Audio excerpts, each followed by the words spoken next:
What's up, everybody? Welcome to E3 Live from an undisclosed location in Los Angeles, California. E3 is back after a one-year hiatus.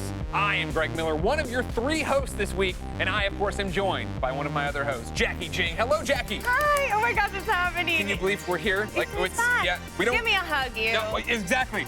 Get out of here, masks. No one needs you anymore, except for when I leave the set. When we leave the stage, we have to wear the masks. Actually. I love the Batman mask. Thank you very much. Well, we all found a new fashion sense in 2020, didn't we? Yes, indeed. Of course, as I explained earlier, E3 is back, but things are a little different than usual. There, of course, is no in-person convention this year. Our presentations will be virtual, but trust me, all of the news and excitement is very real. So while we may be here in Los Angeles reacting, all of you get the opportunity to see every announcement from the comfort of your own home. Yeah, that is right, Greg. We are coming to you from here in LA and sending the show out all over the world, from coast to coast in the US, to Latin America, to the Middle East, to the EU, to Japan, to China, and more. We're spanning over a dozen different countries, several continents, and if the Wi-Fi connection is working okay, maybe a space station or two orbiting Earth.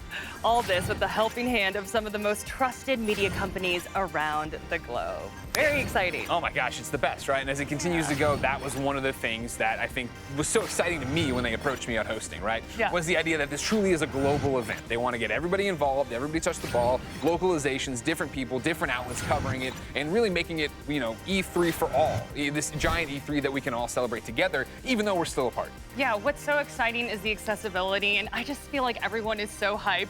Brian Altano dropping us a tweet at like 5:30 a.m. Yeah. Because he wakes up that early all the time, right? He's got a kid now. I know, but even before he had a kid, no, he's just an early riser, I think. You don't know Brian Altano from IG when he used to party. Trust me, he was not waking up, ladies You're right. and I did know Daddy Altano, so okay. But yeah, it was just so exciting this morning, waking up to all of the tweets and all of the excitement. 2020 kept us apart from our friends and family, but 2021 is bringing us all back together again. We have a whole host of media friends from around the gaming community to react with over the next few days. And that brings me to our third host, Alex Golden Boy Mendez, who is with our media partners. Hi, everybody. Hi. Hello, everybody, and welcome. We are here in our Tetris Collective set. It's actually quite nice here. We're excited to be a part of E3 this year, and I'm joined by some of our friends and media partners. We got the one and only Damon Hatfield from IGN. Coop. Good to see you here. We also have my good friend and co-worker,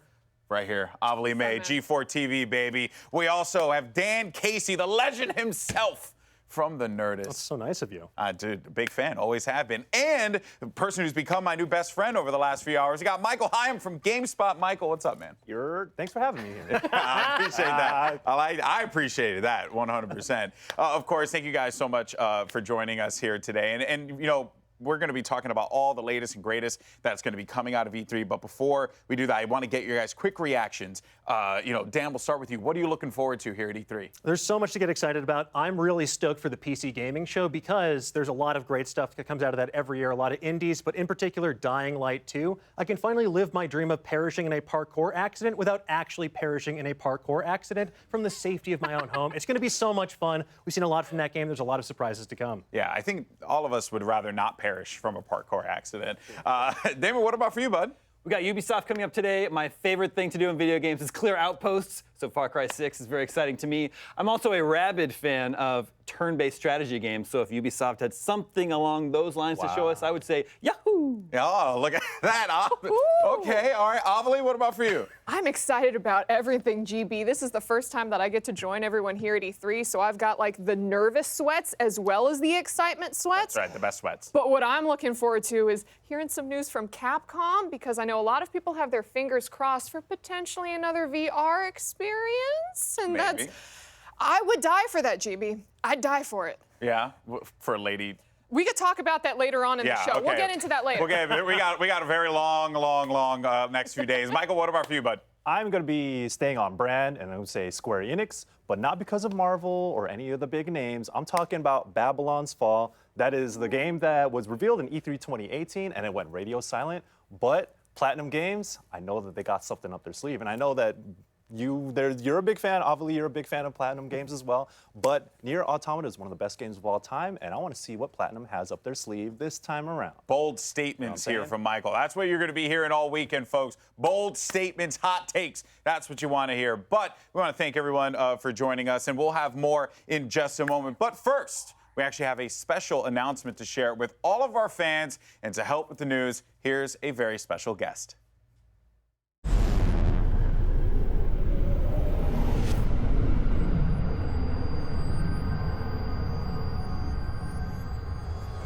Hey everyone, I'm Mayor Eric Garcetti. And to all the video game fans and supporters, developers and publishers out there today, welcome to E3. Los Angeles loves E3, and not just because we've hosted this conference over 20 times. We love E3 because this town is a gaming town, home to some of the biggest gaming companies and a multitude of independent studios. LA is home to a growing concentration of game developers and publishers, esports teams and players, talent agencies and investors, cutting-edge technology and innovation. And that's just the start of what makes LA a hub for the video game industry and what makes our city such a good fit for E3. You have an incredible few days ahead of you, so enjoy, and we'll look forward to seeing you in person here in the City of Angels in 2022. We're back, ladies and gentlemen. Next year, E3 in person, back in LA. Nothing could possibly go wrong. I was like going Super Saiyan. I don't know why. I Yeah, was exactly, like, right? Let's It's go! all happening, right? Sorry, All the yeah. restrictions are coming off. I mean, the fact that like we're able to be here, you and I together, but Alex, I mean, then to have GameSpot, Nerdist, IGN, G4 all under one roof, right? Like that was a dream last year when we were all at our houses watching streams. Totally. Actually, during rehearsal, you and I were like, can we? Yeah, Like, it's the thing about it. Yeah, you know what There's I mean? no Yeah, glass exactly. What do between you us do? anymore, What do you but do yeah. anymore? But we're here. It's happening. We're all in person, and we're excited to be in person with you next year, ladies and gentlemen. What an amazing start to this year's E3. There are so many more announcements on their way over the course of this year's Expo. So stick with us, everyone. There's much more when we return.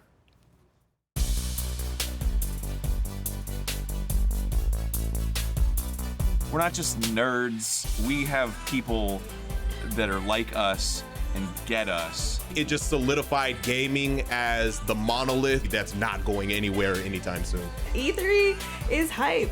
If you're not at E3, you're not doing it right. It's just excitement.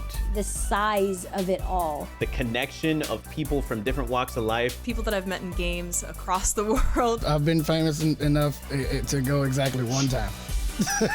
It was almost like a holiday. I was always envious. Sounded super top secret. It was awesome as hell. That was a good 3 days. For several days, we all just go, God, video games are the best. And you become friends. It's happened to me multiple times at E3. Just to be around positive people that love what I love. And the people that make video games shower us in games. It was something we aspired to. It is magical every year, honestly. It's a celebration, I think, of how far we've come as people who just love games.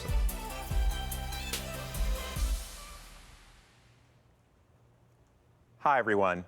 Welcome to E3 2021. I'm Stan Pierre-Louis, the president and CEO of the Entertainment Software Association. The ESA serves as the voice and advocate for the U.S. video game industry. We've also hosted E3 since it started in 1995. Every E3 has its own story, and this one is certainly unique. Given the times in which we live, while we couldn't host the event last year, we've been amazed by the role games have played in our everyday lives. During the pandemic that prevented us from being with so many family, friends, and colleagues, video games connected us, entertained us, and brought us together. I'm not just saying this because I love video games or because I work in the industry. As a player and as a parent, I experience this firsthand, and I hear similar stories every day from people from all walks of life. Games kept us sane and kept us connected. That's what makes coming together this year for E3 so special. It's an opportunity to convene and celebrate as a community. With that in mind, I would like to thank the publishers, developers, platforms, sponsors, and media partners joining this year's festivities to share their plans about the future of games. We'll also give voice to the many conversations we're all having today about games and about society. And throughout this year's event, we'll be sure to reflect the broad community as well as the positive impact games have had on society. Now, I would be remiss if in a year of so much loss, I didn't acknowledge the passing of an industry giant earlier this year. Robert Altman founded ZeniMax, acquired Bethesda Softworks, and went on to build brands and franchises that are among the most popular. Under his leadership, his team created games that continue to delight fans around the world. I got to know Robert in his role as chair of ESA's board of directors. What I learned was that he absolutely loved the creativity and dedication of his team. He relished the opportunity to gather as an industry, including at E3, and he adored his family. It's great to know that his legacy and the games they produced live on. Now, over the next few days, we'll celebrate games, the people who create them, and those who play them. We'll bring you big reveals from companies large and small. We'll also have some great surprises along the way, so stay tuned. Thanks for all the love you've shown games this past year. Now sit back, relax, and enjoy the next few days of pure fun and excitement.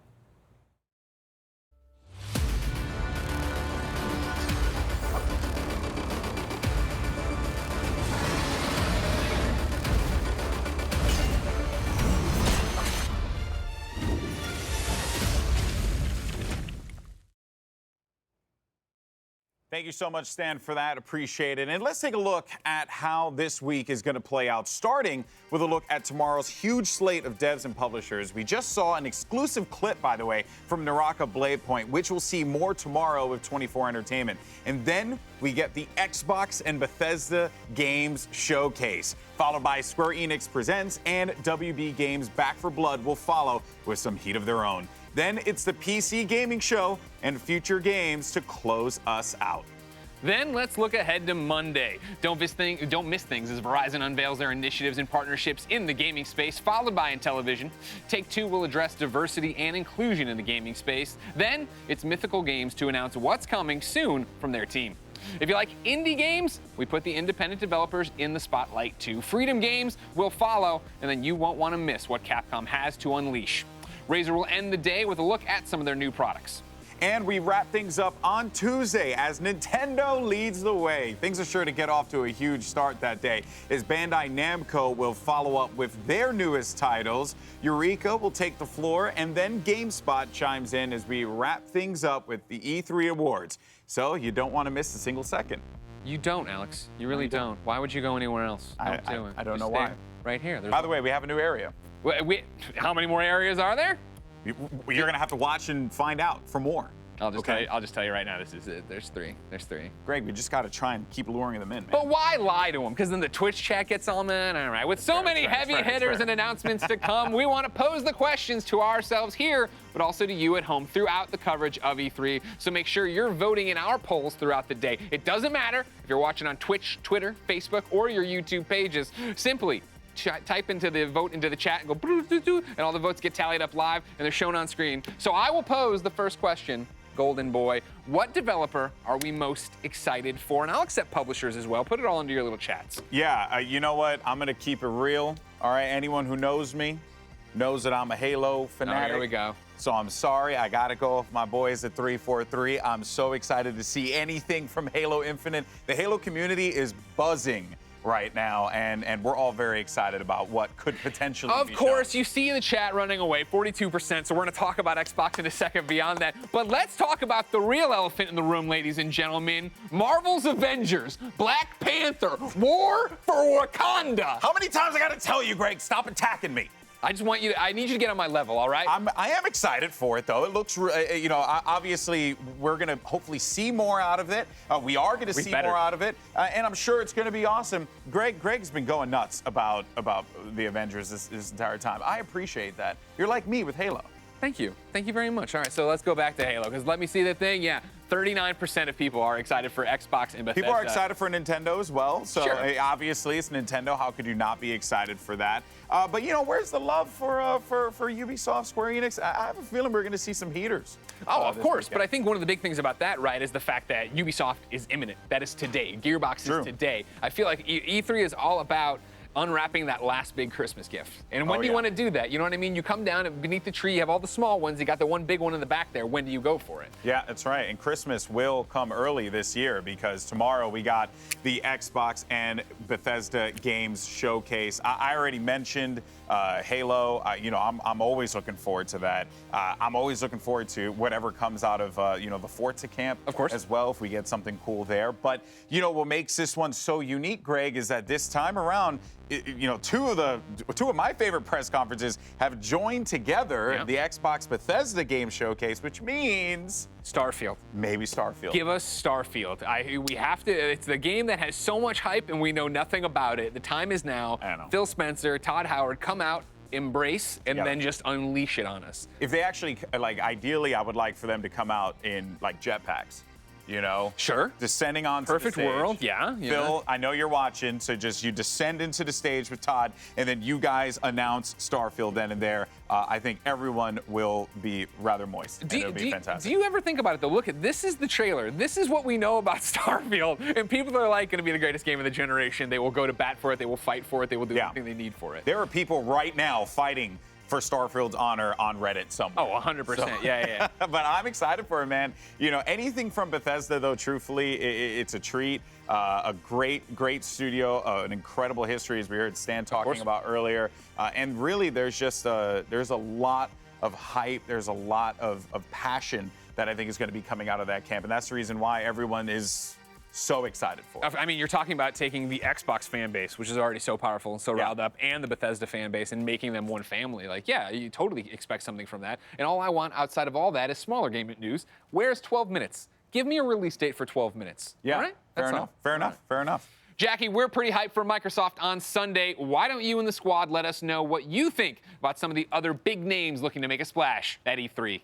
All right, thanks so much, Greg. Yeah, so much to look forward to, but first we do want to remind everyone at home, if you want some limited edition E3 merch, including hats, t-shirts, and jackets, it is all available at e3expo.com/shop. Have y'all seen the bomber jacket? They look awesome. Oh my gosh. It looks good. We're stealing some. Oh, yeah. Yeah, I'm a couple. Okay, we're gonna do that for sure. But okay, my E3 crew, so excited to be with all of you, by the way. But Greg and Golden Boy talked about Xbox and Starfield, all that jazz a bit. But I want to hear what y'all are hyped about. So let's just go down the docket here. We're going to start with Square Enix, okay? They recently announced that they'll be dropping a world premiere from Eidos Montreal, an update on Babylon's Fall. I see Michael nodding a lot here. Details on the Black Panther expansion, and a first look at Life is Strange Remastered. Probably see some true colors, too. My question is, any ideas on the Eidos Montreal title? Deus Ex? Ideas, yes. Deus Ex? Probably not Deus Ex. Although How dare you? Deus I wanted to bring out my little sunglasses that you click and go whoop, but okay, I guess not. But continue, yeah. Well, there's rumors. Nothing is confirmed yet. But I think there are some Guardians that are keeping that very secret until the big reveal later on. I'm going to steal this from someone said this during rehearsals, though. But now might be a good time where you might want to have a cyberpunk style game. So I'm hoping for Deus Ex. Yes, I'm here for it. Deus Ex is one of the most impactful franchises in my life. Yes. The original one that came out in 2000, it's old now, but man, I still got so many memories. And Human Revolution and Mankind Divided were almost hitting those notes. But I feel like now would be a good time to bring that back. And I know immersive sims might not sell well, whatever, but those are my styles of games. And bring back Deus Ex, please. I know, please. We'll see who's right, Damon or Michael and me. I'd be happy to have it. I'm probably gonna be wrong. Well, I know. We'll see. It could be a stretch there. I feel like they took the good guesses. Meanwhile, I just want to wildly speculate. And Okay, go let's hear it. Kingdom Hearts 7, where all of a sudden everyone turns into Mickey for some reason. But those seem like they're actually might happen. Yours so doesn't I like seem those. off base at all. What do you No, I'm pretty sure Kingdom Hearts, a game where Donald actually heals you. I'd be down for that. Let's not talk about something that's physically impossible. Dan, any ideas for you? I think I'm very curious. As much as I would love to commit minor crimes to make Deus Ex a reality, I'm used to being. I'm used to waiting for Deus Ex. It'll come in due time, so I'm sure it's going to be something totally surprising. But yeah, I don't know. I'm just stoked for more Life is Strange as well. So I That'll can't be get my good. hopes too high when I have so many Yes. awesome things coming my way. And I think with the Life is Strange, the remaster, they're actually packaging like the first one and then the prequel together. So if you missed one of them, you could get all of them again. Okay, yeah. Life is Strange, I'm so absolutely hyped for. Animation is just off the wall and then just so heartfelt and just like hits me in the feels so much. But all right, Damon, I'm gonna put you in the hot seat here because Greg Miller was telling me he used to kick your butt. Or actually, you guys would have been a really good team in Left 4 Dead. Yeah, that's not. Is that not how it went cooperating down? Left 4 Dead. Well, no, you could play each other The too. versus mode. Yeah, well, we never played that. Okay. We didn't play Oh, okay, so it was co-op. All right. Because well, you kept I was getting your butt. assuming. That's true. That's true. Okay, I was assuming that you were ready for Back 4 Blood and you Well, were gonna take Greg down. But okay, I guess y'all were doing co-op, so my bad. No. We're cooperative gamers. I'm super excited for Back 4 Blood. Yeah. God, it feels like a lifetime ago that we were playing Yeah. Left 4 Dead with a bunch of other IGNers. So yeah, it's nice to have basically Left 4 Dead 3 come Back 4 Blood coming. Super Okay, excited. awesome. I mean, zombies, like, we can always use more zombies. Girl, I was gonna get to you and Lady D. Okay, let's talk Oh, about are we going in? Capcom. Let's Are we do it. going? Okay. As a tall lady, I'm obviously a big fan of the vampire tall lady. So obviously, Resident Evil 25th anniversary. I'm assuming some big drops here. Just no more creepy baby. Is everybody with me on that? Oh, for sure. Thank you. I never want to see that again, Capcom. Thank you. But okay, yes. But you get know hyped. what we need to see? More Lady D? We had like Resident Evil 7 with the whole VR experience where, it was basically poop your pants simulator because everything was coming at you and you were terrified. Absolutely terrified. Yes. But dear God, what I would give if we got Resident Evil 8 VR edition, because then not only will I run straight into Lady D begging her to slash me with those nails, I am going to be playing. I'm like, cool, she's coming towards me. And then I'm heading straight for the floor. I'm heading straight for the floor, looking upwards and going, step on me. And that's all I need out of the VR experience, Jackie. That's all I need. First off, I would say relax, but also I feel you on that one. I think we are all in that camp. Well, I think we are all in that camp. If I'm gonna keep it real though, like Resident Evil 7, the VR component was such a big deal. If you actually played through that whole game in VR, it was wild. It was like one of the best VR experiences, legitimately. And Resident Evil Village is a great game already. So if you can put that in VR, that would be wild, especially if you want to bring it to PC VR as well, and maybe line it up for the PS VR 2 or whatever, whenever that's gonna come. Have that as like a big hitter. That would be a big deal. And also, hey, shouts out to all my Susio boys out there. If you want to go, Just be careful if you buy a haptic suit as well, because my pal Kyle Hill did the Whoa, math. hey, chill, and chill, you chill. will explode. You will explode if you get stepped upon. It's literally science. Relax. I'm willing to take that chance. All right, Godspeed. Worth it. Dan, Onimusha, are we going to see any of that? I hope so. Malik and I were Oh chatting my yesterday, God. and he's like, you got to ask Dan that. Oh my God, I would mortgage everything I have for more Onimusha. So you're telling me we're going to see Dino Crisis? Why must you do this to me? I feel like I'm being relentlessly taunted here with all these titles. I hope they come. I hope they happen. If they do, it'll be a great day, but I'm sure they have some awesome stuff lined up because even if it's Resident Evil 8 VR, even if we get some rumors of a popular fighting game, maybe a sequel to that, who knows? It's going to be an exciting presentation. Okay, and then we got to talk about Gearbox, everybody. Tiny Tina's Wonderlands. I can't even talk because I'm so excited about it. She is one of my favorite video game characters of all time. She's just this little wild thing, right? And it's gonna be a fantasy epic. I'm super amped about it. So how are we feeling? Am I the only one who's like that excited? No, it looks dope. Roll for initiative. Just get in there. Yes. And Tiny Tina doesn't even look so tiny anymore that we No. saw She's just her regular skipping size through, and Tina. I'm like, know. so I'm very excited. I know. I'm so excited. I mean, honestly, there are so many great items to discuss. If we want to go round robin really quickly, like, what are you most excited for? Damon. Perfect Dark. I knew that. We got a little tease Why last did I year. I'm a even huge ask? fan of Perfect Dark. I can't believe it's back. Show me what this game looks like. Michael. I already said in the beginning, Babylon's Fall. Show me what that is. Can you do that one more time? Oh my goodness, I can't believe you did that. I'll believe. Jackie, get me on the floor. That's all I need. That and Heisenberg throwing like little metal nuts and bolts at me. Just Heisenberg, oh my goodness. I thought we were on the Lady D team, but okay, Dan. Give me that sweet, sweet Starfield. I want to see what they have in store. Oh, I'm so curious. Starfield. All right, well, some great answers there, but we are going to wrap things up here for a moment, but that doesn't mean the party is stopping. We are just getting started live from E3. Next up, we are talking Ubisoft. Stay tuned. We'll be right back. Hey, what's up, guys? It's your boy T-Pain.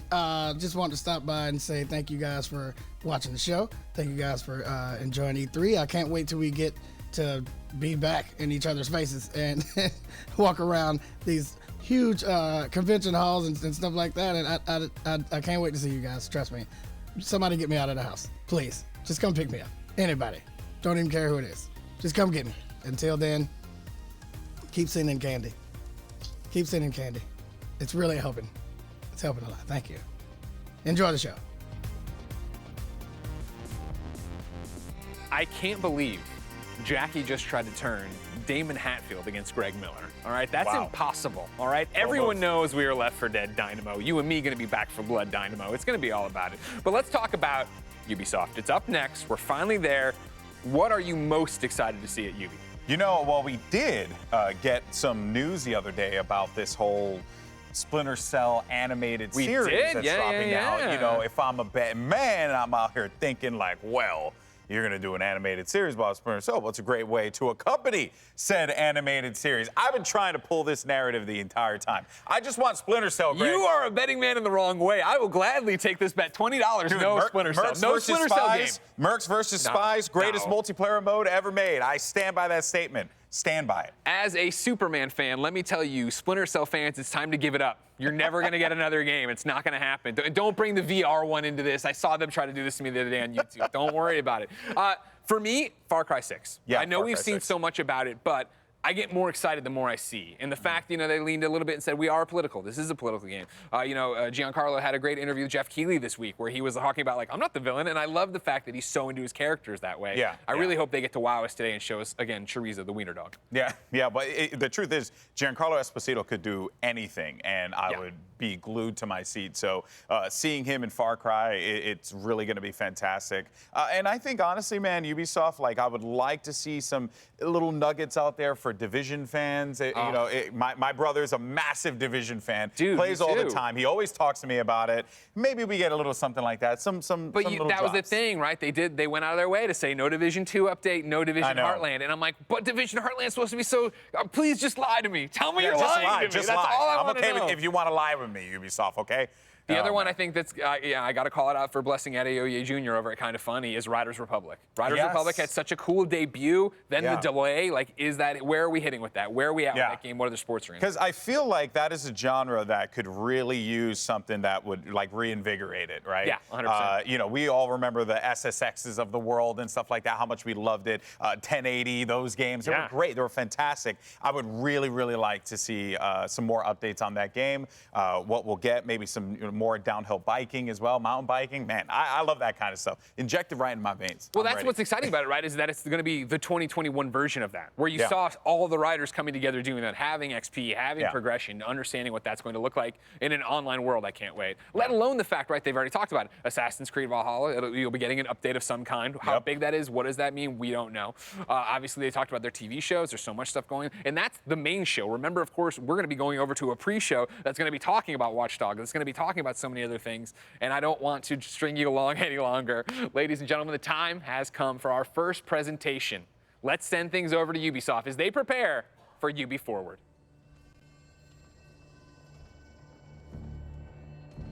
When humanity's pride would lead us to our downfall. When the heavens themselves would forsake us. The Kyoshin alone would look up to see what was hidden, to hear what was silenced.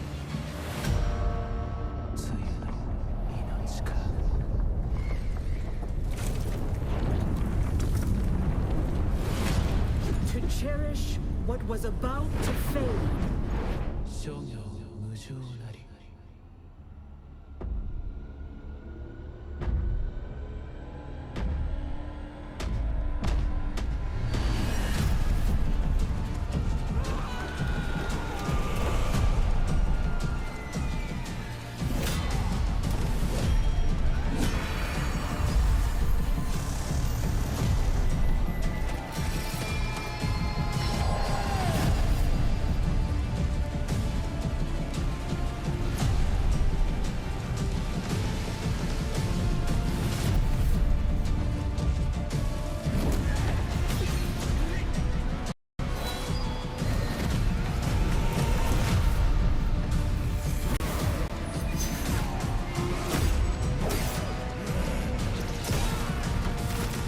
shedding their old selves, shimmering along the haze, embracing a new power to be transformed and awakened.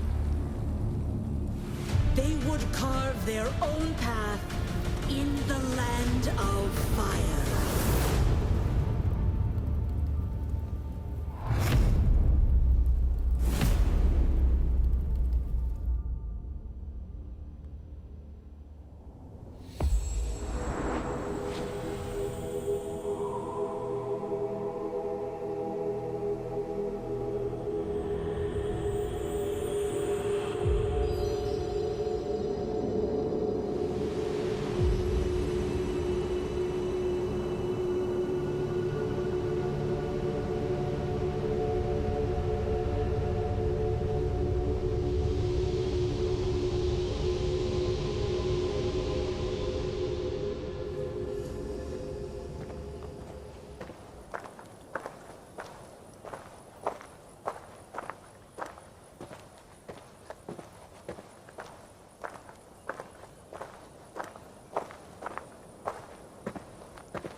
the disability community, we have a saying, nothing about us without us. It's to say our rights, access, and inclusion in the world can't be met in proper or full ways without direct involvement. It's as true for gaming as it is access to a building. It's really important to us that we work with the community to improve accessibility. By not just involving, but valuing players and developers with first-hand experience of disability, we're much less likely to make mistakes in our approaches. Even if our efforts are well-intentioned, they might not really reduce a barrier or contribute to stigma. We're really thankful and proud of the community for their contributions. When I was working with Ubisoft on Watch Dogs Legion, we got to sit down at a table going through ideas on how a feature could be used, like the directional captioning, or what kind of information could be on the screen at the same time. Whatever could be removed. There was a lot of going back and forth to make sure there was no confusion. It was great how they were double-checking to make sure they got it right. I grew up waiting for accessibility to be something companies can talk about. Watch Dogs Legion's Play As Anyone innovation brought with it a promise of diversity and inclusion that inspired our team to make accessibility a core pillar of our design from the very beginning. The game offers a visualized sound effect system that captions hundreds of ambient world and gameplay sounds, from birds singing to footsteps to cars accelerating or crashing, each prioritized by context and spatialized with a directional indicator. The Watch Dogs Legion's team is extremely proud to have achieved this new level of accessibility, but it's only the beginning. Games that are truly accessible to everyone will require continuous innovation and effort, and I look forward to seeing today's innovations become tomorrow's standards. On Assassin's Creed Valhalla, we started working on accessibility features very early in the process. We have options for players to choose their text size, but also the text size of the subtitles. You can add a background to your HUD elements to make sure the contrast is good for you. We can adjust the icon size also, depending on your gaming setup. We want to make sure you get the most out of it. Ubisoft's goal is to make games that enrich our players' lives. And key to that is making games that are inclusive and accessible to all. What we've seen is that by talking to the community and learning from each other, our teams are really inspired to innovate and find solutions, striving to challenge themselves and always improve.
So, you might often see on social media a game announcing that it's gone gold. But the question is, what does that actually mean? You may not know this already, so I'm going to tell you.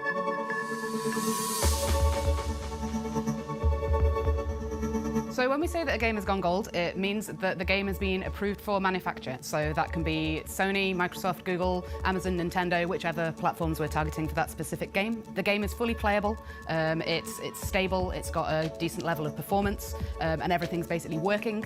And also that we've passed all of the compliance requirements from those first parties, and they have basically said, yep, off you go to manufacture. And then we start making the discs from there.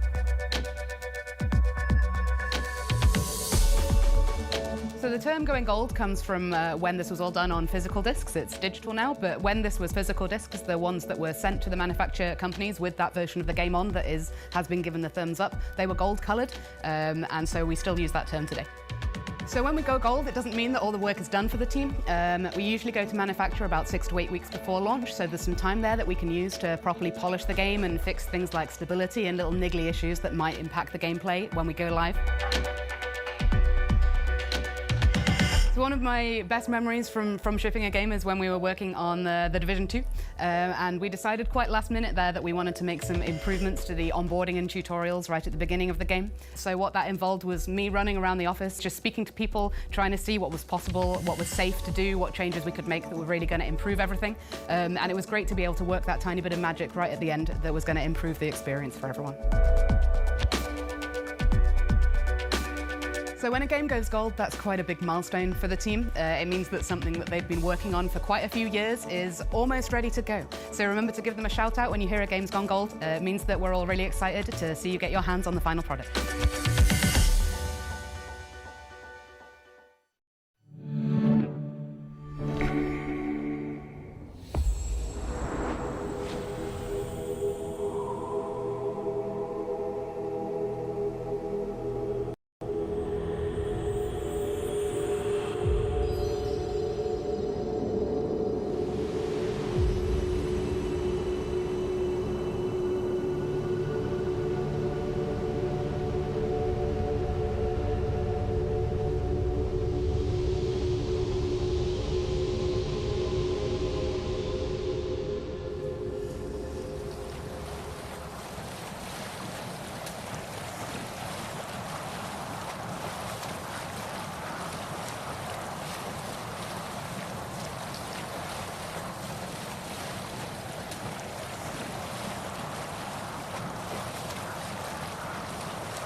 When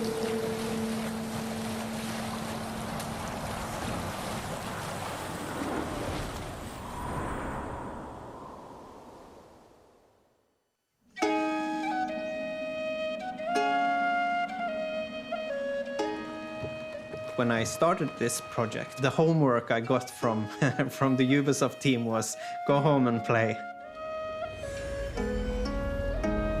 My name is Einar Salvik, a musician and composer from Norway. My name is Julie Fowlis, and I'm a musician and a singer from Scotland. I predominantly sing in Scottish Gaelic.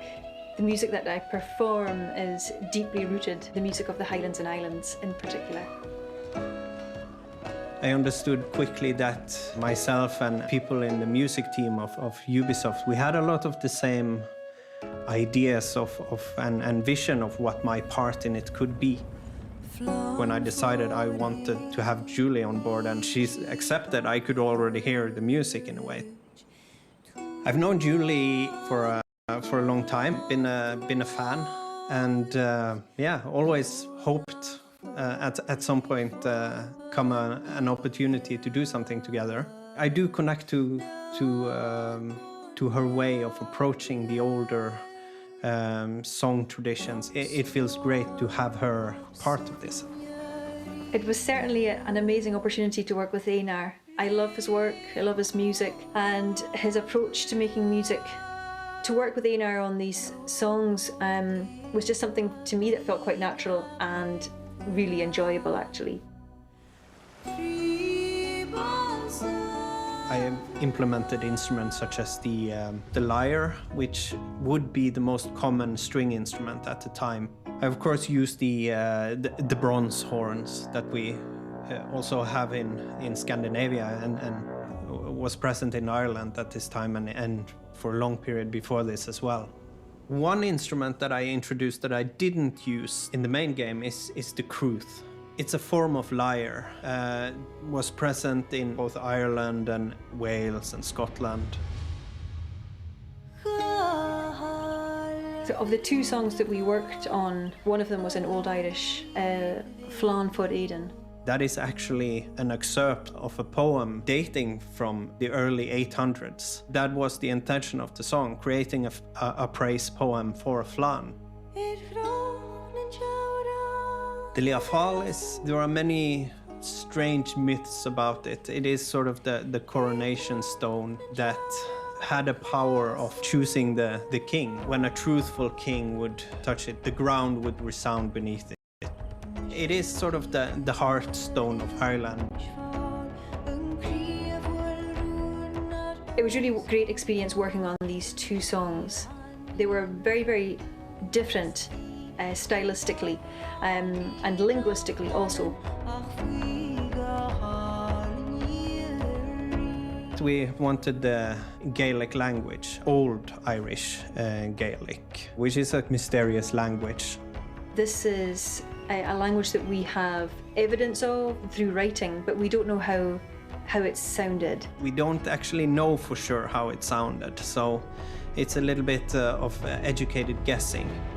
The legend is that the stone will bring woe, but the song claims if Ireland came to peril, the stone would rain a storm of wonders. Ciara is a very important character in this story. Ciara means a dark-haired one, and it was challenging for me too. I had to adopt the voice of this amazing character who's a very, very strong character. But it was really incredible recording the voice parts and being directed in real time from Canada. I put a lot of heart into my work. It's important that it reflects the game, but also reflects the culture.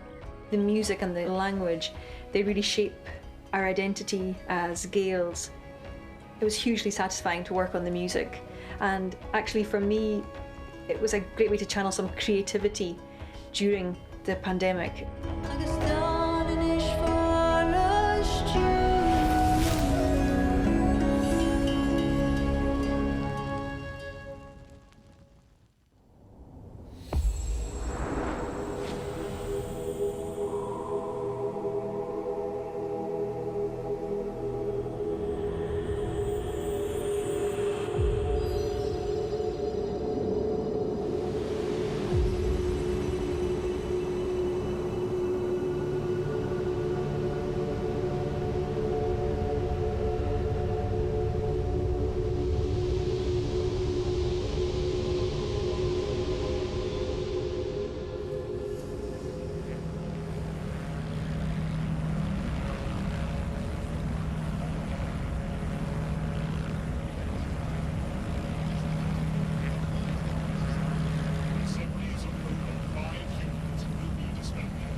1986, Brittany, France. The Guillemot brothers catch a glimpse of the future and launch Ubisoft. No internet, no emails.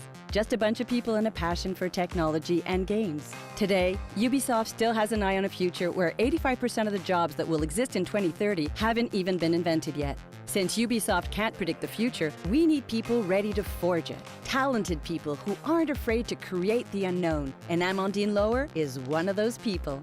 This is Amandine. Coucou. She hates interviews. Sorry about that. But we'll find a way, because it's worth it. I could tell you she's a junior developer or graduate of a video game school, but I won't, because she's not. Instead, I'll tell you the story of an unexpected career path. Well, I'm the narrator, by the way. I don't really exist, but I know Amandine and I know Ubisoft. She'll correct me if I get anything wrong. I can do that. Amandine loves arts and crafts. She draws illustrations and character art. She can crochet tiny cute animals. She studied languages at the University of Chambéry, France. She lived in New Mexico and Japan. In each new place, she started off from scratch, totally lost, barely understanding a word, and she loved it. I can't say it was always easy, but I love developing new skills to get out of tricky situations. This is Peo. He hates turning his camera on during calls. But I'll make an exception for you. But he'll make an exception for us. Peo is Amandine's first real boss. He recruited her in 2016 for an internship in communications, even if she didn't have a degree in communications. She seemed daring and resourceful. He trusted her immediately. And yes, Amandine plays video games, but lots of people at Ubisoft play games. Many don't, and that's just how Ubisoft likes it.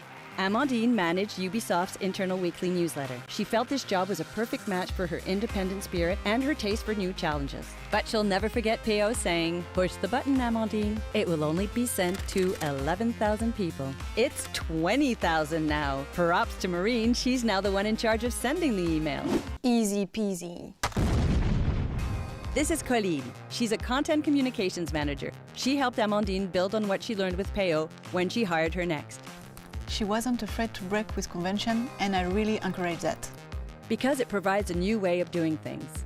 Amandine started organizing conferences and writing speeches for Ubisoft speakers. She was learning something new again, and she loved it. I know it sounds weird, but she's telling the truth. I love a good challenge. But in Amandine's head, a little seed had been planted. An idea was forming.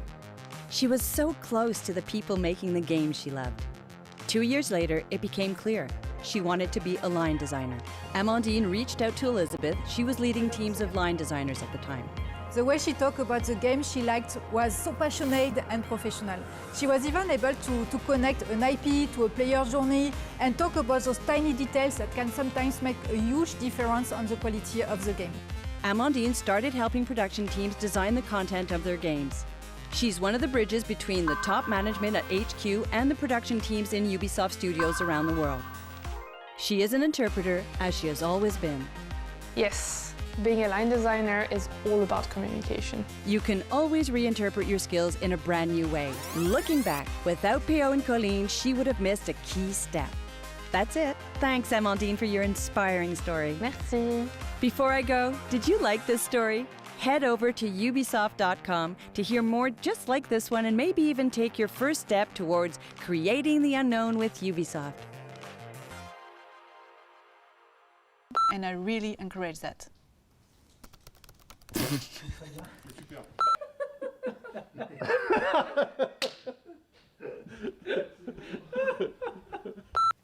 Easy peasy.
Rated E10.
Hello everyone.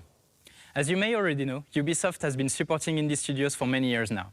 Whether it's on production, innovation, creative or even financial support, our teams have been supporting indie studios from all over the world. Today, we wanted to use Forward to highlight a selection of indie games we've had the pleasure of supporting recently. Enjoy! Hi, I'm Sandro, the co-founder of Tucana Interactive, a young independent game development studio based in Berlin, Germany, currently working on Dorfromantik. Dorfromantik is a relaxing strategy and puzzle game where you create an ever-growing idyllic landscape by placing tiles. You can immerse yourself in a beautiful, peaceful and quiet world if you need a break from everyday life. But Dorfromantik also offers a challenge for those who are looking for one. Because to beat the high score, you do not only need to plan ahead, but also place your tiles very strategically. We are the lucky winners for Ubisoft's Entrepreneurs Indie Camp in the German-speaking area, and we are excited for the upcoming acceleration program, where we participate in mentoring sessions and are able to receive marketing support, such as the Indie Game Arena booth at Gamescom. Dorfromantik is already available right now in early access and will go into full release later this year. In addition, we also already have plans for mobile and the Nintendo Switch, so there's a lot still to be discovered. Thank you for your time and to Ubisoft for this great opportunity.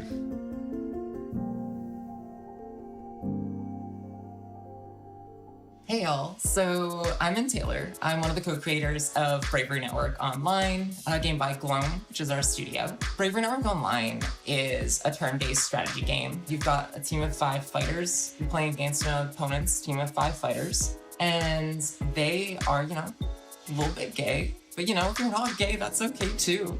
I think that it's a really, really fun world, and I think that the competitive play of it is really solid. We've been working with Ubisoft for a little bit now. We actually are the winners of Ubisoft's 2019 indie series run by Ubisoft Toronto. They've helped us out so much over the years. They've given us press support when we launched into early access. They connected us with different folks internally who could help us out, and even to folks outside their company. We have a pretty vibrant Discord community and a lot of folks who've just been enjoying the game, and we're really appreciative of that. Bravery Network Online is in early access now, so feel free to pick it up and send it to some friends. I would really appreciate that very personally, so thank you. Bye.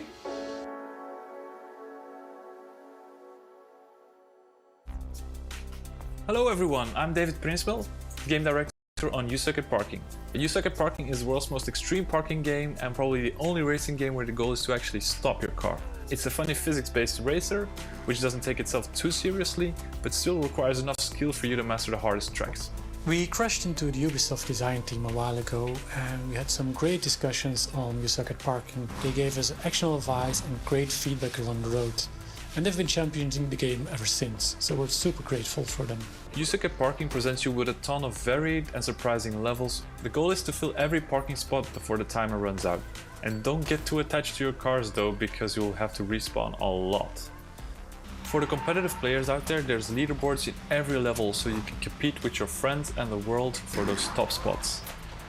And for everyone that's feeling creative, we've also included a level editor that features everything that's in the main game, so you can go all out and be creative and make your own tracks. You want to know how much you suck at parking? You can already do so. Download the demo. You can also talk to us, show us your best moves, or talk to other parksters at our Discord. Happy parking!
Hi everyone, I'm Olivier Guédon, producer here at Ubisoft Ivory Tower.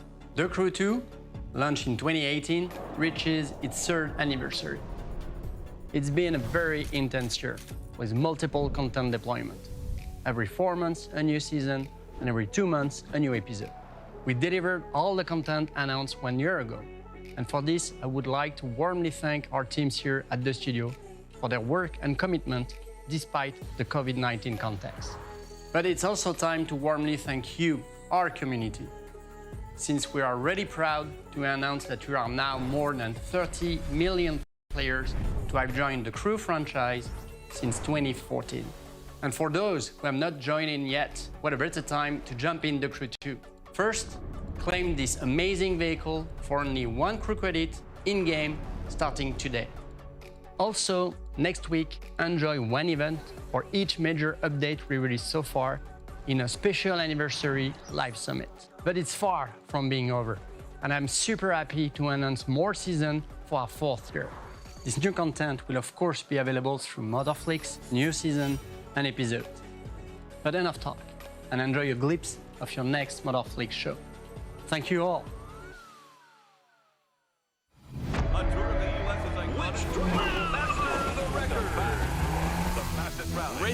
the clock. Welcome to special number 1 of the U.S. Speed Tour East around New York City, the Big Apple. Daytona, Florida, speeding along the world's most famous beach. What a perfect day here in Miami. Fans are gathering, drivers are ready. Hey, I think we're going to have a great race today.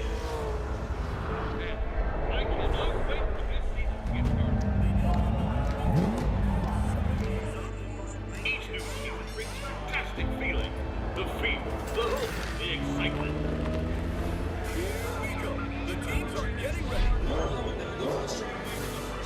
And I guarantee you that they are ready to make the show. Who will be the fastest today? The U.S. Speed Tour East is about to start. It's probably the biggest race of my career. What a mess out there! Are you ready? The clock is ticking. Go, go, go! Check that one out! Final leg of the final stage. New York, New York. Watch the drivers go for it.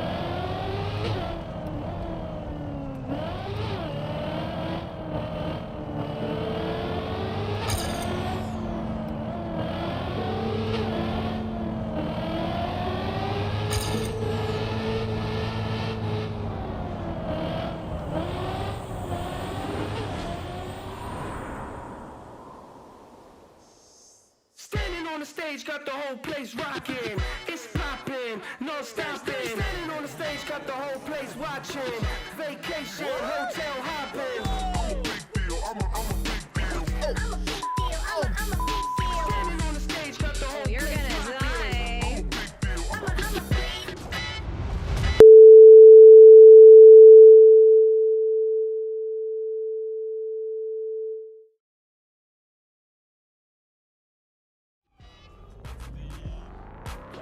This car rustles my jimmies in a way that jimmies should not be rustled by a car.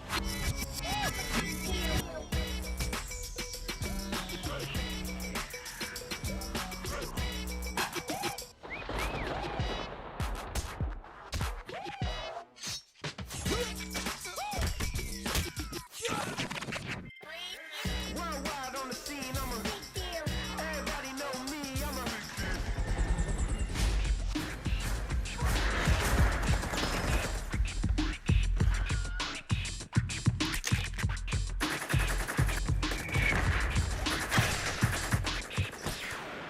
Do that there, how you do it, do it, do it, do it, do that there, how you do it, do it, do it, do it, do that there, how you do it, do it, do it, come on, woo,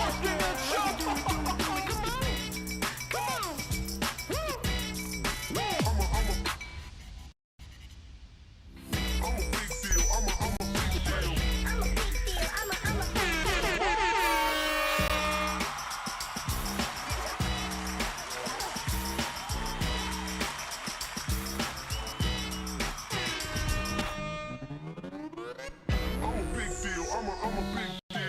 a big deal, I'm a big deal, I'm a big deal. I'm a big deal, I'm a big deal. I'm a big deal, I'm a big deal.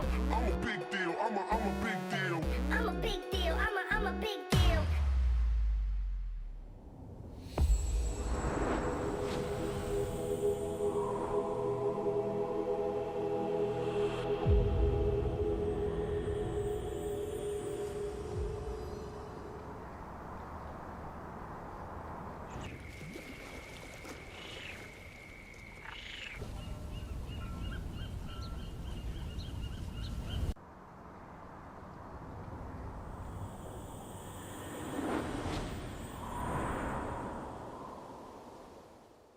Hey everyone, I'm Latish Thalinathan, live producer on Watch Dogs Legion. Back in October 2020, you recruited a resistance, built DedSec, and saved our near-future London. Since then, you have jumped in online modes with friends, dared our tactical ops, and fought for London with Mina.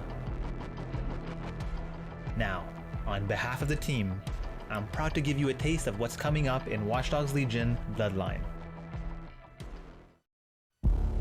Got a simple job for you, Aiden. Huge payday. What's the catch? It's in London. That's where your nephew Jackson lives, right? Anyway, the job's pretty straightforward. Break inside Broken Tech and steal a device giving control over an army of weaponized robots. That thing must not fall into the wrong hands. Whoa, whoa, whoa, whoa! Easy, easy. Hey, I know you. Give me that. This, no. 3. I need it for a thing. 2. Okay, I guess we're doing this.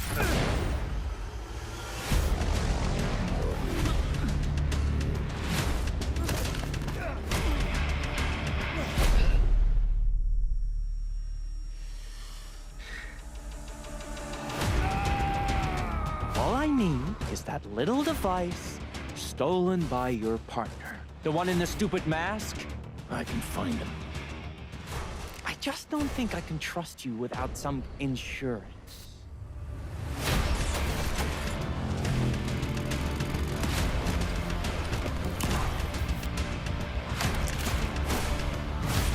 I'm just tired of criminals and con men running the world. I need you to pay attention.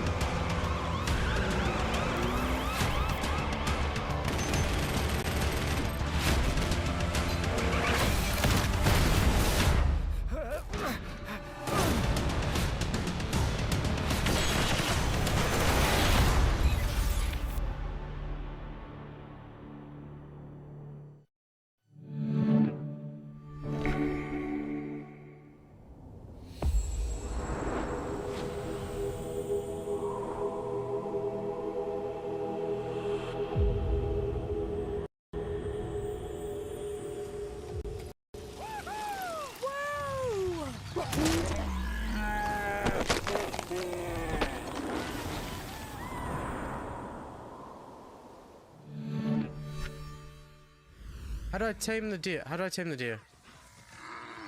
Oh, not like that!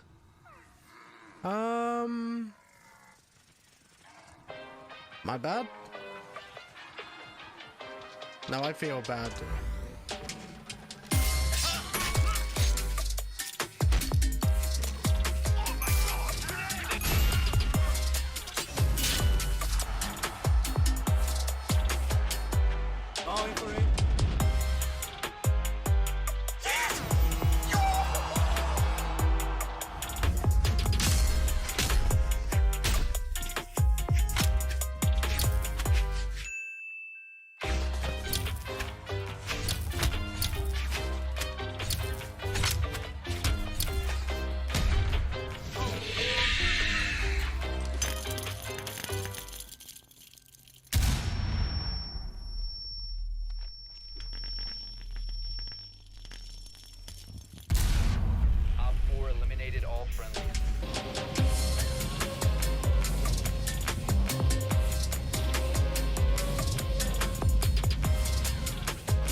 Hi everyone, and welcome to Ubisoft Forward. I'm Neela, And I'm Yusuf.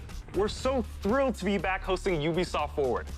Over the next hour, we'll be your guides to all the latest news and exciting announcements coming from Ubisoft. We've got so much in store for you today, including deeper looks at Far Cry 6, Riders Republic, and Rainbow Six, plus a few other surprises you'll find out about soon enough. Neelam, I'm excited. We're filming this together. We got this gorgeous set. E3 is back. But I know why y'all are here. You want to see games, so let's get right into it. The Rainbow Six operators are facing off against an evolving and deadly threat. You'll no doubt have noticed that the alien parasite has spread to new areas. It's time to suit up and step into the containment zone. Here's a deeper look at Rainbow Six Extraction.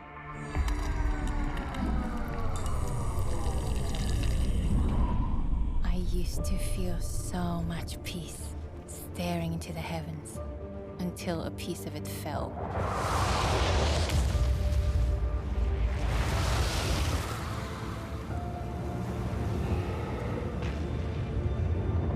And the nightmare began.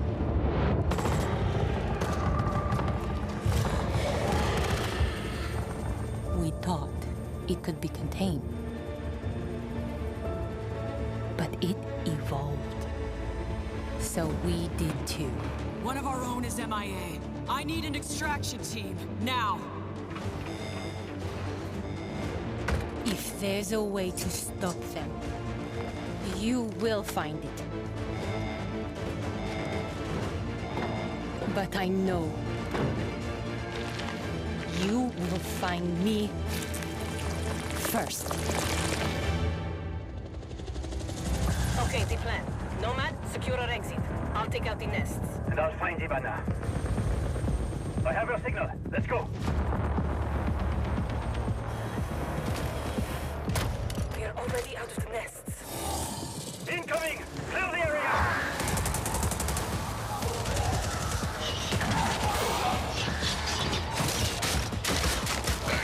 Stand back!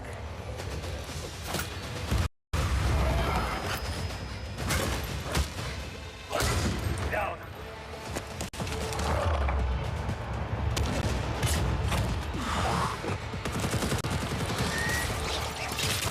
Clear. Let's move out.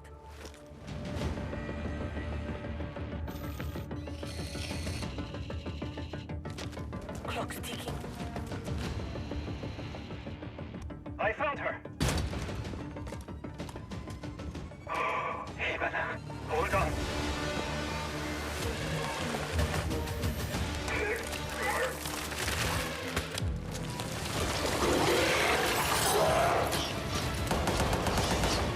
I've got company.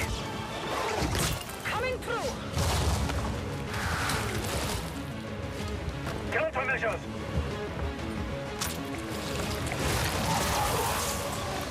Check. Make for the exit.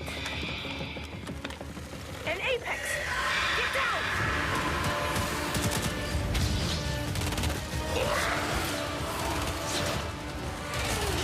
Ella, look out! I don't have the shot! Not so fast. Target the breacher!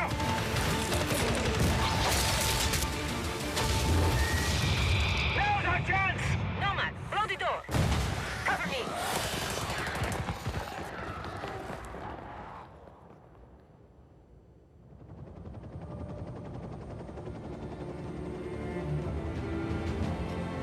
Hey, you all throwing me a party?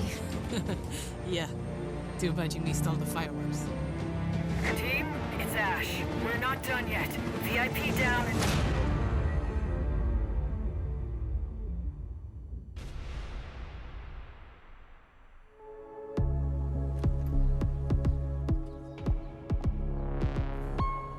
Now, I know you must have a ton of questions after seeing that trailer, and we have answers as well as a full gameplay walkthrough coming up, so hang tight. My name is Richard. I'm your resident community developer coming to you from North Carolina. We're thrilled to be back to give you an introduction to Rainbow Six Extraction. With me today in Montreal, I have Bruno Lalonde, our lead technical director, and Alicia Fortier, game designer, to help walk us through. Alicia, what can we tell our players about Extraction? Extraction is a 1 to 3 player co-op experience. You might think you know what you're getting into since there's going to be some of your favorite Rainbow Six operators, but it's going to be completely different because this time you're not fighting against each other. You're coming together to face an unprecedented, evolving alien threat. Some of the operators' abilities, gadgets, and tech should feel familiar to Siege players, but this time, as you progress through the game, you'll unlock new ability upgrades and a whole new arsenal specifically designed to take on this new threat. So the operators we just saw in that trailer are very familiar, but what happened to Hibana? She got captured. In Extraction, you're always putting it all on the line. If your teammate falls during an incursion, you're gonna go missing in action. You can't play MIA operators until they're safely recovered. You and your squad are gonna have to come back together to get back in there and get them out. Every time you go in the containment zone, you risk losing all your progress and upgrades. So stay on your toes and weigh every move you make. Balancing that risk and reward scenario is going to be tough. Bruno, can you tell us a little bit more about the alien threat? What is it? Who are they? And where do they come from? What we know is the Arkeens are an evolved form of the parasite that was first detected a few years ago during the Outbreak event in New Mexico. But a lot have changed since. The parasite has spread to 3 new regions, emerging in several containment zones within New York, San Francisco, and Alaska. This is what we know so far. Within the containment zones, the alien ecosystem is in a continual evolution, as incubation nests and their sprawling tissue spawn procedurally, taking over different areas of the map and reaction to the player presence. The parasite is always spreading, always evolving, but it didn't look too happy about the operators disturbing their new home. What are we facing off against? Well, the black goo-like sprawl is probably the first thing you will take on.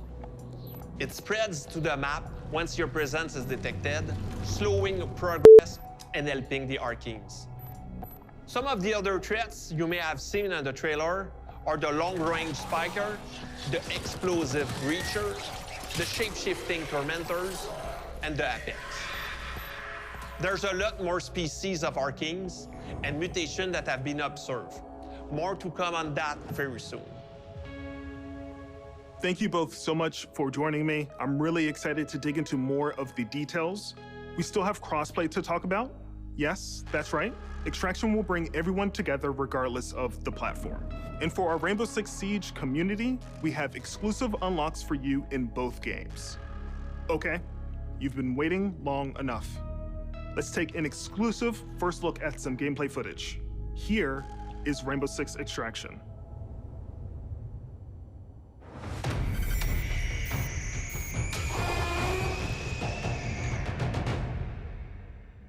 Welcome to Rainbow Six Extraction, the new tactical co-op shooter game where Rainbow Six operators are dropped into alien territory. In today's walkthrough, we're on a mission to investigate anomalies identified at the Orpheus Research Center in Alaska. HQ will provide additional instructions. We need new data on the parasite's underground network. It keeps evolving, adapting. Plant auto trackers on dormant nests. Don't destroy them or we'll lose the trackers. As a squad of 3, Ella, Alibi, and Sledge will use their operator abilities to complete objectives, assist each other, and obliterate Arkeans in their way. Drone spinning up.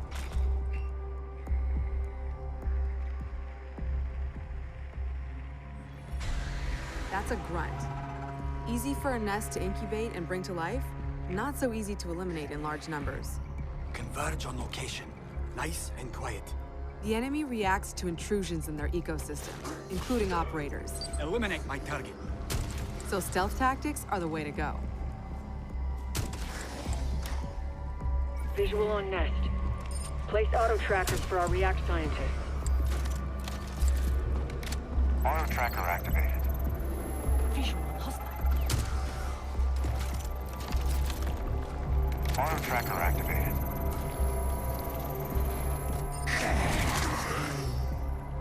The parasite generates sprawl, a substance that connects their whole ecosystem. Alert an Arkean, and a nearby nest wakes up too.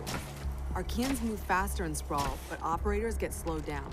Take my guy out. The squad can use their React Light to see bioluminescent properties on Archeans and in the environment.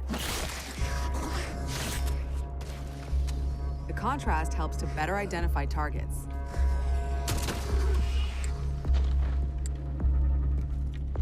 Nest mapping complete. A scientist just gave me the thumbs up. Good job. Identifying Archean variants helps the team determine the best approach to take them out. Scan grenade. Spotted a rooter. It can immobilize anyone in front of it, so Sledge will swing around back.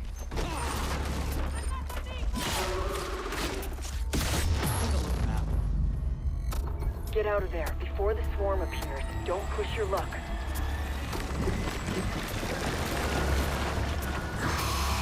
Airlock, go!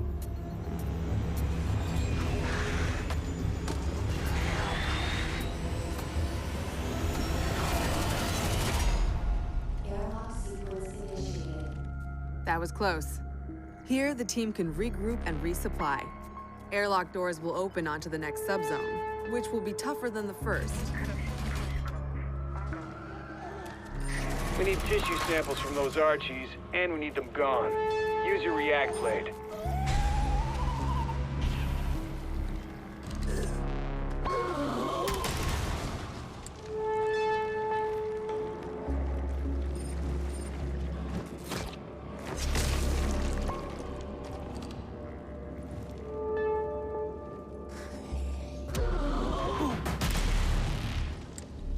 It's right there. React blade, do your thing. That target is finished. One down. We're not done yet. That's your target. Don't put it to death just yet. Get that sample. We've located a spiker. It can fire armor-piercing projectiles. Alibi deploys a Prisma hologram. Deploying the bait.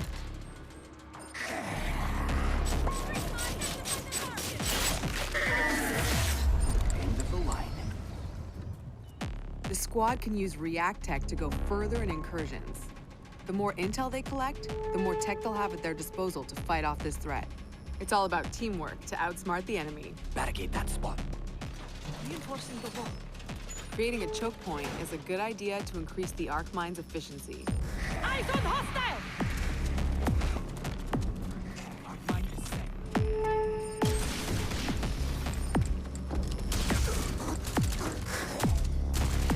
That's the way. Keep hunting. That's the React threat sensor. Smasher incoming.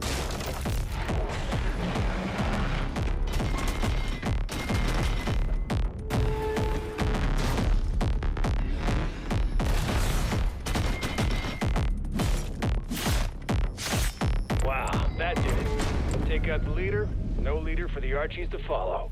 Another objective completed. The squad can either exfil at the extraction point to bring home the latest intel, or move to the next airlock.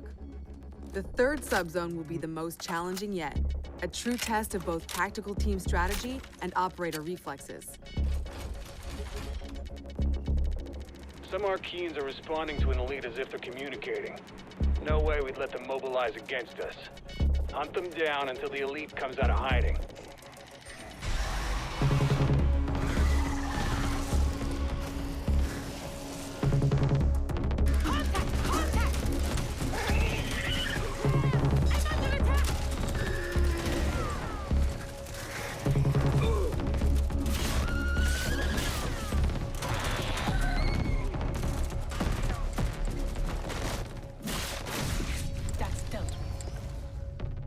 The elite will show up any second.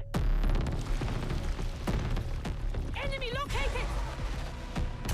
Eliminate my target! I'm compromised! Eyes on hostile! Operator down!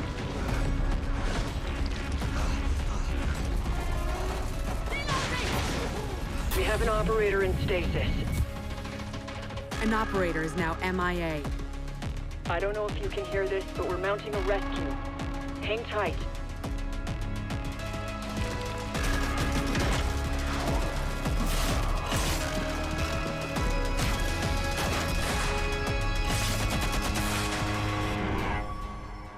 heard it. A rescue mission is underway. React still needs you.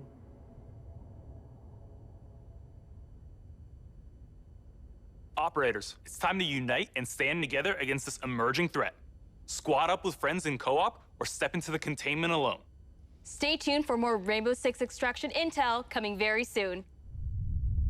If you think fighting aliens is tough, try learning guitar. Well, that was a segue. 10 years ago, Rocksmith redefined music learning by introducing the first console game that taught millions how to play guitar. Whether you're already an expert or just starting out, Rocksmith has an approach that's for everyone. A fun and interactive way to learn guitar, playing your favorite songs. And in the decade since its release, our community and its impact have only amplified. This year, let's turn it up to 11 and see what's next for Rocksmith.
I'm Arthur Von Nagel, producer at Ubisoft San Francisco, and Rocksmith has truly been a dream project for me. As a lifelong gamer and a touring musician, Rocksmith is what I wish I had when I started learning music. And that's why I'm thrilled to share the next evolution of music learning, Rocksmith Plus, a new interactive music learning subscription service available this year. Learn how to play guitar and bass by playing along to master recordings of your favorite songs. Connect your instrument to your PC, console, or mobile device and get real-time feedback as you play. Connecting with Rocksmith Plus will be easier than ever now that you can use your phone as a microphone. Download the app, log in, sync to Rocksmith Plus, set it down, and play along. Now, acoustic players and electric players with amps can use Rocksmith Plus with no extra gear needed. It's a game changer. And we're excited to reveal Rocksmith Plus will have a huge amount of songs at launch. All songs in the library will have chord charts that'll be perfect for rhythm players who want to learn the foundation of a song to hum and strum along to. We'll still have the note-for-note, authentic arrangements for players that want to play songs exactly how the artists originally played them. And each week, we'll release a steady stream of new authentic arrangements to keep growing that portion of the library. We're also introducing the Rocksmith Workshop, a new tool that lets users create and add their own arrangements for songs we've licensed.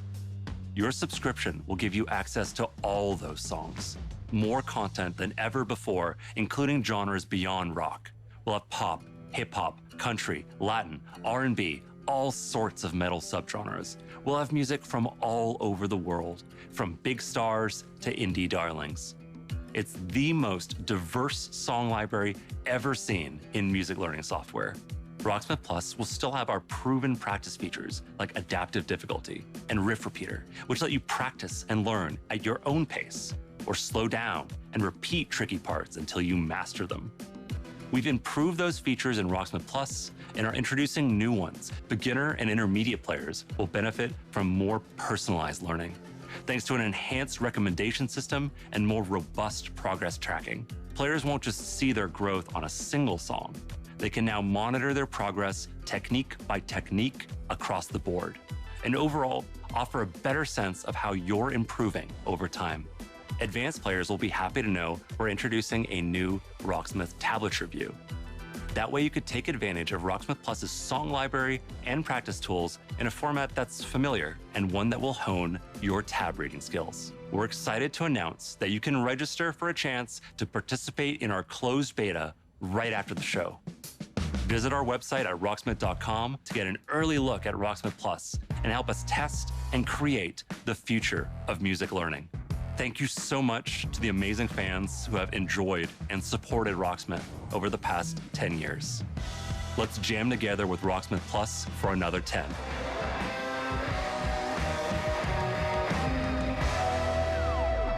Register now for a chance to play the Rocksmith Plus beta. Summer's coming, and nothing gets thrill seekers' blood flowing like bright sun and fresh trails. And Riders Republic will give them just that. Last year, you got a first look at our massive multiplayer outdoor sports extravaganza. Since then, the project's grown by jumps and grinds.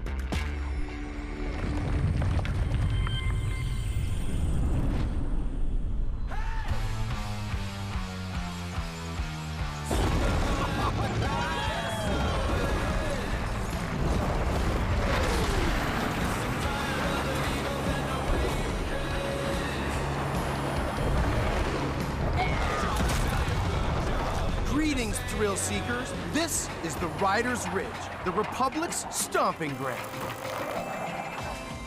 From here, you can meet like-minded riders, manage your career,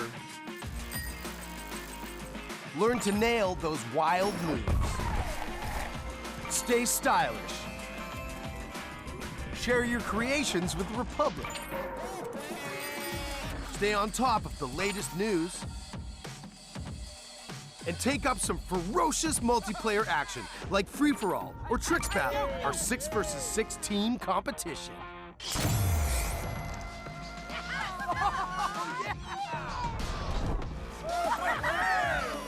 So, here's how it works.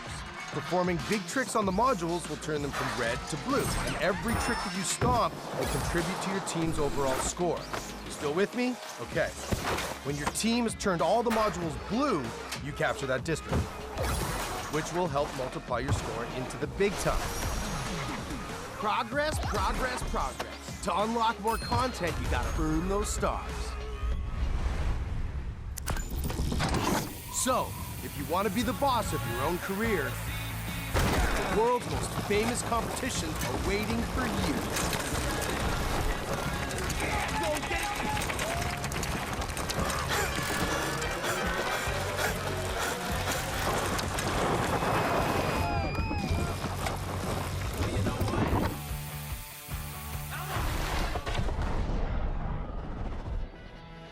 Now, some might say the best parts of the Republic can be found in the city playground. We've got modules that you can slay for days.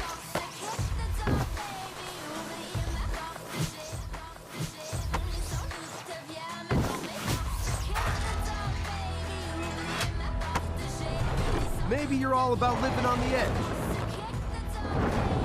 Either way, to progress, you gotta earn those stars. Having the right rig is important too. And we've all got our preferences.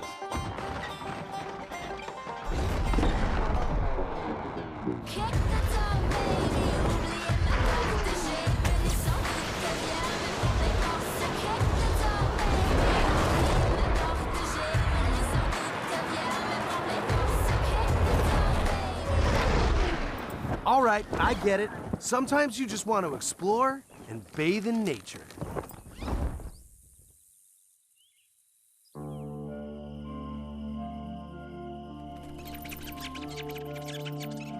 That's right. Everything you do counts. Getting those stars means more rad to be had, and the Republic will abide. There's always something awesome to do as you reach new milestones and unlock more challenges. Ha ha ha! It's the Red Bull Joyride, people. It's infamous. It's spectacular. It's the biggest stop biking. And guess what? Your friends. There is so much more. More stunts.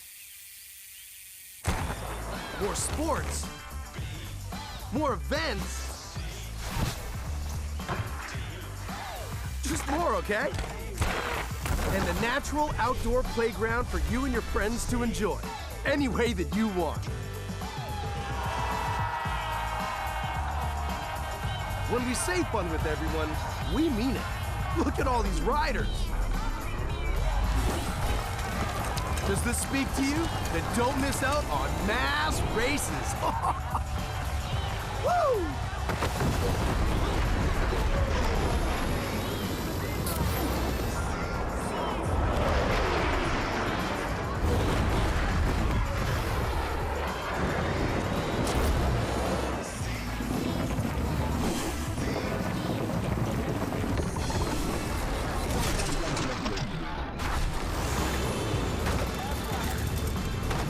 The Republic awaits you, Ryder.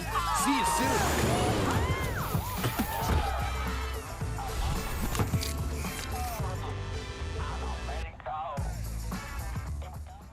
Don't keep the mountains waiting. Riders Republic is coming September 2nd, and you can pre-order now and claim your right to rip.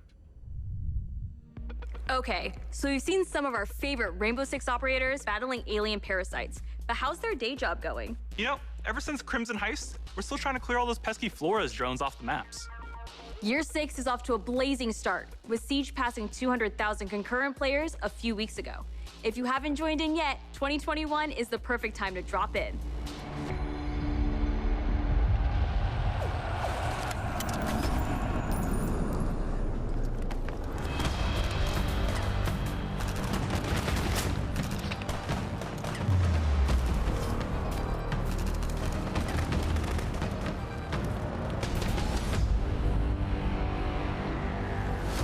Six years into our journey with Siege, we are humbled and grateful for the enthusiastic community that has supported this growth.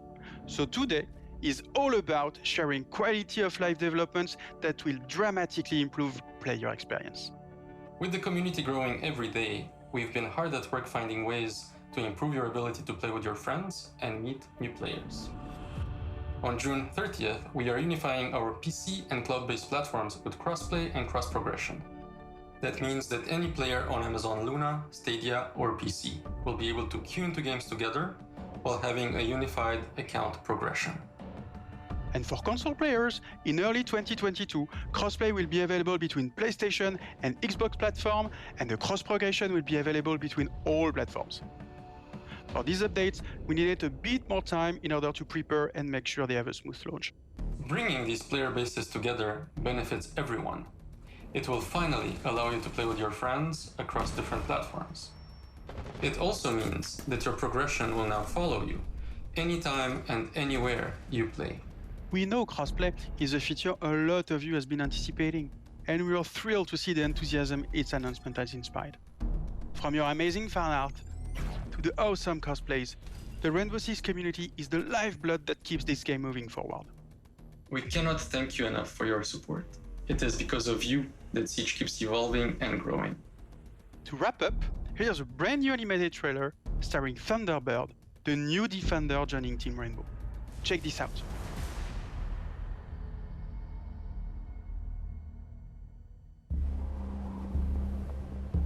Ready? 6 years ago, I met a pilot. She saved my life. Damn.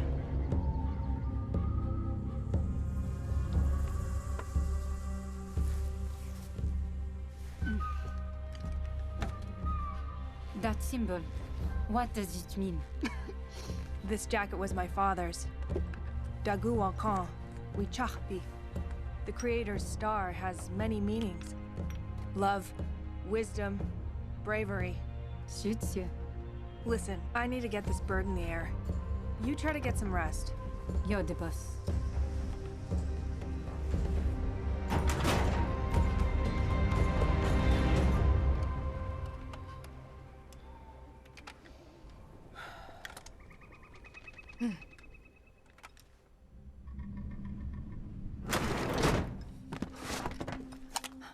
What's happening? Shh.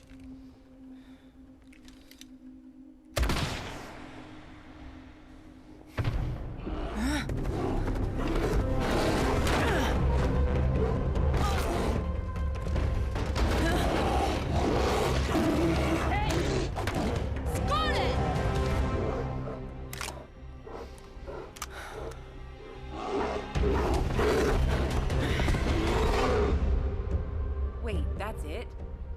What happened next? Why don't you ask her yourself?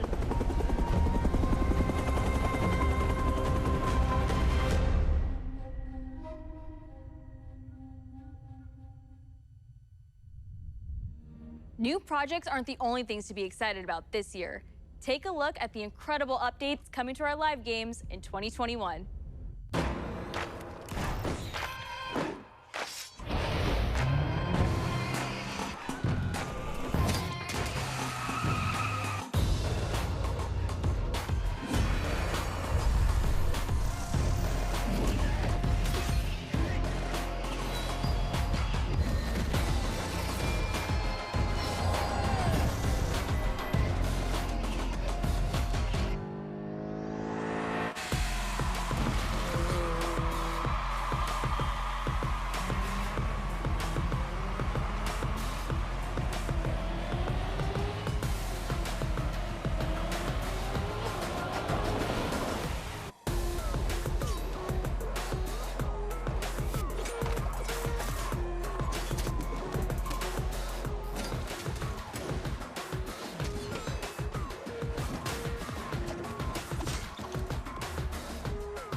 From the release of the Ghost experience to the latest teammate update, Ghost Recon Breakpoint keeps evolving thanks to your feedback.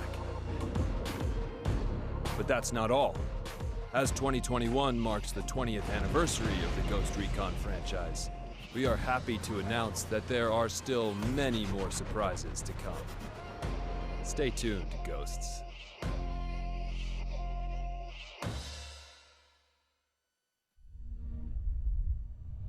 Just Dance has always been about connecting with friends and family. When you're in good company, there are no bad dancers. So move the coffee table, alert the local homeowners association, and let's get loud.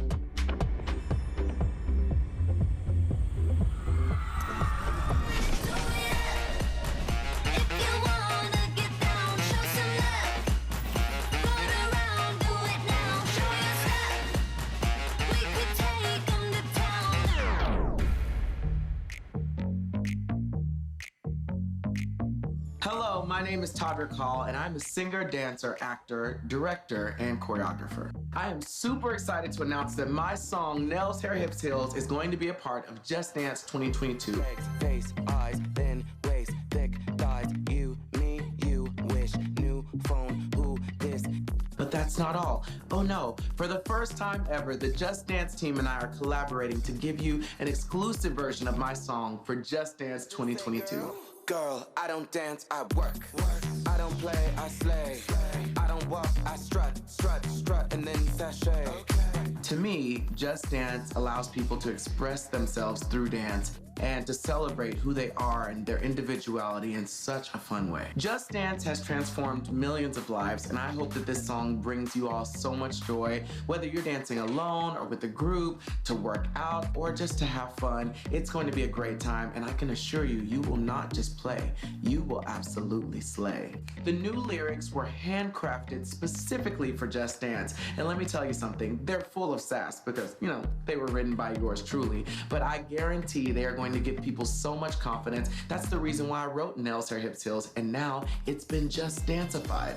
I don't think they're ready for this jelly. I hope you all have just as much fun dancing to this track as I had making it. Oh, and one last thing. You will have the opportunity to be a part of the making of my new video, which will be released alongside the new Just Dance track. For more information on how to participate, darling, just check the link below. We got you. I cannot wait to see you all living your best life and being the most fabulous you have ever been. I will see you all in Just Dance 2022. Girl, I don't dance, I work. I don't play, I slay. I don't walk, I strut, strut, strut, and then sashay. But I don't work for free. That's not the tea, hunty. So make it rain on me, and I might let you see. Okay, dolls, y'all know what time it is. Come on, everybody on the floor. I want to see you work. Come on. Nails, hair, hair, that's all. It's time to get our Viking on. It was a big year for the new chief of the Raven Clan, but your journey with Eivor is far from over.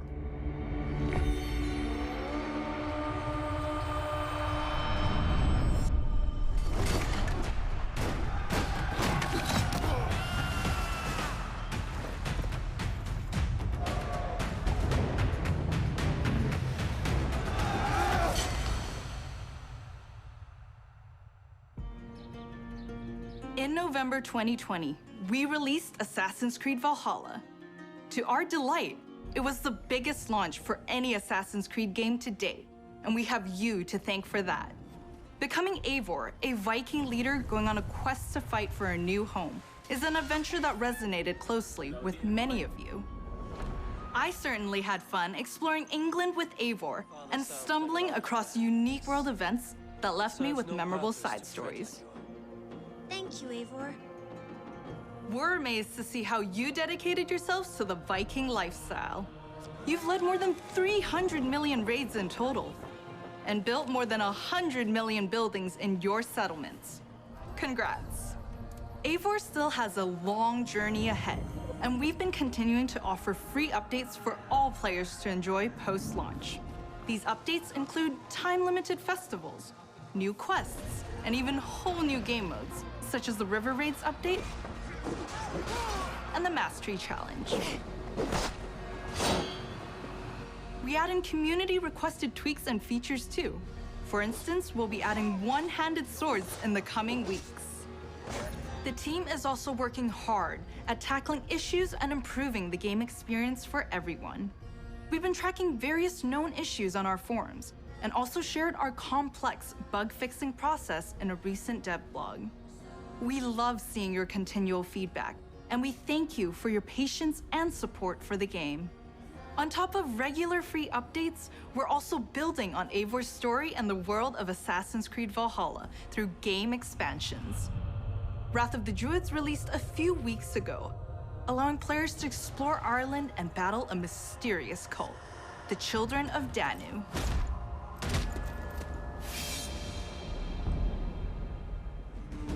In our second upcoming expansion, you'll get to relive the Siege of Paris. This is the most ambitious battle in Viking history, taking place in war-torn Francia. You'll have to do everything in your power to uncover enemy secrets and form strategic alliances in order to safeguard your clan's future. Players may be excited to learn that black box infiltration missions are returning. This means you're given a goal for a mission, but how you'll achieve it is up to you. Expect new abilities, weapons, gear, and of course, new enemies. Watch out for the Siege of Paris coming this summer. Assassin's Creed has long focused on the exploration of history, and we are happy to announce that the new Discovery Tour will be released this fall. It will be free to all who own Assassin's Creed Valhalla. Explore the world and take a deeper dive into the history of the Viking Age. The team has crafted a new experience where you'll get to play as people during the time of Vikings and follow them in their endeavors, big and small, while collecting exclusive rewards. Whether you're an Assassin's Creed fan with a heart for history or a student looking to supplement your knowledge, the Discovery Tour Viking Age will have you covered. Assassin's Creed Valhalla doesn't stop here. For the first time on an Assassin's Creed title, we'll be supporting the game well into its second year. While this year will be a very active year for the game, we're already working on more expansions for next year. Something tells me that Eivor is not done with Odin yet.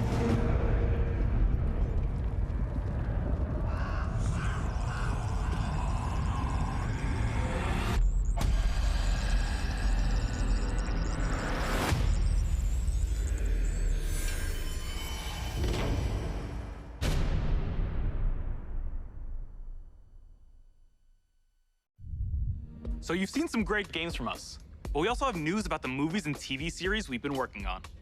Our Ubisoft Film and Television team has some exclusive content to share. Up first is Mythic Quest, the workplace comedy set in a game development studio that's streaming on Apple TV+. If you haven't watched the second season yet, here's a look at what you've been missing before the upcoming season finale. Why do you have goosebumps? This is an involuntary reaction to Being inspired? I was emotionally manipulated. What's the difference? That's it. Except make it about me and not the world. I feel really seen and heard. I don't want to see you or hear you. She played us to get what she wanted. She inspired us. She emotionally manipulated us. What's the difference? Up next is an exclusive look at a new trailer for our feature-length movie, Werewolves Within. It's a whodunit with teeth that'll be coming to theaters June 25th and on demand July 2nd. Hello, everyone. I am Josh Rubin, the director of Werewolves Within. And I'm Sam Richardson, the star of Werewolves Within. Werewolves Within was based off a Ubisoft game, and we're so excited to bring you an exclusive look just for you. Check it out. Dr. Ellis? I told you, she's probably tanked. Touch this door again, I'll shoot. Again. Dr. Ellis? Hey, knock it down off, please. We need answers. It didn't disappear. What did you say? It didn't just... Shh. What? It's not Emerson Flint. It's one of you. What the hell is that supposed to mean? Okay, well, What did her eyeball say? look, we don't understand. Could you just please come out? I'm afraid I can't do that, Ranger Wheeler. You could be one of them. What is she? One of what?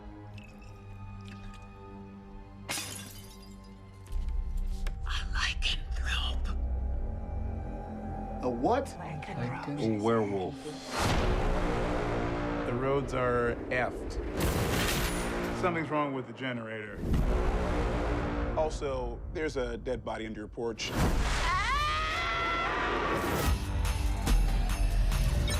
Yes! I'm gonna go get a croissant. Out of curiosity, who is packing?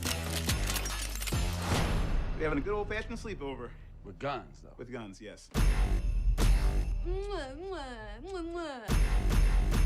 Everybody's going, how the heck?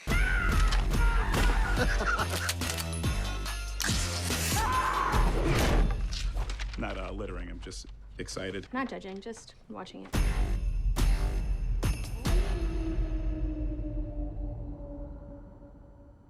Follow Mythic Quest on Apple TV+, and be sure to catch Werewolves Within this summer, in theaters or on your on-demand platforms.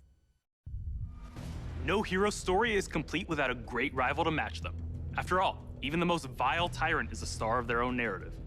When it comes to memorable villains, no one does it better than Far Cry.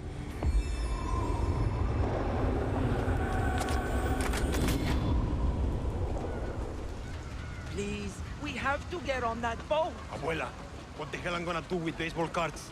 Do you have any idea what these are worth? Let us through. Marco, always making new friends. Danny, you're late. Where's Alejo? He gave up his ticket for his family. Bullshit.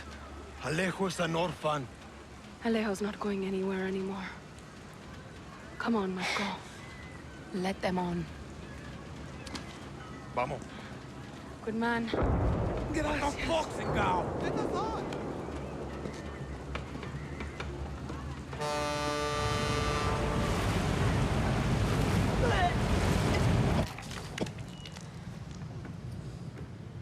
Gracias. Don't worry about it, chamaco. Here. It's all I've got. This isn't right, Danny. We should be fighting, not running to the Yankees. Alejo gave you a fucking gift, Lira. We survive. Same as the orphanage, same as the academy.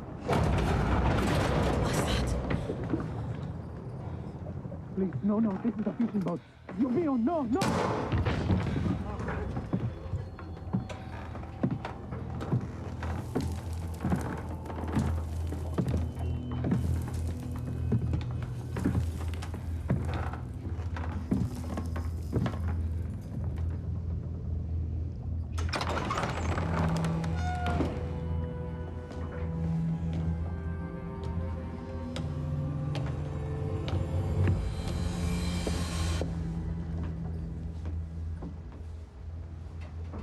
Before he was El Presidente, mi papa loved to fish. We would go out on a boat, just like this, and we would catch the fish and then release them. He would say, it's not always about your stomach, mijo. It's about the challenge. Except when he caught a big, fat, juicy marlin, he was too proud to let that fish go. Si, Tirano! You have poisoned Yara! You have poisoned your sword! I have caught a very big fish today. Haven't I, Diego? Diego! No way. I have caught you, mijo. Now it's time to bring you home. I don't want this anymore, Papa. We have no choice. Let them go. They can work. Make Viviro. Truth or lies? Truth. They could be good workers. They could help rebuild paradise. But if you wanted them to live, you would have never set foot on this fucking boat. 13 years old. And Diego has such compassion for his people. These fish, we will catch and release.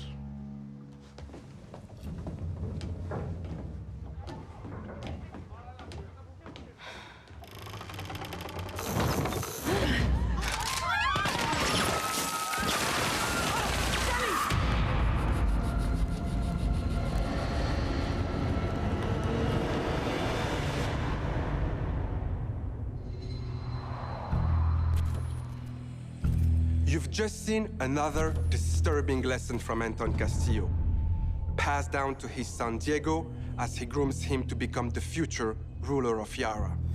The most important part of crafting a Far Cry villain isn't the fact that they're evil or shocking. It's that there's someone that could sit across from you at the dinner table and charm you into thinking that everything they believe, no matter how twisted or horrifying, could be absolutely true. That's the secret to Anton's power, and we couldn't be prouder to have him join the Far Cry family. Now, when creating Anton, we had quite a lot to live up to. Because when you think Far Cry, you think about its rich legacy of villains. Which makes today a very special day for Far Cry fans. Not only did we get to see into the mind of Anton Castillo, we finally get to unveil some of our post-launch plans. Our dream was to honor the Far Cry villain's tradition and introduce a brand new experience. It is time to see the other side. Go further down the rabbit hole, and it's up to you to find a way out.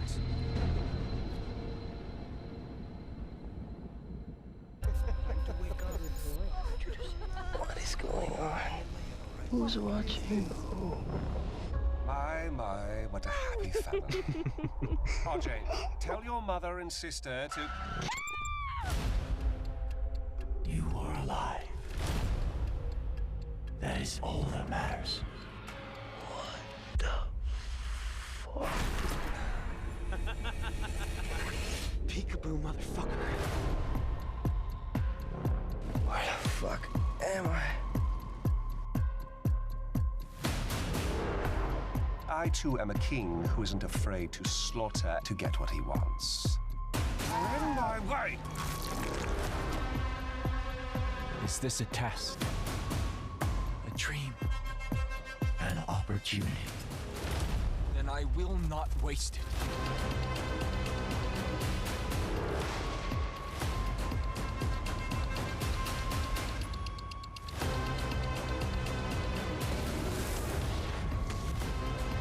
You are beyond salvation. Did I ever tell you the definition of insanity?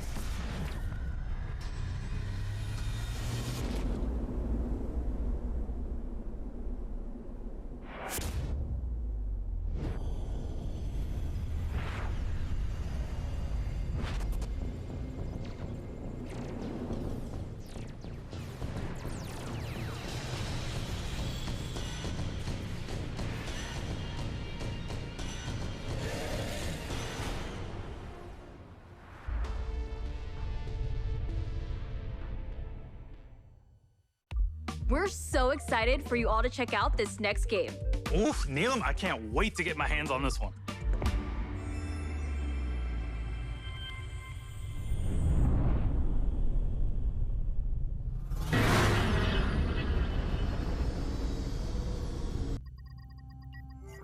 We are now approaching our destination.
The whole team is super proud of this new game, and I can't wait for you to experience it.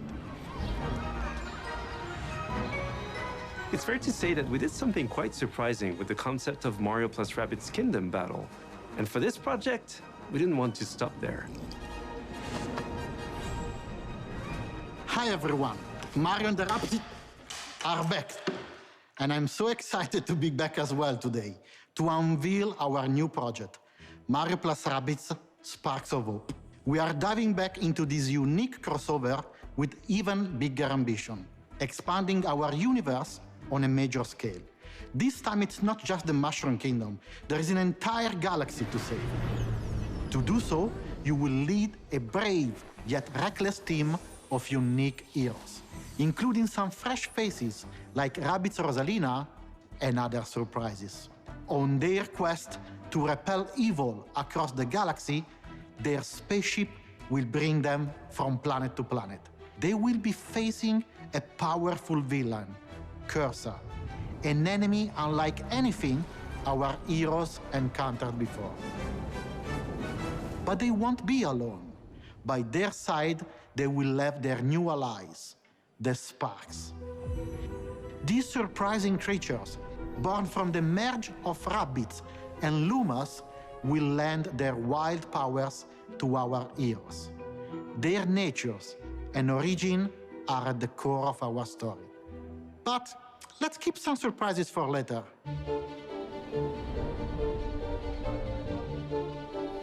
After the tremendous success of Mario plus Rabbids Kingdom Battle, the entire team was moved by the amazing reception from players across the world. We were stunned by the love we felt for this unexpected team-up. We know we've been off the radar for a while now, as we wanted to take the time needed to bring this crossover to the next level. It's not just a new story with new enemies, new heroes. Mario plus Rabbids Sparks of Hope has big ambitions. It introduces new action elements into the mix that will push the boundaries of tactical games even further. That being said, we also wish to offer an easy-to-play experience for all players, yet hard to master for those of you that are willing to take the challenge. And you'll be able to experience this cosmic adventure exclusively on the Nintendo Switch. We can't wait to tell you more about the game soon. There is an entire galaxy to save, and we cannot wait for you to experience it.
So we're not done yet. Let's check in with our CEO, Yves Guillemot.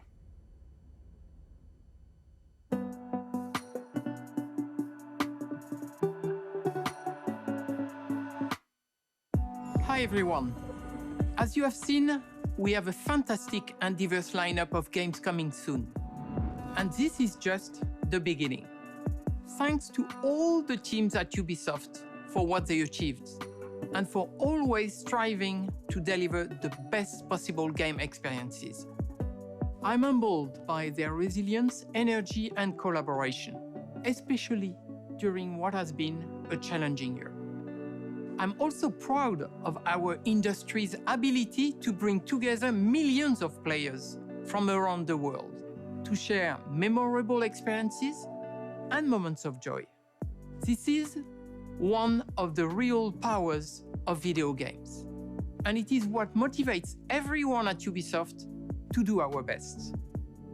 Finally, my sincere thanks to you, the players. We appreciate the trust you place in us. Your involvement in our games communities keeps them growing and vibrant. We want to create original, enriching, long-lasting game worlds, and your contributions, feedback, and support make it possible. We also are proud that some of the biggest names in entertainment trust our creative teams to develop games within their universes. For example, you just saw Mario plus Rabbids Sparks of Hope, developed in collaboration with Nintendo, where everyone's favorite Mario and Rabbids characters return for an all-new adventure. And speaking of great partnerships, there is one more exciting thing we would like to show you today. It is a glimpse of the amazing journey that awaits you in one of the most beautiful but dangerous places of all, brought to life by the latest version of our Snowdrop engine. I'm excited to share this first look with you now. Enjoy.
understand now.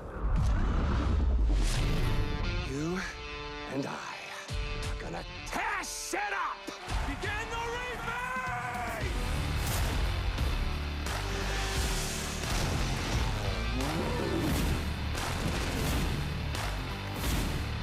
That is crazy.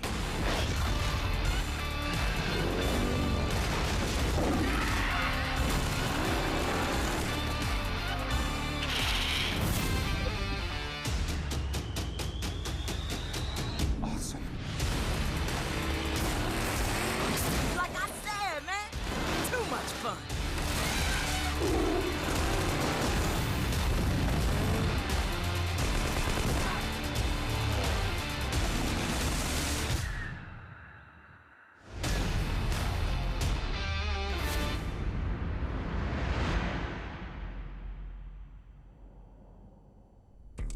Thanks to Eve and all the devs that joined us to share what's new with Ubisoft.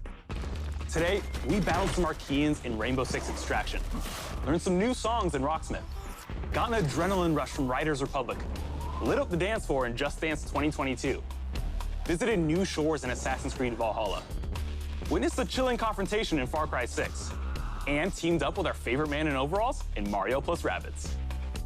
Don't go anywhere. There's still more to come in the post-show. Bye, y'all.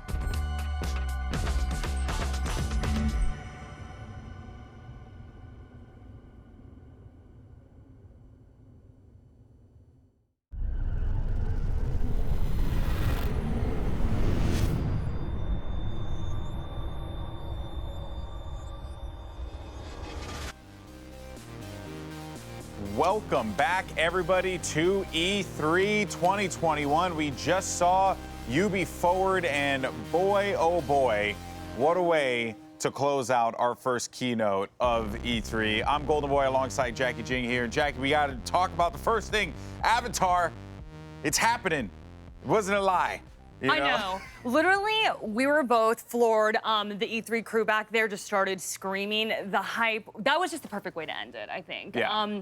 It was just a taste of it, right? But the visuals, I mean, it completely got me to my core. We know that there's so many movies coming out. What is it, 2, 3, 4, and 5, I believe? Yeah, a lot. So A this lot. is just building up the hype for the movies. But I just want to be the Na'vi, and I want to ride a pterodactyl creature like a surfboard. Like, Okay. that just looked so Okay. dang cool to me. I'm glad. So, yeah. I'm glad. I'm here for glad that. we're all sharing things we want to do here. Well, you know what I want to do. What do you wanna is play Riders Republic because yes. I put out a tweet and I said this game reminds me of Downhill Domination, which Yeah. was a game that I absolutely loved back in the day. It was like a mountain biking. It was like one of those games that it came out around the time when all the other extreme sports games were Yeah. coming out, and everyone was snagging up properties, and someone said, "How about we have people ride bikes down a mountain?" Yeah. And from there, I got hooked. I was addicted. I love that game so much, and that is what Riders Republic felt like to me. I'm genuinely excited for it. So I've always loved sports games like this because I'm 6'2" and incredibly uncoordinated. I cannot snowboard to save my butt. In fact, I just land on my butt the whole time. So I'm definitely excited to try out snowboarding, but I also want to drive an ice cream truck. You Yeah. went crazy for the ice cream truck. You were like, Yeah, is that an ice cream it was truck? the ice cream bicycle. Oh, it was an ice cream The little- bicycle, yeah. The little dolly. It was so good. I loved it. But by the way, guys, we had a poll go out here, and it seems like no surprise, especially given that it came at the end, but Avatar Frontiers of Pandora is the game that it was everyone's favorite that was announced. 41% resounding score there. But there were Pretty some good dominant, ones. yeah. There were some good ones. So also shout out to the people who voted Riders Republic. I appreciate you. But there were some fun ones. Real quick, I do want to touch on Rocksmith because Yeah, that that's really game has neat. been going on for such a long time now. But I was explaining it before, and me and Avali, we were like chatting about it, and it's like, it's one of those things that it's not just a game, it's an experience about learning how to try something new, how to play guitar, whether you're a beginner, intermediate, advanced, you can gamify it, or you can just learn all together. It's a really cool idea, and I'm glad that Ubisoft continues to support it. Yeah, I think for me, I would not be able to invest the time, invest the money into playing the guitar. But Yeah. I thought that it was really interesting that it was in this video game format, you know? So I was just like, like maybe this is something that I could mess with, you know? Yeah, and then obviously Rainbow Six Extraction. We don't have a lot of time. We gotta talk about so we Rainbow just Six gotta talk about Extraction. Oh my God. Extraction. Looks so good. We're gonna have the panel talking about it as well, I'm sure. Yes. As Rainbow Six fans, both you and I have worked Rainbow Six esports in the past. This is an awesome thing to see, a co-op Rainbow Six game for all of us. Yeah, I think that you know, there's so many zombie games out there, right? So you pick the one that fits you. And obviously we love Siege. So what's so great about this is that we get to play the operators that we love, use the gadgets on zombies. Like, I'm 100% here for this. Or a version of them, you know, more like monsters, okay, well, they were right? called the Archeans, The right? And it's an Archeans. alien parasite. You're right. Correct me again. you know, I'm sorry. Jackie just really likes zombies. I do. But what I'm so excited for is that we get to play our favorites, like Ash and Pulse and Nomad. Like we saw Ella as well. Like it was just so awesome to see our operators in action, and then against Archeans. Not zombies, sorry. I'm There it is. But there it is. We'll work on that one, Jackie. But yeah, we're obviously really excited. It was a great show, and obviously I'm sure everyone is going off in the chat. But for more on what we just witnessed, let's kick things over to Greg and the crew. Greg, what did you guys think of the show? What I think, Golden Boy, is that it is ridiculous that you didn't. It's an insult to the entire franchise that you didn't bring up Far Cry 6. I saved it for you. You didn't save me nothing. Cut his mic. Why is he talking right now? Damon, it's happened, right? Voss popped up. Pagan popped up. I looked over you. This face of what is going on? What is going on? I don't have the answers, Greg, but I'm excited to find out. It's part of the season pass for Far Cry 6. Some mode that's going to let us play these great villains from the Far Cry series from 3, 4, and 5. I mean, I hope there's more to it than just here's a gun, your boss, just shoot people through a short level. I hope there's a little bit more to it than that, but it's cool they've got the voice actor for Voss, Michael Mondo, back, which means that now both Michael Mondo and Giancarlo Esposito are both in Better Call Saul and Far Cry 6. That's pretty cool. Exactly, yeah. And I mean, if you wanted to go even beyond villains, even though I thought that was so cool, and what is it going to be? Are we going after, is this the afterlife of finding out what's going on? We're seeing it right here, right? This performance right here from Giancarlo, right? Of going through and seeing him perform and just come in and eat up the scenery. And just like, that is what I want out of this game, Michael. I can't wait to get into Far Cry 6 and get this story. Yeah, this is the most I've been hyped for Far Cry since Far Cry 2. I got to shout out Far Cry 2. This hipster. Best in the series. Yeah, okay, we get it. You're cool. I know, right? Oh, you played them all we before. get it. Oh, wow. But what about one, though? One's fine, but like the thing about Far Cry 6 is that yes, they've come out and said like, yeah, we're trying to go all in on the story. It's supposed to be this political drama, and I want to see how Far Cry is able to handle that when they go all in on it, because like they've kind of tiptoed around it with previous games, but the primary objective of those games is to blow things up, and that's pretty much still the case with Far Cry 6. But how do you balance that? How do you balance like all the fun stuff you want to do and all this violent stuff happening in a story? But how do you make that? How do you humanize a game where all you do is shoot stuff? You get an incredible actor like Giancarlo Esposito. Hey, yeah, and I want to be a load-bearing pillar. But is it going to be that I watch that cutscene and I'm super into it, and then I go off and hunt a bunch of turkeys for a better wallet? But while you're hunting those turkeys, don't you feel just that tension? I feel the politics. Where you're just like, man, I'm killing these turkeys, but I feel like I should be saving the world or something like that. Exactly, Avi. Yeah, exactly. Did this work for you? Did this demo, this trailer we see here work? So I have to be honest with you and be like, I heard scary things about Far Cry before, so I'm more of the Mario and Rabbids type of person. But this sold me. I'm like, okay, cool. This is where I'm going to jump into the series. Yeah. And then to see that battle pass where we're seeing like, the past villains and stuff, I'm like, oh, cool. So I just get everything all in one. I'm excited for this. All the story. Yeah, there's something that works really well about whenever a bad guy shows up and talks about his daddy. You're like, oh, this ain't gonna be a good thing. This ain't gonna be good. I don't like that. Shouts out to Daddy Issues. I mean, it's like the Daddy Issues DLC where you get to play as all those past villains as well, so it's going to be a tour down memory lane. Yeah. Far Cry Therapy Edition. Now, Dan, of course, everyone here at E3, on camera, off camera, behind the scenes, working night and day to make sure we give the best presentation. They made sure to have a camera on you. Oh, no. And apparently when the Avatar game happened, you heard Jackie and Golden Boy talk about the fact that everyone went wild. It wasn't everybody, it was you. I think it was an understated reaction. Can we see this clip? Do we have this clip ready? Look at there, look at this, look at this. Now, we can't play it because there are so many curse words. Meanwhile, Avi's stunned. Look, Sometimes you have to speak your truth. You have to let your heart sing. Open yourself to the world. And I am fully open to another wild adventure in Pandora because the movie came out in 2009. Sure. They have been promising movie after movie for God knows how long. They're making 4 sequels.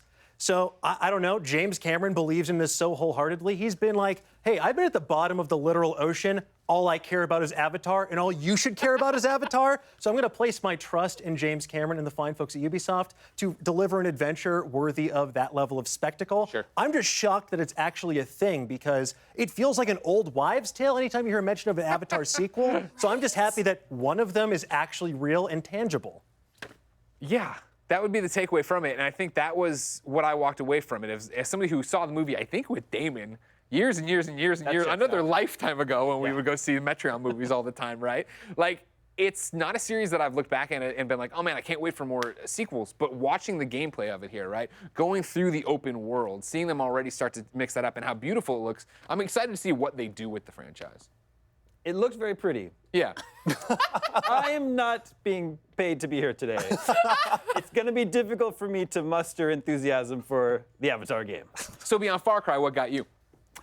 Mario plus Rabbids. Yeah. Love the first game. It looks like they changed the battle system this time around, though. Did you guys notice it's not grid-based anymore? Yeah. You can free roam around your circle of movement there. Also, it seems to be based on Mario Galaxy. Yeah, you got the shines in there. You got Rosalina in there too, and I love the Rosalina Rabbit. We're just like, I gotta get out there.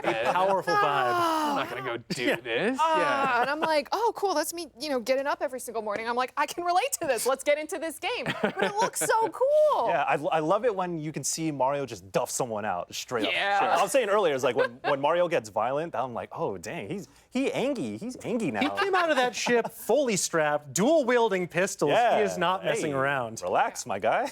And I think, as we watch it right now, this is one of the things I think Ubisoft did well. We've talked about this coming in that, they have an hour-long presentation here. And again, it is off the back of a pandemic year and still being in a pandemic. So it wasn't, hey, here's 24 games. It was, hey, here are games and here are good looks at them, longer looks at them. Michael, did that work for you? Because obviously I know in the beginning you get into these situations of you're watching something like Rainbow Six Extraction. Yeah. You're watching something like Riders Republic. And if that's not your kind of game, obviously you're like, okay, cool. But I thought they did a good job, especially with Rabbids, of here's a trailer, here's us talking about it, and here's some gameplay for it. I think that's important because it shows that they're very serious about this game that they're making. It's not just another game on a slate of a bunch of other ones. Yeah. So like going all in on Riders Republic. Shouts out to Blessing Adeoye Jr. I know you're hyped up for Riders Republic. Oh, actually, good point. I'm sorry. I was reacting to Riders Republic with Blessing on Kind of Funny. Oh, damn. And I brought up the fact that you told me that he needs to be better about doing his utensils. Whoa, hey! He said you have to be better about getting the styrofoam out of the house. So just putting it out there. Beef 3, yo. When I get back home, we're beefing. Okay, just making sure you knew. Just making sure. Settle it on the mountain. It's a lot of tension. Oh, I'm shamed. Avi, I got about 30 seconds, but I want with pre-show. You saw a bunch of little games. What Oh were my the ones gosh, that stood I out had to you? write them down because they were so cute. So there was Bravery Network Online that looked really cute. It had like Scott Pilgrim-ish art style, and it's like a strategic turn-based game that looked cool. Cannot pronounce it. Dorfromantic, which is like Nailed world it. You crushed building, it. You calm. crushed it. Was super cute, but there were a lot of like these cute indie games and smaller games that were coming out. Brawlhalla had, I think, TMNT joining them. So all of these updates and stuff that are coming, I'm like, ooh, okay. Yep, I'm gonna check this stuff out. Yeah, we even ran out of time to talk about Assassin's Creed Valhalla having more stuff and promising a second year of support, which is not something they usually do. But very, very cool. There's so much to talk about here at E3. But fans were, of course, disappointed last October when the news came out they were going to delay Far Cry 6. With the first look at gameplay a couple weeks ago, reigniting the fans' flames for this franchise, the developers joined forces with our partners over at Reddit for a Q&A-style AMA.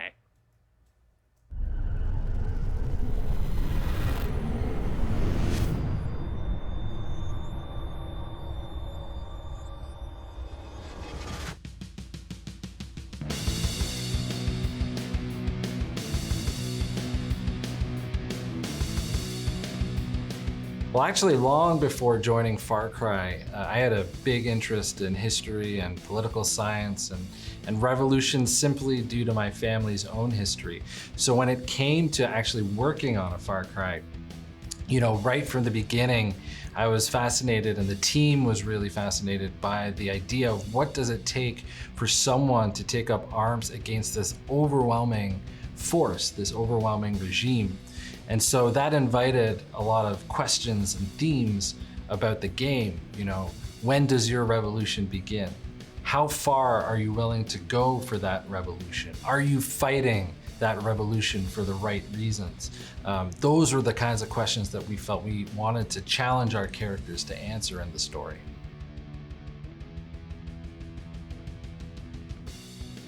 Finally, I get to answer the question, what is the ending of Far Cry 6? Well, it's really simple.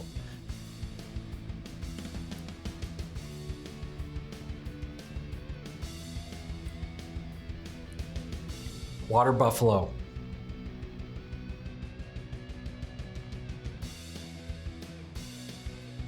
I think it's super difficult to boil that down to one thing. I think first and foremost, being able to work with such an amazing, dedicated, talented, creative, diverse team on this project has been unbelievable. And also watching everyone's voice sort of represented in the DNA of our game has been really exciting to see. I think, you know, there's sort of a highlight reel that goes off in my mind over the course of production. Everything from debating the tiniest script detail in our writers' rooms to trying the Exterminador Supremo backpack for the first time, a controller in hand, to our last day of performance capture with our amazing cast and crew.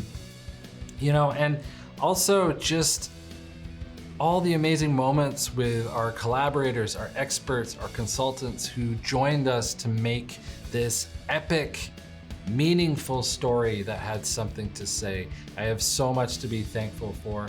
There's way more favorite moments in the course of this project, but that's just a few of them.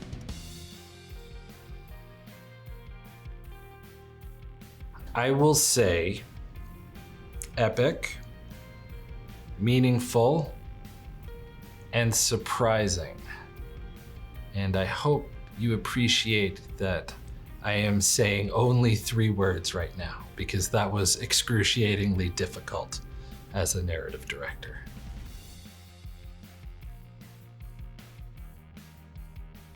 We really tried to approach this with the idea that every Far Cry sort of has its own story and its own world. There's usually some loose connections between the games, but for us, we really wanted to look at the story of Yara, you know, and the revolution between Danny and Liberton on one side versus Anton and his regime on the other.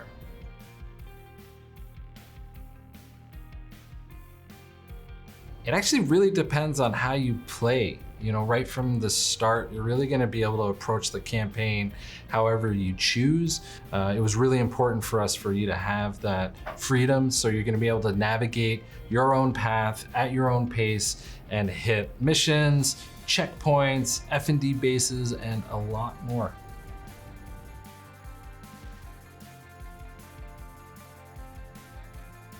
I think something that was new for us and something exciting for us to bring into the brand was this idea that you would have these moments with Anton and Diego where the player wasn't there, that we would have these throughout the game, and you'd get to see the revolution really from Anton and Diego's perspective.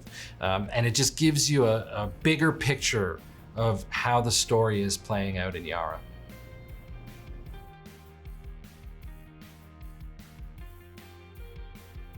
There's a lot to unpack there. The first thing is, Reign of Diego is a fantastic name for a Far Cry, but I am not falling for this trick. However, the previous question is super interesting, which is, you know, how did we land on this notion of family in Far Cry 6? I think what was really interesting for us to explore was this notion that how can a dictator commit such, you know, horrible human rights abuses against their own country while simultaneously talk about, you know, how great a father they are? That was something we really wanted to mine, and also with the notion that, you know, over 50 years, you know, the Castillos have had some hand in Yara's politics and his future. And I think this notion of inheritance came up, and the idea that, you know, Anton really believes that Yara is his and is for Diego to own, that the Castillos are the keys to quote unquote rebuild paradise. That was really fascinating for us. Thanks for joining me today and for allowing me this opportunity to answer some of your questions. Far Cry 6 launches on October 7th. I can't wait for you to dive into Yara. Ubisoft and Reddit there for that AMA, but now it's my time. I'm turning the tables on you, all right? So everybody, the question is gonna be, what do you want from Far Cry 6? What's the one thing you want from Far Cry 6?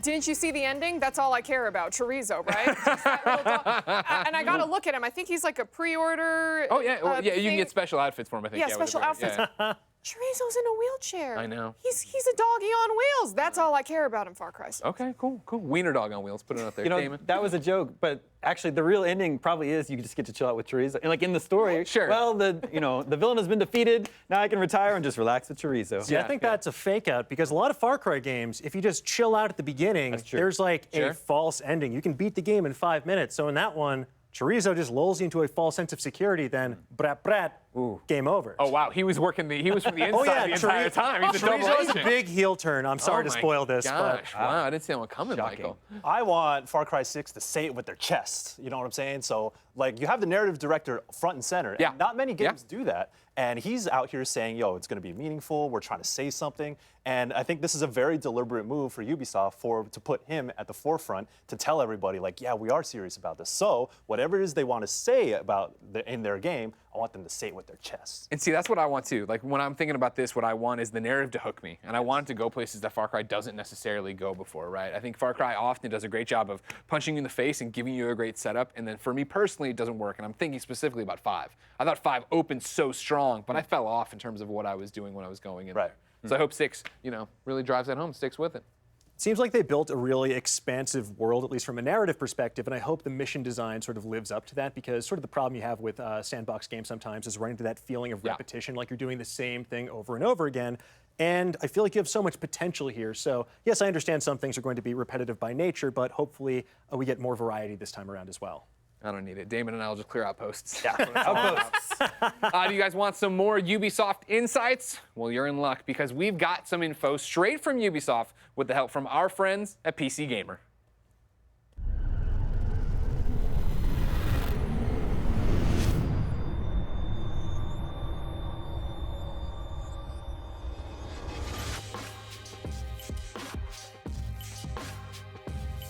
Ubisoft has been pretty quiet about Rainbow Six Extraction since it was announced back in 2019, so I'm definitely curious what it's like to finally get to open up about the game and show off some gameplay recently. We're super excited as a team to finally reveal our game. We want the people to put their hands on it as soon as possible, so yeah, we're excited. Yeah, and I also want to speak to the inception of Rainbow Six Extraction, what it was like to build a new team to expand on that concept into a full-blown game. We were lucky enough to be able to put up a completely new team, completely different from the Siege team, with talents from pretty much all the brands that we did it at Ubisoft Montreal, so Assassin's Creed, Far Cry, For Honor, Watch Dogs, and also people from Rainbow Six Siege, and also people who worked on the very first Rainbow Six game, so Vegas and Vegas 2. And I think a lot of people going into E3 are going to be curious just what an average mission, like an average hour of Rainbow Six Extraction looks like.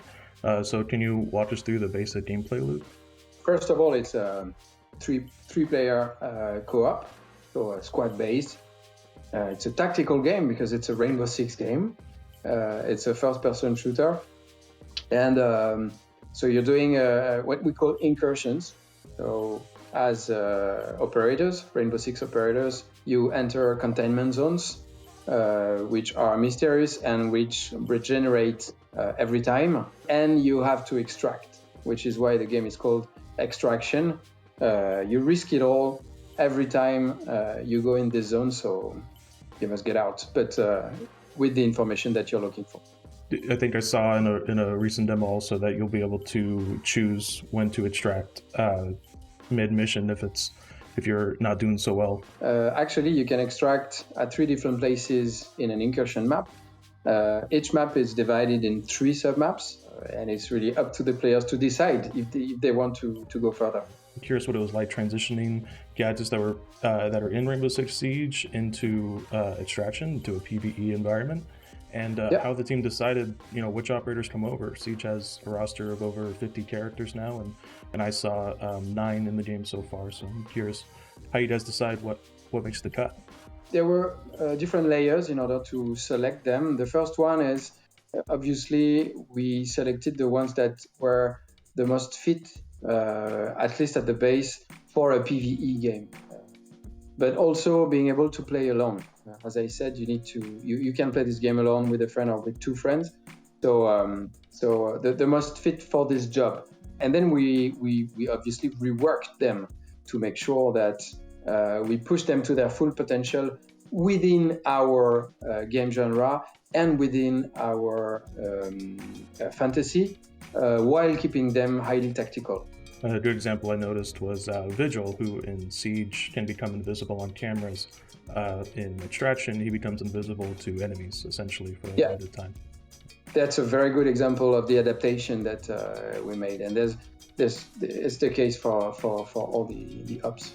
I doubt you can say much about it, but I did also want to ask about Extraction's narrative. How much of a campaign is there that players will recognize, or what type of story is being told in the game? Extraction starts 3 years after the events of New Mexico, where the parasite was seemingly contained by the Rainbow Six by then.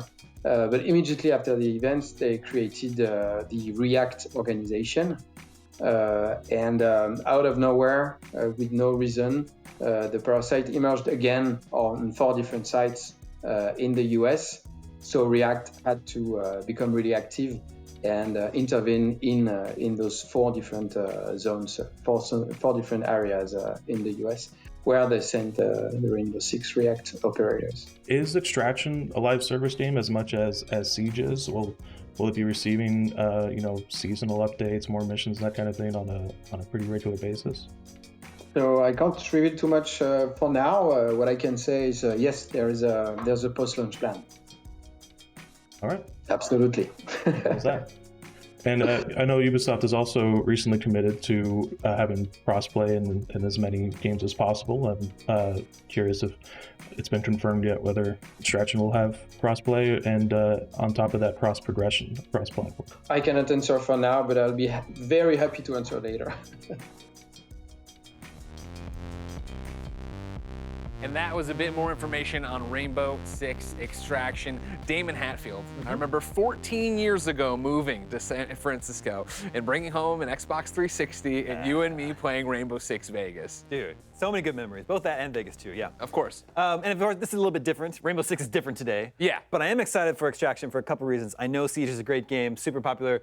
I'm not really a PvP guy though, so sort of reworking the Rainbow Six gameplay into a PvE game, much like Back 4 Blood, that seems really cool. And also, just given the choice, if I'm ever given the choice between a realistic setting and sci-fi, fantasy, or horror, I'm always going to go with the latter. So this Extraction is really speaking to me. I like it. Yeah, I'm right there with you, right? Of like, I've played Siege, I've enjoyed Siege, but the PvP thing has never been my scene. So to take, like they said, weeks ago, take all that information that they've learned, all those mechanics, bring them in here, it gets me going too, and I do want to get in there. Now, Michael, you gonna play? Yeah, hell yeah, I'm gonna play it, because Rainbow Six Siege is my favorite multiplayer shooter, like on the block right now. Wow, really? Yeah, I was a big Counter-Strike player, and Rainbow Six Siege is the game that kind of elevated that style of multiplayer experience. But of course, Extraction being a way to kind of take the fascinating mechanics, the operators, all the different things that you could do in Rainbow Six Siege, but it makes you think about those things a little bit differently. And I know that Jackie and I were watching it and seeing how the operators are being used, because the threat is very different than other live players.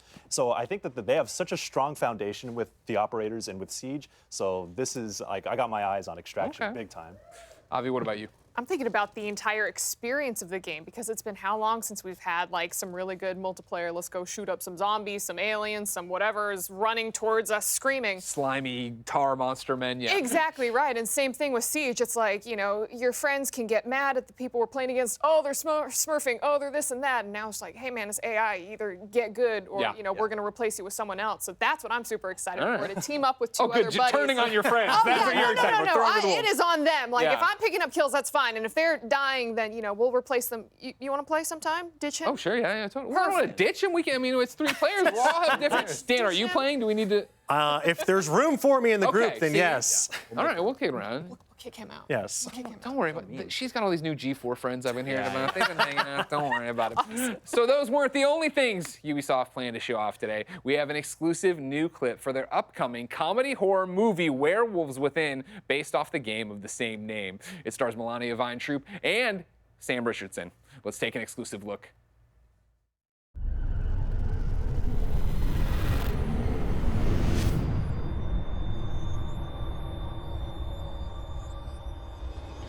Hey everyone, I'm Margaret Boykin, Director of Film Development at Ubisoft Film and Television and producer of Werewolves Within.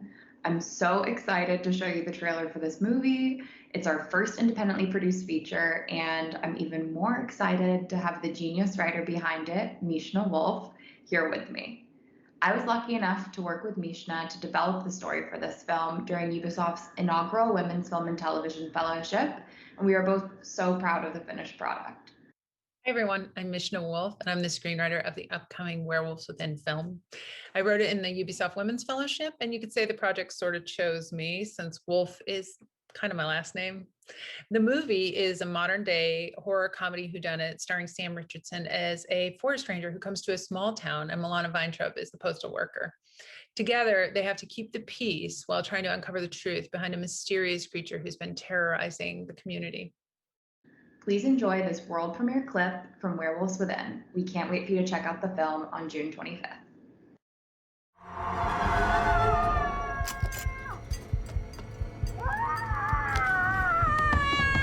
Mrs. Anderson? It's the damn devil that ate my baby! Devin found her like this. I have a triathlon in August, so, 4 a.m. sprints, and I heard screaming. Well, let's be honest, the whole neighborhood heard screaming. I told you, I didn't need your help! I'm gonna go get a croissant. My baby! That monster killed my Chachi! I'm so sorry, I'm confused. Are we talking about a real baby? Because if that's the case, oh my God. But if not, it's For God's sake, Joaquin, show a little respect. It's Joaquin with an M. I don't mean to be rude, Pete, but your dog only barked at Jews. And brown people, no carbs. There's something out there! Probably just a coyote. Or a possum, hun? And that is some Werewolves Within. Dan, I'm being told we have to go to you first. I'm glad they told you that because I do love a good horror comedy, and this cast is low-key stacked with a bunch of people. You may not know their name, but they are genuinely hilarious. You have Sam Richardson from Detroiters, I Think You Should Leave. You have Melania Weintraub, who's an amazing improviser, but you probably know her best from the AT&T commercials, but she is so much more than just advertising cell phones. And then you also have Harvey Guillen from What We Do in the Shadows. So that is an impressive pedigree right there. Just really talented people, and I think it's a rich premise for it because the game, it's all about deception. It's kind of like, before there was Among Us, or maybe simultaneously, you have a game like Werewolves Within where it's all about tricking people into thinking you're not a werewolf, but you secretly are. And that's exactly what we're going to get here. Yeah, that's the thing about it. You talk about the cast and how stacked it is. When we watched it the first time, I was like, oh, I know that person, and I know that person. But they're all the ones from, like, the funny people in the other shows. Like, I noticed the one guard from Orange is the New Black. I'm like, oh, you're in this too? Exactly. Okay, cool. Yeah. So, to get them off there and go. Michael, what do you look for in a horror comedy? Oh my God! I did not expect. Let me ask you this. Yeah. No, don't turn it around on me. Don't turn it around on me. You think this can possibly top an American Werewolf in Paris? No.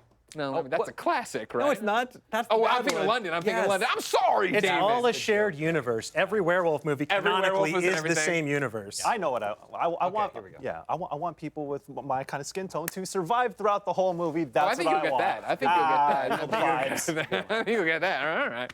All right. Do you want more? That isn't the only movie we're showing off today. We've got an exclusive clip from the upcoming movie Free Guy, followed by a one-on-one interview with director Shawn Levy and Entertainment Weekly's Nick Romano. But first, we've got a special guest who's giving us a look at his upcoming video game action comedy.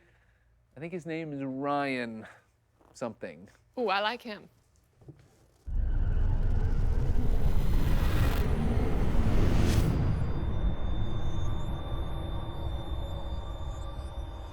Hello, E3. I'm internationally tolerated film star and Nexus 6 basic pleasure model Ryan Reynolds. At its core, Free Guy is the story of the first self-aware artificial intelligence entity coded into the background of a popular video game known as an NPC. Fun, right? But remember, while AI holds great promise for the future, it may also pose a dire existential threat, and we should wipe it out before it destroys us all. Anyway, enjoy Free Guy. My name is Guy. Sunday should be warm and sunny, just a scattering of drive-bys. And I live in paradise. I've got a best friend. This is the greatest cup of coffee of all time. Oh! Mondays, am I right, Joe? You said it, Guy. And I work at the bank. Everybody down to the ground! I thought I had everything I needed. But then I met her. Everybody down on the ground. Everybody except you. Me? It's just a... Please, I have a goldfish. There's something inside you, Guy. I don't want something inside me. I expected you to just follow the rules, but you are so much more than that. Put these on. Okay, fine. Oh my God! What are these, trick glasses or something? Guy, there's no easy way to say this. This world, it's a video game. You're not real. Please stop my... And the guy responsible for this world is going to destroy it. You've met God? Yes, he's an absolute troll. Trolls exist. Buddy, if we're not real, doesn't that mean that nothing you do matters? I am sitting here with my best friend trying to help him get through a tough time. Now, if that's not real, I don't know what is. I know this world is just a game, but this place, these people, that's all I have. So I'm not gonna be the good guy. Thanks, Guy. I'm gonna be the great guy. Well, enjoy your lifetime supply of virginity. Off you go. This whole good guy routine is ruining the game. Terminate him. It's the first time I've ever driven a car before. I really wish you'd mention that. Yeah. Yeah.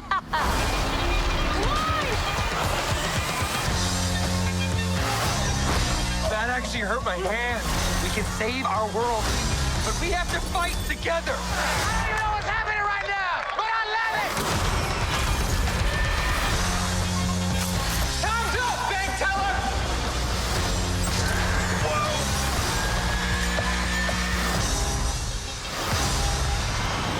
Nope.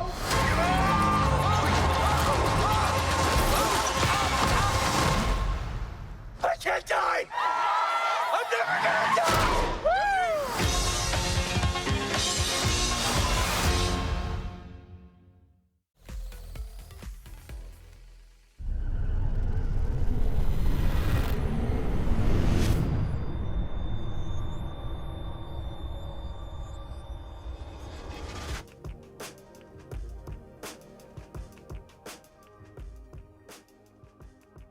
This is Nick Romano with Entertainment Weekly magazine. Thank you so much for joining today's E3 panel conversation with filmmaker Shawn Levy. Shawn is diving into the world of video games as the director of the movie Free Guy. Ryan Reynolds stars as an NPC, or non-playable character, in the open world game Free City, who then becomes self-aware of the fact that he's not actually a real person like he thought he was. Comedy and a lot of action ensue. So can you give me like a little bit, a description sort of about your kind of genesis with this project? Like, when did it this material first come across your way? So Ryan called me. We had almost made several movies together, and I won't name titles because some of them are about to come out. But so we were introduced years ago through our mutual friend Hugh Jackman, who I got to know on Real Steel. And Hugh had always said, if you guys ever work together, it's going to be it's going to be gangbusters because we're both Canadians with lots of daughters, and we really work hard, and then we want to go home to our families. So we have a similar approach to life. We knew each other a little bit. We almost found the right thing. And in the summer of 18, Ryan texted me saying, do you have a movie for next spring, summer? I think I finally found our film. And we talked about it like a day later, and he said there's this script called Free Guy, and I knew this script because I'd read it 2.5, 3 years earlier. But at that point, all I saw was, oh, it's a gamer film. It's a film about gaming culture. It's a video game premise. Probably there's more hardcore players and gamers who would be better suited to that. But Ryan he said, let's just talk about it. And he goes, I'm a casual gamer myself. I think this is an incredibly juicy premise, but let's take the premise and make it a movie that isn't just for the gaming community. Let's get that right. Let's get that aspect of the movie right. And we work really goddamn hard to do so. But let's also make kind of a postmodern new Truman Show, a movie about a background character who gains awareness of their identity. Were there specific games that sort of inspired the look and the feel of Free City? One of the more overt ones is Grand Theft Auto, for sure. Fortnite was another. But what was fun about this, I remember early on, what was fun is the random little tidbits of inspiration. So for instance, I hope they're okay with me kind of sharing this. Like early on, I make Stranger Things. That's kind of my ongoing gig. And so I showed the script of Free Guy to the brothers, to the Duffer brothers, Matt and Ross, who are close friends at this point. And because they play a lot. Matt in particular plays a lot of video games. And he's like, you know what always drives us crazy? And I think he mentioned it was in Spider-Man, like there's this one old lady who's like, she's like an NPC, but she's like a side mission. She's just always bitching about her lost cats. You know what you should do? There should be like a character like that. And so in Free Guy, we created this NPC who is wandering around Free City looking for her cats. And it was just kind of really, there's a perfect example of like, I'll take a good idea from anywhere. I'll take inspiration from anywhere. And I always remember like, oh, there's a lot I don't know. There's a lot of movies I haven't seen and games I haven't played. And so that's another example.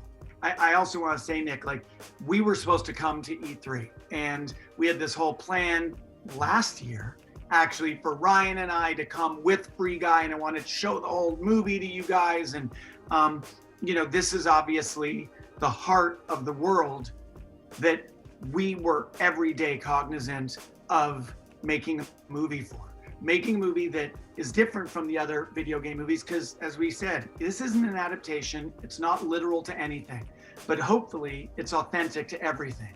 And hopefully it's authentic to not only games, but more importantly, maybe to the culture of gaming, and that community and how passionate it is, right? Like people really care. They care about what they're playing. They care about the way that world and those games are represented and talked about. And, for me, I don't want to do anything half-assed, and I want to connect with a community that cares in a passionate way. And hopefully we've done what we set out to do, which is to make a movie where that community feels like, okay, that's one for us. And we got it right. Awesome.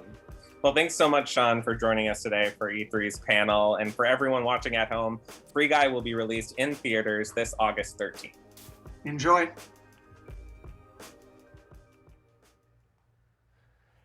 And that was your deep dive on Free Guy, a movie we've heard about forever. You know what I mean? This whole pesky pandemic got in the way of it, but it's finally coming out in August. Avi, I need to ask you, am I allowed to be excited for it? We've been burned as gamers by movies so many times. Like, this looks interesting and funny, and it's got Sean and it's got Ryan, and like, why wouldn't we like that? I feel like because it's a comedy and because like we heard from the director, like he's done his research into the culture, and then also the fact that Ryan Reynolds is involved with it, and we saw his work on Deadpool. Like he really went through Deadpool and became that character. Yeah. I think that we can get excited for it. I'm feeling optimistic about it. Okay. I heard that there was a bunch of streamers who have cameos like Pokimane and Ninja. Jacksepticeye, you know what I mean? That guy. Whoa.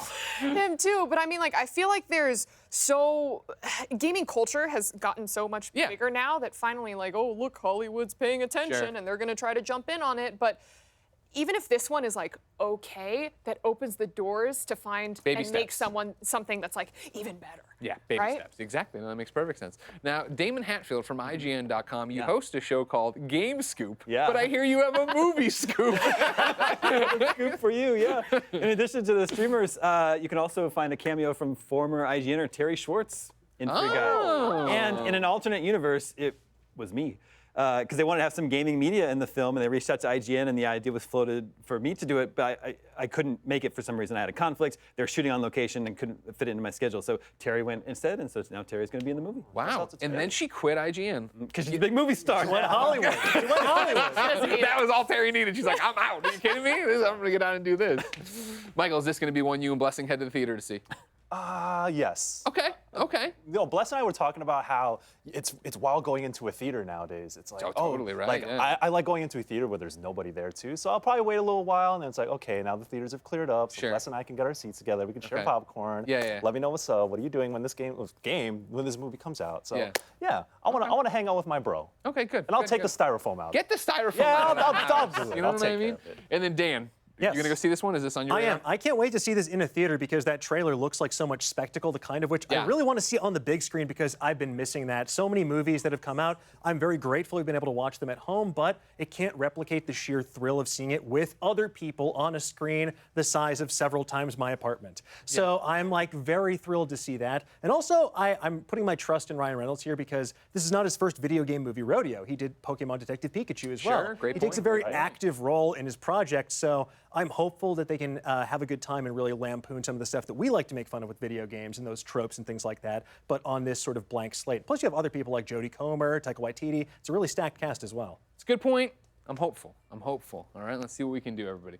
Get out there, watch it in the theaters like we were talking about. But for right now, keep watching your small device as you watch E3 with us.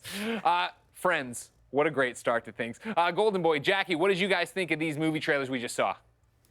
Absolutely loved it. So much comedy, involves video games. We're absolutely here for it. Let's start off talking about Free Guy, right? Yeah. I think we make fun of NPCs a lot, let's be honest. Oh, all the time. It's an endless thing. They never do the thing you want them to do, you know? I Especially in escort missions. Why? Stop making escort missions, people. But it's not hard. I know, but what's fun about this is that okay, the NPC is sentient, and he's just absolutely adorable and hysterical, and he's played by Ryan Reynolds. And I just feel like Ryan Reynolds can do no wrong. Deadpool, Deadpool 2, we heard Dane Casey talking about Detective Pikachu. I really just, anything with Ryan Well, you know, Reynolds. he did do Fantastic Four, but not Fantastic Four. Green Lantern! Green Lantern. Oh, Get I'm out of here. Leave. Goodbye. Just leave. Okay. That was my joke. Yeah. That was my joke, and I messed it up. Greg, don't come at me. I'll Greg fight is you. running over here. I'll fight We're not Greg. talking about Green Lantern. Greg. We're not talking about Green Lantern.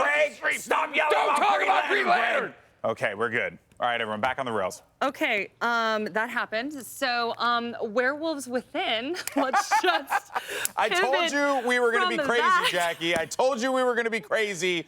That's why we have you and people like Dan and Avali somehow tricked her way in here. Yeah. It's pretty nutty. It is quite the group. I mean, you guys are literally two wrestlers that are talking about video games, Yeah. but I'm here for it. So yes, Werewolves Within, also very comedic. I told you I absolutely love the trailer, and it's actually a VR game, and I think it was set in a medieval village setting, but obviously they're branching out here. This is modern times. But absolutely hysterical. I was in stitches about it. So I'm here for more movies about video games and making me laugh. Hey, I'm here there's for one it. thing we learned, right, especially with like Detective Pikachu, like, hey, Ready Player One, even though it was more pop culture, there was still that flair, that charm that was present in the movie, and it really spoke to a lot of us. I mean, I'm a huge fan of the book, so I kind of got a little bit of that here almost with Free Guy, which made me excited, and then obviously with Werewolves Within. I'm not a horror person, but I'm always into the idea of comedy horror. Yeah. So, you know, and you put Sam Richardson in anything, and I'm in there from the get-go. But yeah. And I'm gonna go and fight Greg. It's been a long Yeah. day. I'm gonna go Okay, fight yeah, Greg. yeah, you guys are gonna go fight, go fight. actually. But before y'all do that, really quickly, do not forget to check out our exclusive E3 shop for t-shirts, hats, and jackets at e3expo.com/shop. Now y'all can go fight. Yeah, we're gonna go fight, but don't worry, folks, because coming up, we've got Gearbox Software and what we might see from them later on today. New games, new trailers, who knows? That and more still to come here. They're gonna be fighting on camera. That too. So make sure you're here. At E3 2021.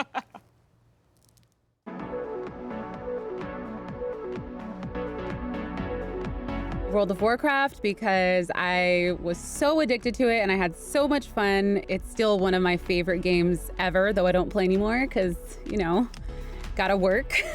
My playtime on that game was literally measured in years on one character. One of the biggest things about World of Warcraft that kind of kept me going back is just the grind. The lore of it is just amazing, and it's just an amazing game. I don't think any game could ever beat it, honestly. RuneScape of all games, that game completely took over my life. Play RuneScape before school, get a couple more hours of sleep and then wake up and act like I totally wasn't tired. Psychonauts, a game that built on my love of platformers, but also added a comedic sensibility that I had never seen in video games before, and just a general creativity that I thought was mind-blowing for anything, not just video games. Snatcher is my favorite game. They teased us all with the TurboGrafx 16 Mini, where they included it in there, but it was the Japanese version of it. I wasn't mad. I was like, I need to find a solution to play this game. Jet Set Radio, because I saw a commercial for it once, and it was bananas, and I was like, I have to have this game. So I went to a pawn shop and got a Dreamcast with my own money, and then I went to Target right afterwards, and the only game they had was Jekyll Radio, which is the game I wanted.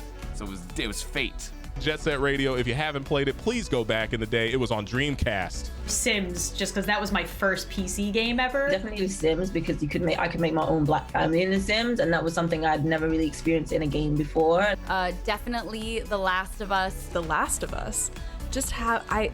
Being able to play a game that's so jaw-droppingly beautiful and immersive and getting so wrapped up in that story. Oh my gosh, took all my emotions, poured all of them into a glass, and then smashed the glass in front of my face while I cried about it. It was so good. It was so good.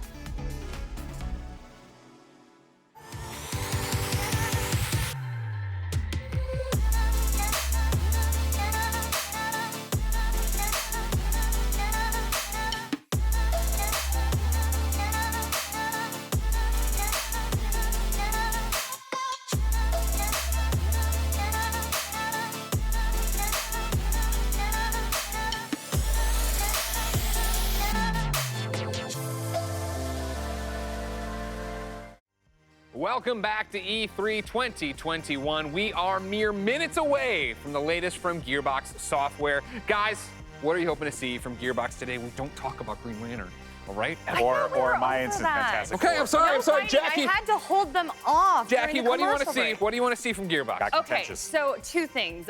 Number one, it's E3. We're all here for video games, Of right? course. But okay, we got to talk about the movie. I'm Yes. super amped for More Borderlands. movie talk.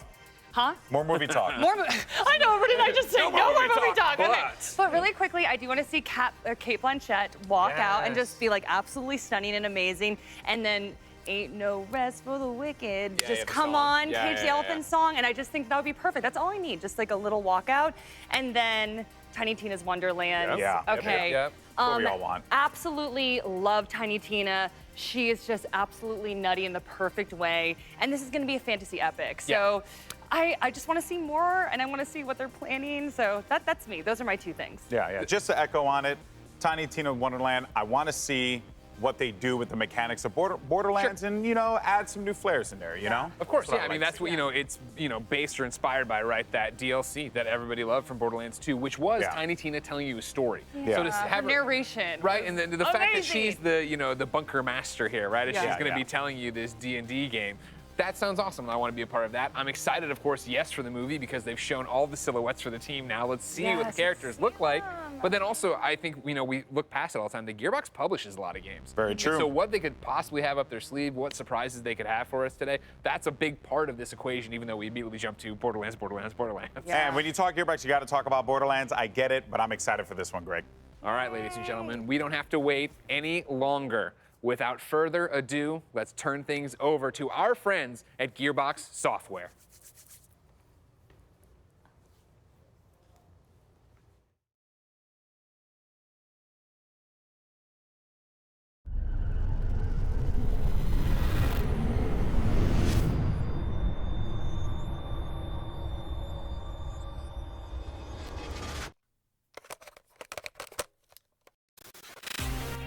Welcome to Gearbox University, where inquisitive minds encounter compelling opportunities.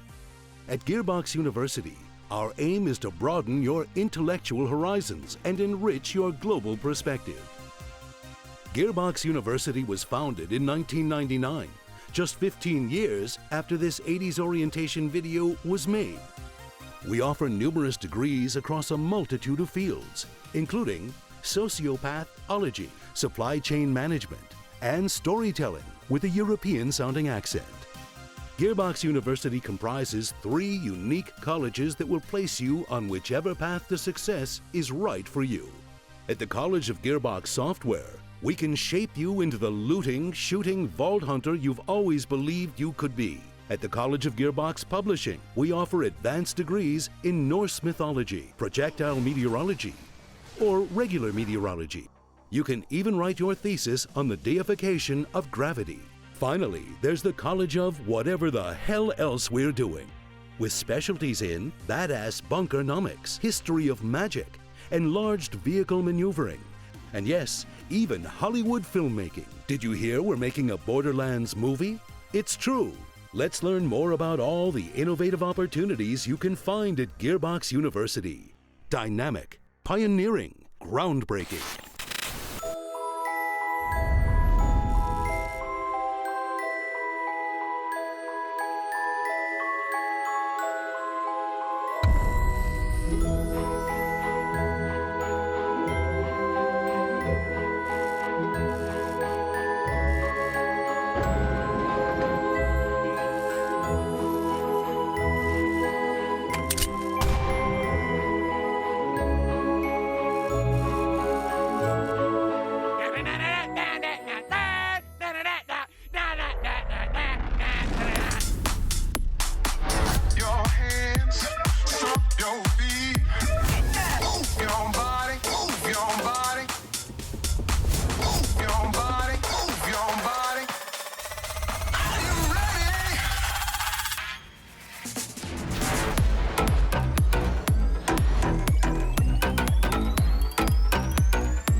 Hey everybody, if you don't know me, I'm Randy Pitchford,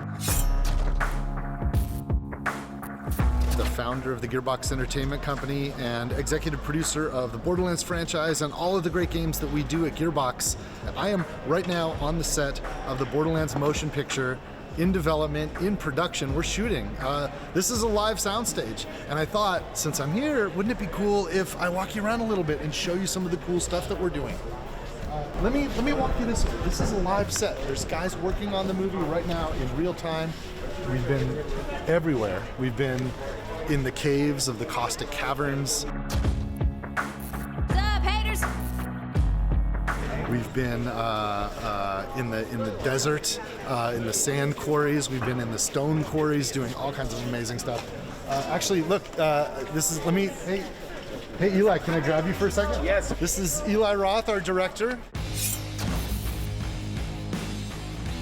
Hey everybody. This is E3. These What's are up, our guys? gamers. And you've got Edgar I here. know. We have so much. He doesn't exist in the game, but he exists in the movie and in real life. It's Edgar Ramirez. Well, Edgar Ramirez's character Atlas exists hypothetically in the game. We've never met him before in the game or in real life. We're meeting Atlas for the first time in this movie story. I'm so stoked that you're here doing this. Thank you, man. This is I'm gonna very, be- very happy. This is going to be a blast. Congratulations. Oh, thanks. Look, I feel like we're just getting started. The whole point is to entertain people, and this movie that Eli's making, it's unreal. I mean, we have.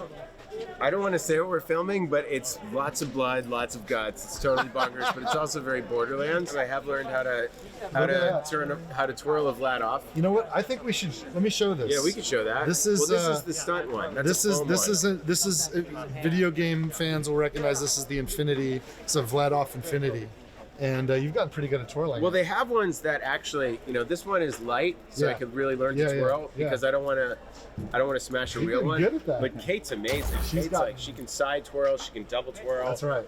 She can do the front twirl. Isn't it unbelievable how she's brought Lilith to life? It's I can't wait crazy. for you to see.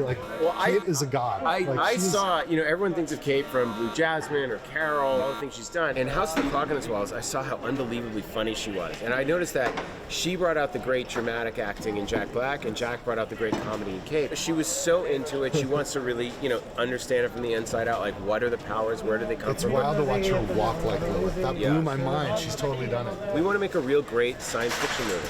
We don't want to just make a great video game adaptation movie. I just want it to be a great. Well, that's the key, right? Great you just have to make a great sci-fi movie. Period. And it's really come to life. So for Borderlands fans who play the video game, if you have people in your lives that you want to introduce to Borderlands but aren't going to play the game with you, this movie's how you do it. You can bring your family, your loved ones, bring them to the movie. We want this to introduce them to Borderlands. They're gonna love it. We want this to be like a gateway drug for the non-Borderlands fans. I mean, look, the great thing about the game is there's so much to it that you're telling 80 hours of story every time. I mean, people can live in the world, so we have to create a different experience. And the experience has to be thrilling in a different way and exciting. Have all the things that the fans love. Easily the best cast I've ever worked with, but just a world-class cast of actors that all came in just to come in and play, and everyone is so into their characters. Like, we see way Florian's playing Creed. Florian is killing it. Ariana is Tiny Tina. Kevin is rolling. I mean, Kevin is a man on a mission. I can't believe he's watching playing Kevin a full action star. Go full action star. I think he's really going to surprise people. I think Kevin's over there actually, and I know Lisa is trying. Lisa, our trying to first get a AD, shot. You go get him. You go to work. All right, come with me, guys. Come with me. I'm going to see if I can find Ari and one of the producers and Emmy. The Arods are legendary. Hey, Ari. Can I interrupt you, man? Guys, this is Emmy and Ari from Arad Productions. Ari Arad has made a whole bunch of awesome movies. You're probably familiar with the Arads from Marvel, right? Because Avi Arad was the founder and the CEO of Marvel Studios, and they created a movie called Spider-Man, and then Iron Man. I believe you're the executive producer. Yeah, I worked on that one. You worked on, and then the X-Men, and then the Avengers, and I think it's gone from there. These are the most successful movies of all time for comic books. And the pitch you gave me was, hey, that was cool. We figured it out with comic books. We think that video games are the next frontier of this, and we think Borderlands is the perfect video game. And you were really flattering. And how was IDEO? I was kind of a jerk, wasn't I? You made us work for it. You made us work for it. But you were right.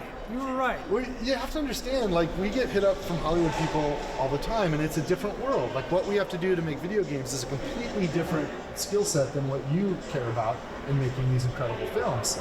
And I wanted to make sure that if we were going to partner with somebody on the film side, that it was with people that cared about our universe, cared about our fans, and cared about the character and the worlds that we created, and was going to actually develop it. Not just, a lot of these guys will collect options and just throw it at studios, just see where they can get business done.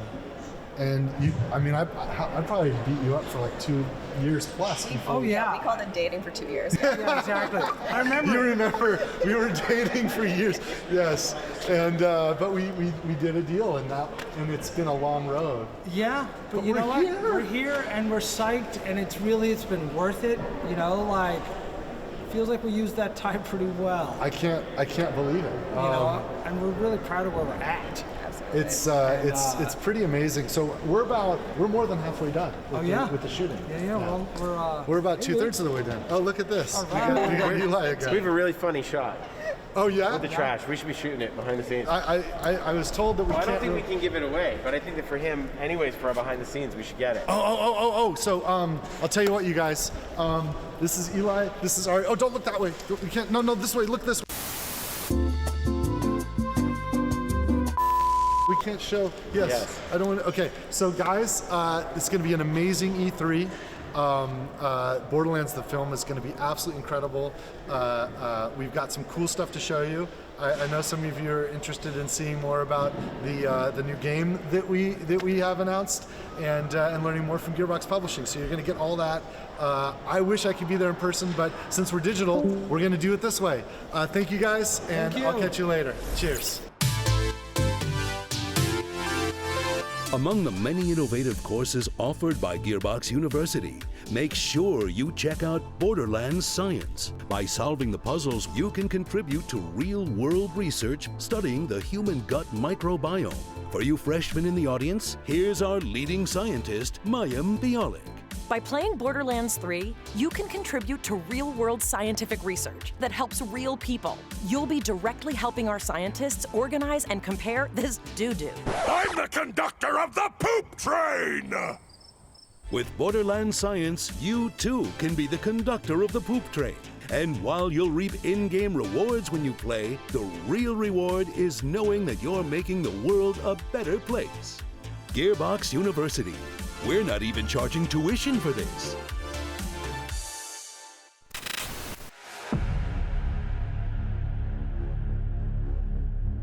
The Homeworld game started in the mid-90s. It would be the first ever truly 3D RTS.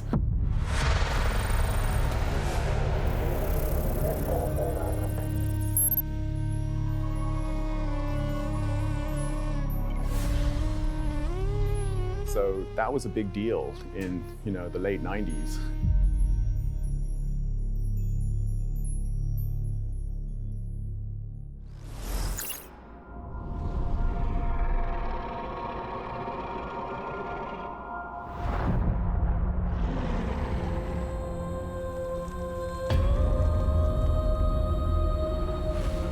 Fate. It soars on the wind. It rises from the grave. It stalks the ocean floor.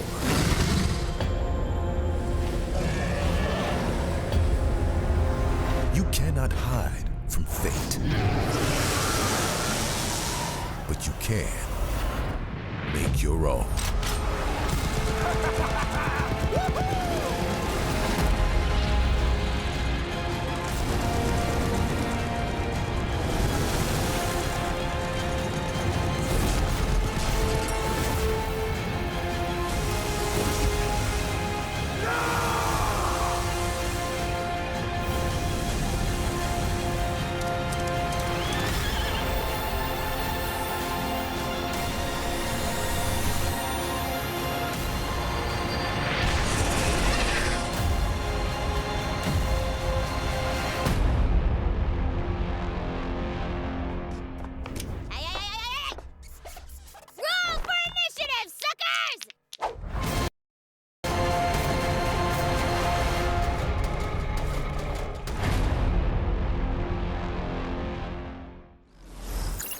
Quick question. We're not talking about yet, right?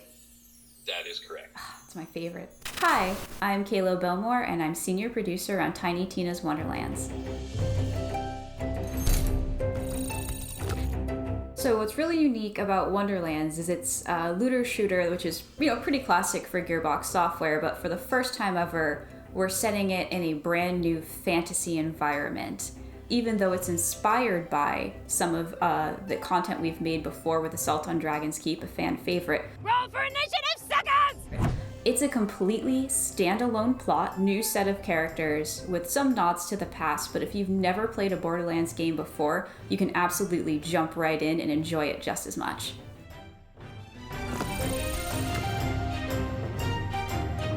absolutely excited to talk about all of our new enemy types. So that is one of our wyvern enemies. You will absolutely be fighting them. They're not your average wyvern. So of course we've got goblins. You definitely can't have a fantasy game without goblins, but again, we like to make them our own. Thank you so much, everybody. I hope that you are as stoked as we are about Tiny Tina's Wonderlands. Follow us on our social channels to find out the latest and greatest news. Enjoy the rest of the show. This franchise has been around for so long.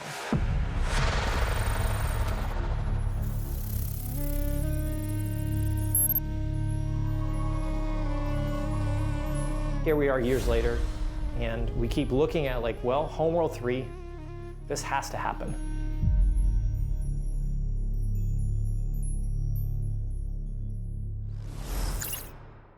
The giants have come to Midgard, and you have been chosen by the gods to protect this realm. But your first task is to find some new clothes that aren't as drafty. Your tribe's journey starts in the wilderness. Hunt down pelts, gather rare resources, and explore the untamed world. Once you've plundered all you can carry, return to your village and use those resources to forge Viking-worthy gear. You must protect the seed of Yggdrasil at all costs, or this world and everything in it will be destroyed forever. So take heed. Ahead things rise when the sun sets. Destroy these dark spirits before they destroy the seed. Each victorious knight makes way for a new day, to venture into new lands, build to greater heights, and face fiercer creatures. And with great risk comes great rewards. But be careful, you're of little use to Midgard squashed by a troll. Craft legendary weapons, build deadly defenses, and grow the strength of your tribe, because those giants are on their way. And it's time for us to end their path of destruction. Let's show them our might is greater than their height.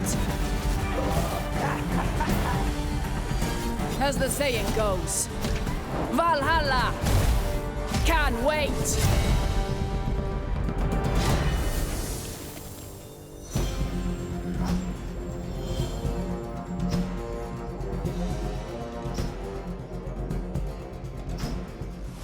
Hello everyone, my name is Juan Maroda. I'm the creative director at Northville. We're just under 2 months away from finally launching our upcoming 10-player co-op action RPG, Tribes of Midgard, and deliver it to you on July 27th on PS5, PS4, and Steam. In Tribes of Midgard, you play as an Einarjar, a glorious Viking hero that's been returned to Midgard in order to protect the seed of Yggdrasil, the World Tree.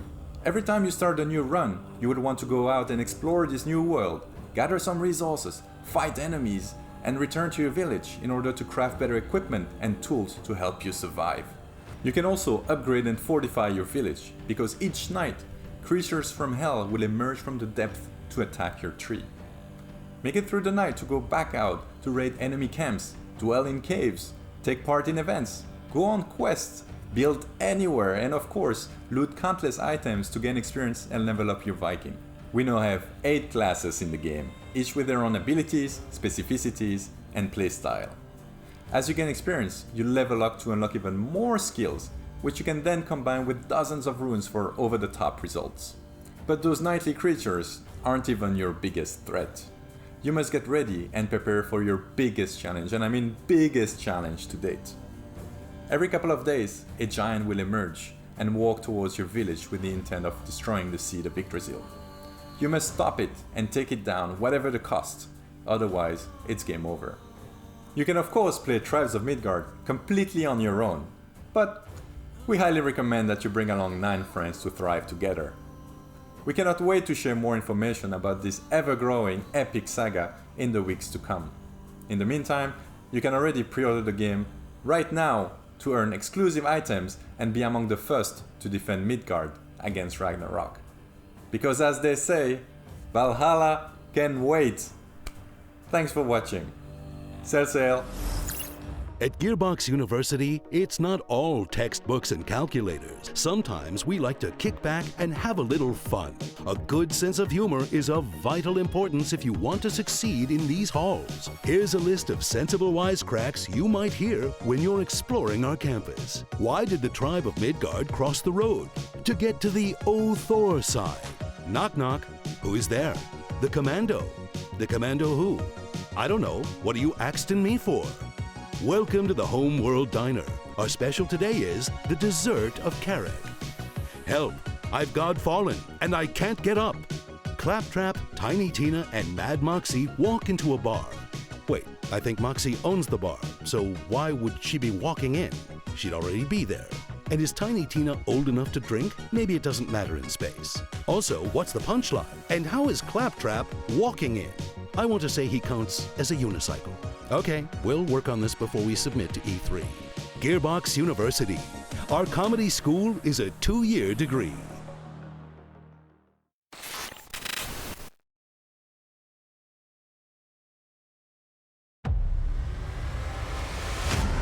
Macros thinks the war is over. After all your promises, but our fight has just begun.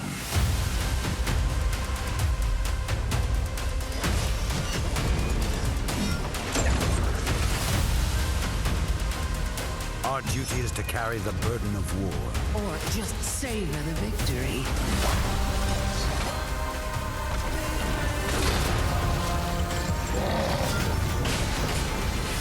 What fun is death, when death is the end of our fun? The darkness has breached reality. It is time, my champion.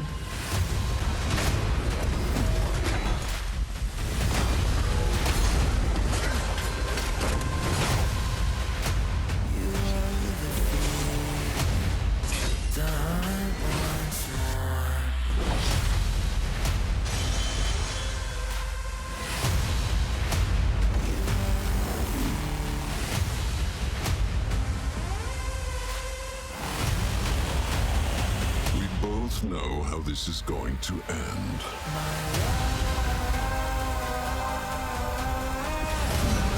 Time for your madness to end, brother. I was never just your brother. I am your god. And after all your promises, you've ripped it.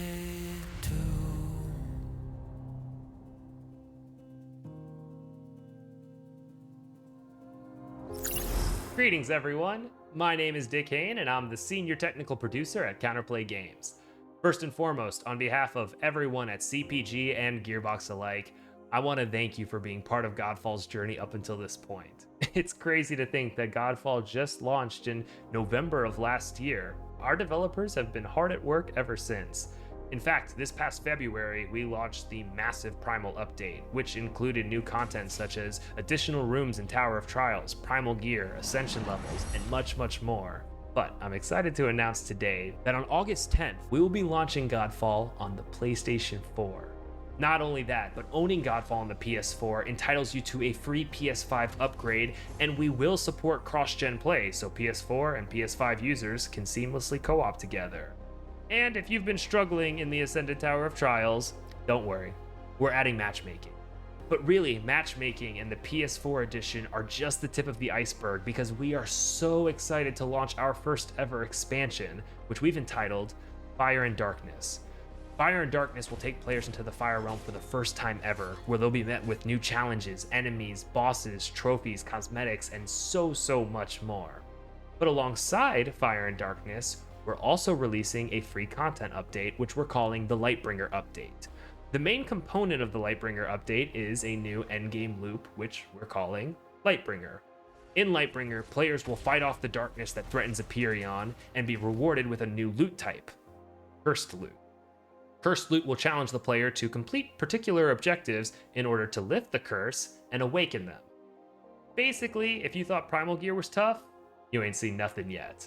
And then, of course, we want to make fashion the forefront of Godfall, so we have added a huge library of cosmetics to both the Lightbringer update and the expansion alike, all of which can be unlocked by simply completing objectives in the game. Thank you so much for your time today. It is an honor to be speaking here, and I hope you enjoy the rest of your E3. There's a really unique tone and vibe and feel to Homeworld that hasn't been emulated since.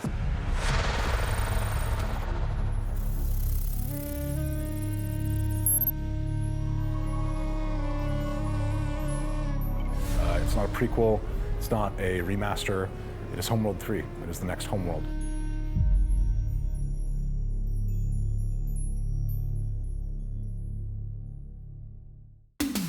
We're glad you've chosen Gearbox University for your higher education endeavors. As you engage in your academic pursuits, don't forget to try out our extracurricular activities. Show off your Shutterbug talents in the photography club. Make lasting connections in our chapter houses. Or if you're a boring person, you can always try out for the debate team. We also have sporting events, but try not to party too hard at the homecoming game or you'll end up looking like this. Be sure to follow us on social media, where you'll occasionally find free shift codes as well as news and announcements about our latest scholastic offerings. Gearbox University, we can shape your future, because thinking for yourself is hard. Now, go buy all our games. We're back. I hope you guys had an awesome presentation from all the Gearbox games in development and Gearbox publishing products coming.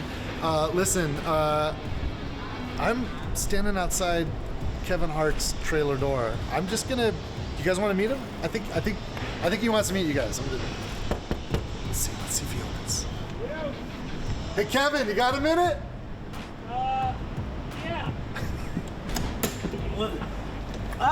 Borderlands fans, meet Kevin Hart. How you guys doing, man? Pretty pumped up right now to meet you guys.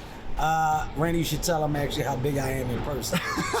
It's a great opportunity. I'm 6'3", and yeah, they can get a good grasp of how much height I put on for this role right now. Dude, you are freaking awesome. Like you don't understand. Like you're a freaking action hero. Thank you, man. This is amazing watching you work. You know you're what? blowing my mind. I'm going to say I'll one-up you. I'll say it's amazing for me to have the opportunity to portray the character of Roland, of course, who you're very familiar with, because this is your creation. I think the biggest and best thing is the surprise that you guys are going to be in for. Because you got no idea what I'm doing or how I'm doing or why I'm doing it. You got no idea the level that I came in at.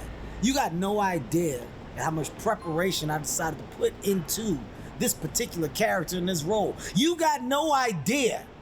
You got no idea. You don't even know what's under this jacket. OMG! It's metal! You got no idea. My job is to come in, not only be prepared, but to shock. And I think right now this is what we're doing. We are doing it. I've seen some pretty, like, it's intense. No one's ever seen you like this before. No, I can honestly say, man, Eli is doing such a phenomenal job. He's doing directing. It's also fun to work with him. Like, he's working his ass off. Well, everyone's working their ass off. Absolutely. You got an amazing cast. Kate, Jamie, Ariana, myself, Flo, our director, Eli, Jack Black. You put an amazing group of people together. So shouts out to you, your team at Gearbox. Shouts out to Lionsgate, for seeing that this is something that could be phenomenal. Shouts out to the world of Pandora knowers.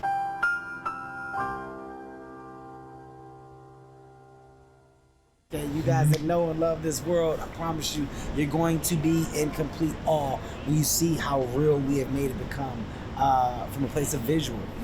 You're going to believe that you're in this place with us. So wow, you're making me cry, man.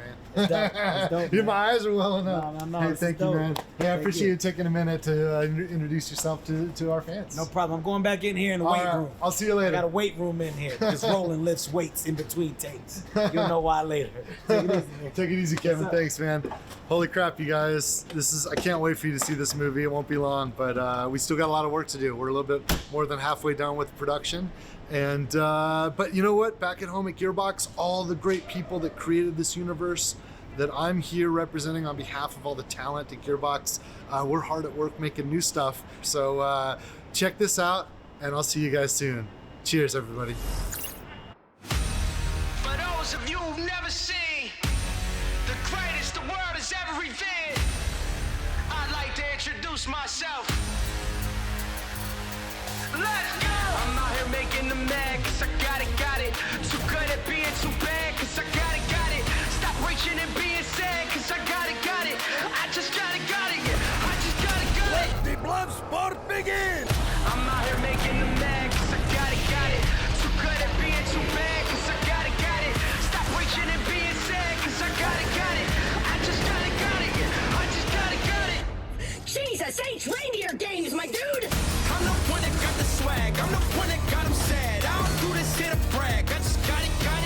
I'm the reason why you mad, I'm the reason why they glance. I ain't even trying to brag, I just got it.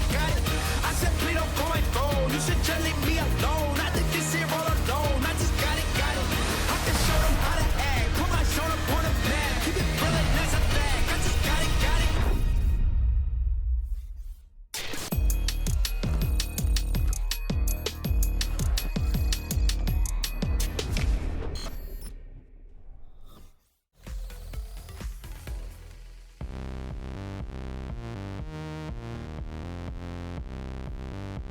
And the Gearbox presentation is a wrap, and my goodness, I have so many thoughts. Oh, what are you doing? You smiling at the camera? It's like, you get to carry all the weight this time. I get to just look at it and go, hey guys, how you doing? Good to see you. Carrying the weight, yeah. Oh man, I don't even know where to start. Let's start with Tiny Tina. What a tease! I know. What a tease! I want more. Oh, come on. I want more. I want more. I thought for sure we had already gotten the Tiny Tina trailer. I thought we had a little bit of gameplay, right? And you didn't. 100%. Obviously, yeah. we got to talk to somebody making the game. That's always great. And I like giving devs the spotlight, but I wish we could have seen more and had more. And, we know Wanda Sykes is in the game. We know Will Arnett's in the game. I would have loved to have seen their characters, hear a little bit from it, right? Do something like that. They're just holding out on us. I know they are. Well, but I'm here for it early still. 2022, they got plenty of time to do all this, like the drip feed of information as we lead up to it. Yeah, I'm super excited about the cast though. Will Arnett, oh my God, is the villain Dragon Lord. So I'm like, can he give Handsome Jack a run for his money? If anyone could, I would say Will Arnett. I just think he's a fantastic actor. And then Andy Samberg is just hilarious. Wanda Sykes is hilarious. And obviously Ashley Birch is back. Butt Stallion is back. Of course, yes. So I am really excited about it. It was kind of interesting though, because during that presentation, Randy was talking to a couple producers, and they were just talking about this new movement. We saw comic book movies, everything with Marvel and DC, but maybe we could start seeing some more video game movies. So. Yeah, right. That's what we were talking about earlier with Free Guy. Right? Yeah. Am I allowed to be excited for this movie? I was asking over there, right? And I ask that all the time with every Borderlands announcement, because you have Eli Roth on, right? You have Cate Blanchett, you have Jamie Lee Curtis, you have Janina, and the list goes on. Cast, Blackjack. We at the very end there see Kevin Hart, and it's like, that's a stellar cast. And again, those silhouettes they've shown for us look so spot on to what you'd expect these characters to be, that I do wonder, if this is the one where we turn the corner, similar we're talking about turning the corner with comic book movies, if this will be the one for video games. Even though I know Detective Pikachu, I'm not throwing shade. I'm not throwing Pikachu shade. I'm just saying, in terms of one that's very straight up, like this is what the video game world looks like on the silver screen. Is that what it's going to be? I think it always comes down to story and if they capture the world correctly. But obviously, want to talk about video games a little bit. I know one of the better jokes is I'm Godfallen and I can't get up. I know you were a big fan of Godfall, so. I wasn't. I wanted to be a big fan of Godfall. Oh, okay. Yeah. What had happened is Godfall dropped, and I played a little bit of it and liked it, but I fell off because it was so content light. Blessing on my team actually played a lot of it. He liked it. He's came back recently because of a lot of stuff they talked about there. Okay. And that's the thing I think that slid under the radar with Godfall. Yeah. Is that nobody, and I shouldn't say nobody, but the majority, when you look at Metacritic for Godfall, nobody was like, the gameplay is bad, the gameplay loop is bad. It was just, oh, we need more. And I think what's interesting about Godfall, if you haven't been paying attention to Counterplay games, right, is this idea of they had this giant Primal update. They're about to give you the Lightbringer update, which is free and going to give you a whole new endgame, let alone Fire and Darkness now, which is paid, but is a full-blown expansion with all this different stuff, let alone the free loot items, let alone the new characters, let alone the new weapons. Like, Godfall's an interesting one where it's been building since November in a way that, it came out, and I remember getting, I think, like on IGN a 6 or 6.5, I remember, and that seemed to be the vibe of it. That the gameplay, and what I played of the melee combat is fun, right? It isn't a looter shooter, it's a looter melee combat game, which you don't see as much of, and to see it as gorgeous as it looked on PlayStation 5, now to see it coming to PlayStation 4, now to see it with a free update if you buy it on PlayStation 4, so when you can get a PlayStation 5, you can get it. I think Godfall might honestly be, from the perspective of new information, one of the more interesting ones there, because there's a lot going on. I mean, we have some of the video up right now, and the game looks absolutely breathtakingly gorgeous. I want that sword. I just want all of this. Animation-wise, it is just absolutely gorgeous. But really quickly, we could talk about video games, Borderlands all day, but we're going to have to send it over to Golden Boy and the gang in just a second. But first, we've got some more in the production of the Borderlands movie from CEO Randy Pitchford, who's on location in Budapest, Hungary. So let's see what he got. I am in Budapest. I am working on a movie. The fact that I've been there from the very first moments of Borderlands and have executive produced and did a lot of design and development and even storytelling with all of the Borderlands games over the years. I just happen to be the guy that's helping these guys make sure it's an authentic Borderlands movie. And I've loved a lot of the interest that Hollywood's gotten in video game IP, and I love the fact that Hollywood's investing more and more in video game IP. But I will say that, like many people, some of the video game movies have disappointed me, and I'm really just it's not my movie, but I'm doing everything I can to make sure that this team of incredible filmmakers, this director, this cast, this unbelievable crew has all the support in the world from us, and has the access to myself and all the members of Gearbox to make sure that the authenticity is there. And we're doing everything that we can to make sure that's the case. I don't want to spoil anything from the movie, but it's just unfreaking believable. It's a blast. I can't believe this is happening. Welcome back, everyone, as we're here with our media friends. And we just had the Gearbox presentation. Randy Pitchford there giving some words with a hot take, saying video game movies have disappointed him. Man, spice that Randy Pitchford, Dan. Yeah, I mean, look, video game movies have traditionally been a tough nut to crack because video games are an active experience. Right. Movies are a comparatively passive experience. How do you translate that adequately? But I do think in the last several years, you're seeing movies like the new Tomb Raider, like Pokemon Detective Pikachu, and even like what we're seeing with Free Guy, for example, where hopefully they're going to break through that mold. With a franchise like Borderlands, you have a real opportunity there, but I'm just kind of champing at the bit to actually see the movie. It was cool to see behind the scenes a little bit, but I want to see more beyond just like silhouetted production still. So hopefully we'll get that pretty soon. Please. But did you see the cast list, though? The cast list is awesome. Andy Samberg, Wanda Sykes, Will Arnett, Ashley Birch, of course. Who else am I missing? Yeah, I mean, well, that obviously for Tiny Tina, but then on the other side, you got, Kevin Hart, who we saw. Kevin Hart, Jack Black, Claptrap. Yeah, and he's very clear that, like, acquiring talent to get them into this, whether it be the game or the movies, not a problem now because people seem to be really,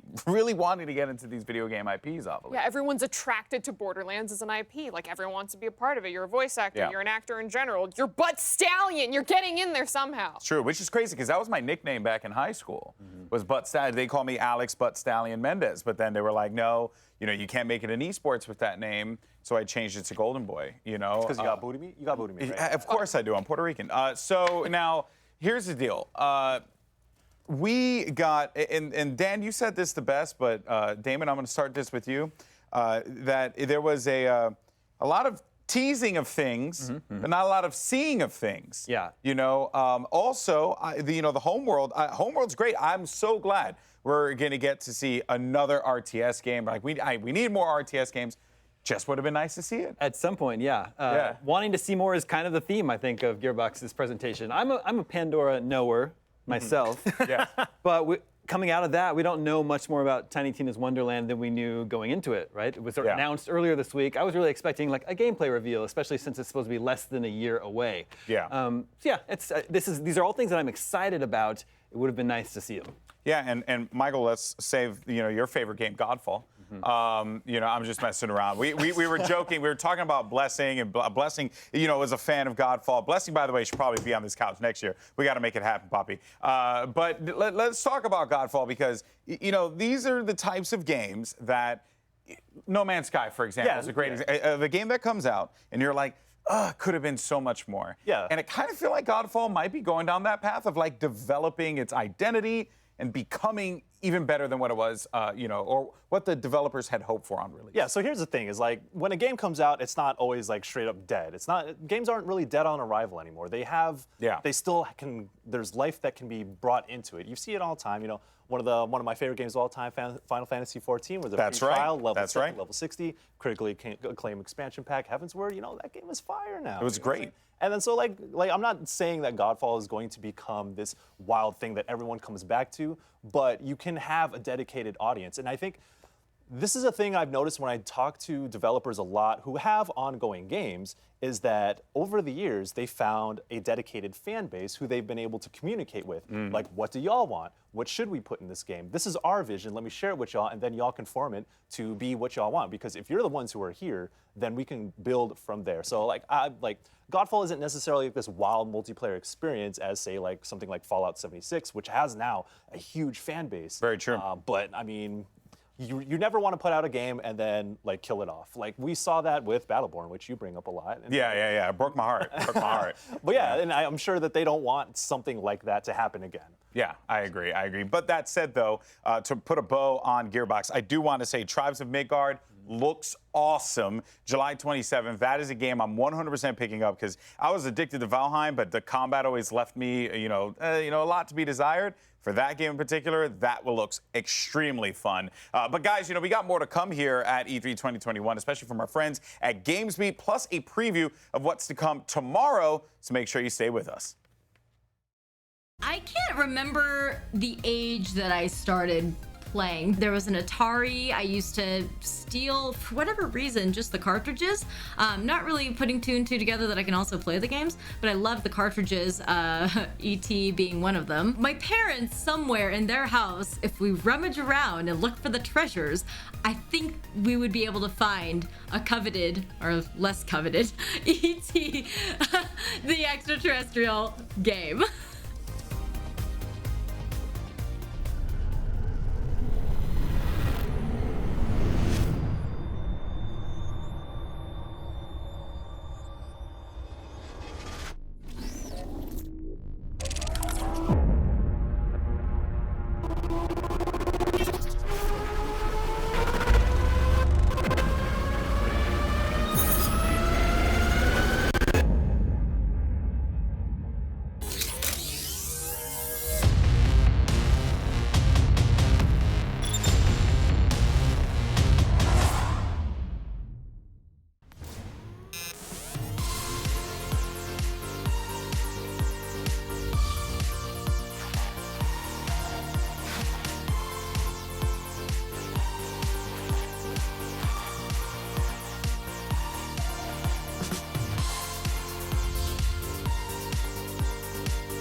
篝火营地是中国领先的游戏媒体，创立于2018年，致力于为全世界的中文游戏玩家提供专业、精准、迅速的资讯情报。篝火营地立足于中国，与多家国际一流游戏媒体同行达成正式内容合作关系，源源不断地将最新鲜的游戏资讯第一时间带给全球中文游戏玩家。自成立以来，篝火营地在全网的内容浏览量已经超过5亿，服务了数百万的读者和玩家。我们的愿景是做游戏文化传播者。您可以在全球各大手机应用市场下载篝火营地 APP， 或者访问3w.gamebonfire.com 来加入游戏传播者的行列。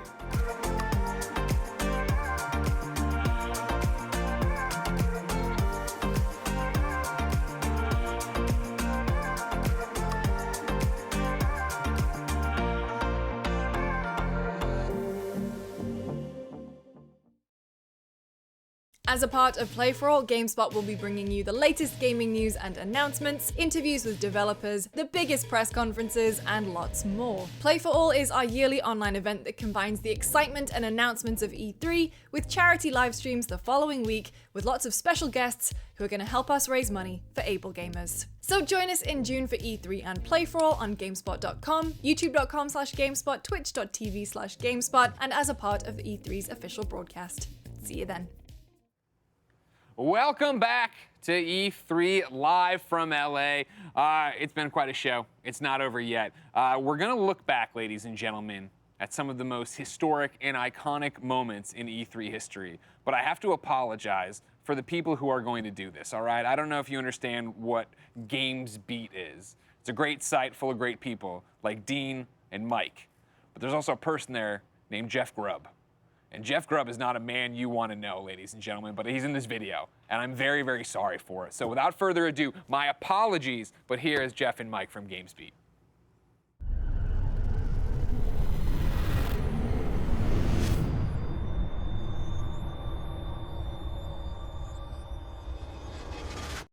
It's the internet. You're busy because it's E3. I'm Jeff Grubb. I work for GamesBeat.com. Joining me is Mike Minotti, who's going to say hi to all the good people right now.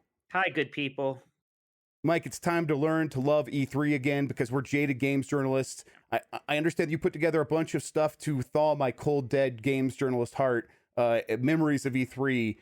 You ready to just take me through it right now? I'm happy to do so. Yes. You know, my heart only has warmth for E3. So, you know, yeah, you can call yourself jaded all you want. I am just a ball of E3 love. Yes, and I'm going to roll it over you. Of E3, of gamer Christmases past, future, and present. Yes. Well, not future. Those are sad. Okay, that's right. Yes, analogy. yes, right. You illiterate scum. But yeah, this will be great. All right, Mike. What is this? Should we set it up, or should we just start playing it? No, this is when Sony announced the Final Fantasy VII remake at E3. This is from somebody in one of the front rows. So we're gonna hear how excited and happy all those people are, Jeff. Well, listen, it's just a commercial. How excited can it be? Oh, boo.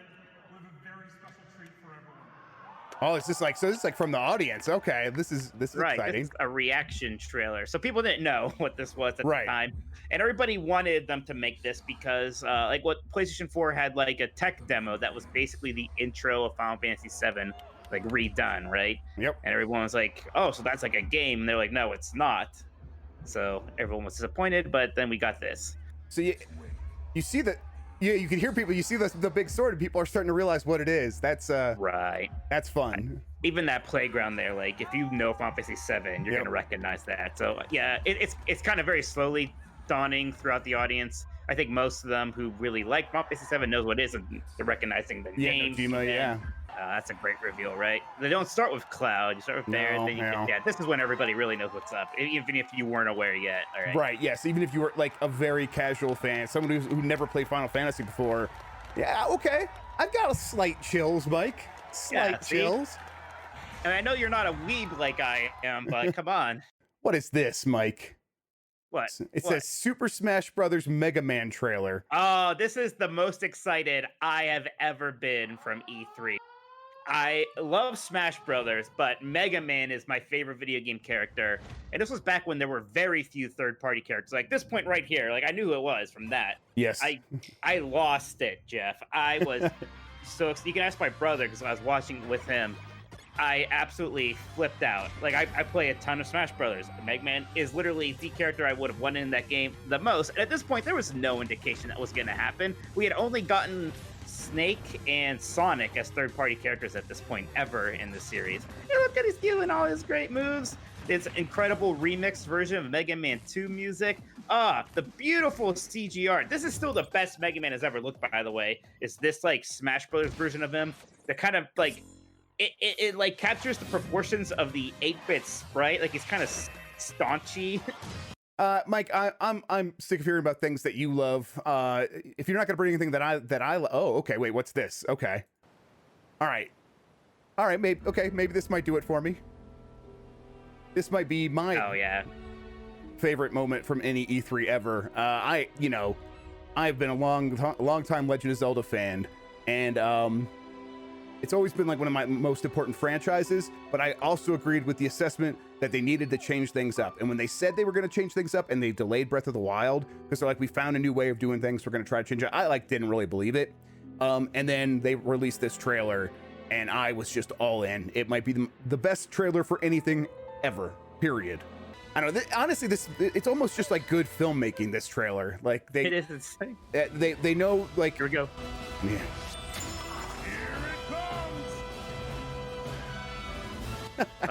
Oh, he's gonna laugh. The bird's gonna laugh. I love it for some reason. It's good. It's good. What? It's really good. Here it comes. I think about that all the time. I don't know. Just the way they frame that in that song, it gets me pumped up. Like, yeah, here it comes indeed. That's great. That is so good. Oh, this is a big boy, Mike. This is a pretty short clip here. I think everyone's going to know it is from E3 2004. But see, it's not just about video games, Jeff, and trailers and demos. Sometimes it's just about personalities. And this was like the emergence of the Reginator from 2004. I'm going to hit play. I'm very excited. My name is Reggie. I'm about kicking ass. I'm about taking names. And we're about making games.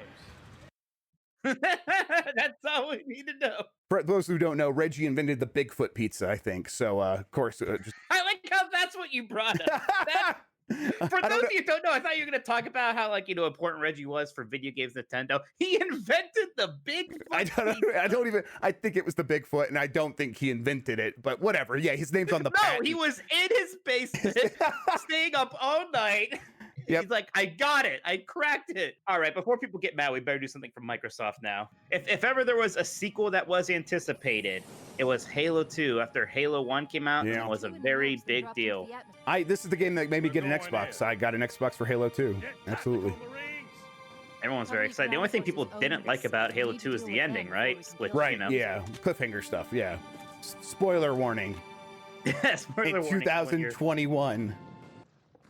And I think, especially at this point, this kind of long, uninterrupted gameplay demo was maybe a little bit more unusual, right? I think this is what popularized that flow. Like, even up till, 2015 with Sony, they have a pretty long Uncharted 4 demo that's basically the same kind of format, right? You just play a long level from the game. Take it away, this is Jason. E3 2007, and it's kind of hard to believe now, but this was the E3 where Call of Duty 4 Modern Warfare was the belle of the ball. Yes. Call of Duty is the biggest thing in the world right now, and still is, and people are excited about it, but it maybe isn't like a showpiece for the show anymore, because a lot of those people are, again, they're hoping for something more surprising than here's the next Call of Duty. At this point, this was really Call of Duty hitting its stride. Like, that moment right there, people freaked out about. People talked about that all show. You did not see that guy in the tall grass till he got up, and that absolutely destroyed people's brains in 2007. But Jeff, it's not just about gameplay demos and executives. Sometimes celebrities could even make their way into your heart. Man, this really was a moment, wasn't it? It was. I mean, everyone loves Keanu Reeves.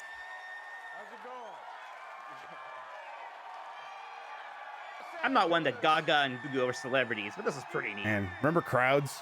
He seems to be very interested in the game that he was making. So that's kind of all you can ask for from a celebrity, right? Just come, don't talk down, seem like you're enjoying yourself, maybe even actually enjoy yourself, and people will respond to that. And also, kind of be Keanu Reeves. That helps a lot.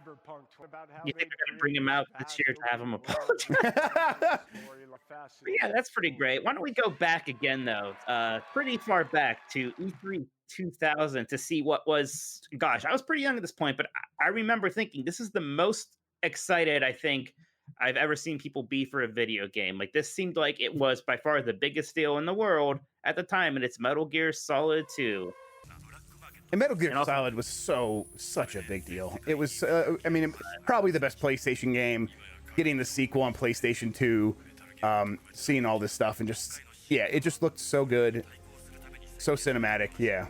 So you have to understand, like, at this point, the fact that we're seeing raindrops, like, bouncing off of objects, and we're seeing this, like, these light bloom effects, like, this was all pretty nuts at this time.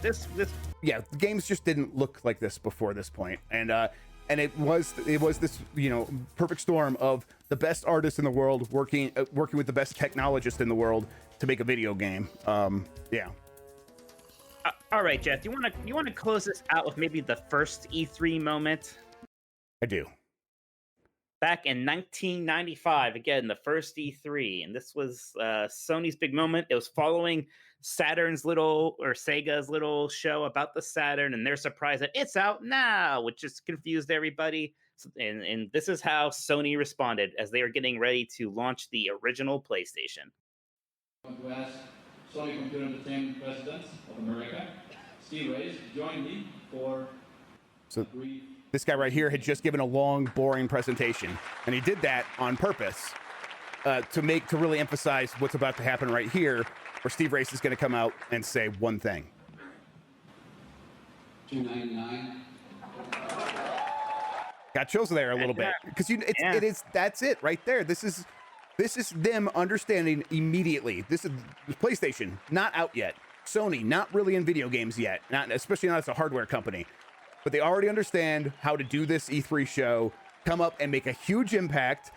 It's kind of unbelievable. And it was the rest is history, right? Like Saturn had to bow out because the Saturn was too expensive. Sony knew that. They undercut the price by $100. And then every time Sega would respond, PlayStation would lower the price until Sega just couldn't keep in the business anymore. And they tried a few other systems after that, but it was the writing was on the wall at that point, and it all happened right there with PlayStation understanding how to play this E3 game.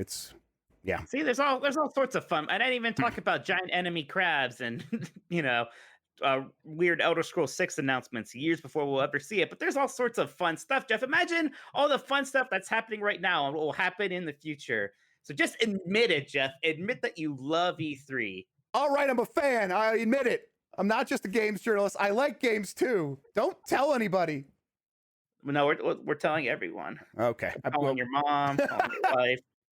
All right, that's going to do it for us, everybody. Thank you so much for watching. I hope you enjoyed the rest of the show. I hope we didn't keep you too long. And if you tuned back and you're just getting here right now and you're confused, good. Yeah. We don't deserve us. I hope your favorite game gets announced next. I'm sorry. All right, everybody, have a good one. Enjoy the rest of the show. Bye.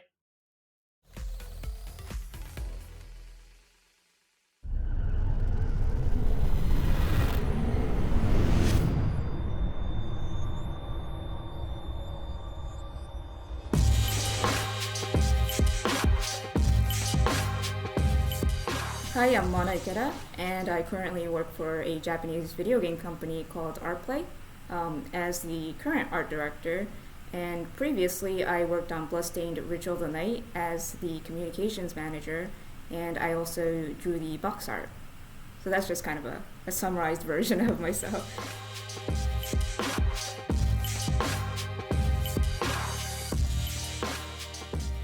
I always thought I was going to be an illustrator, like just a freelance illustrator from start to the end. Art was my passion, and it still is, but I always wanted to try something new all the time. Anything that I was interested in, like comics, video games, just anything in general.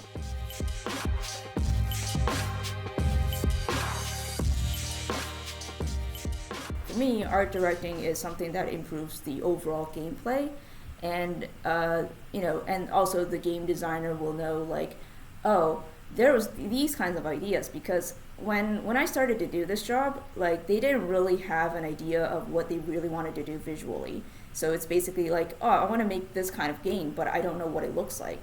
And for me, that's where I come in and kind of help them kind of fill that in.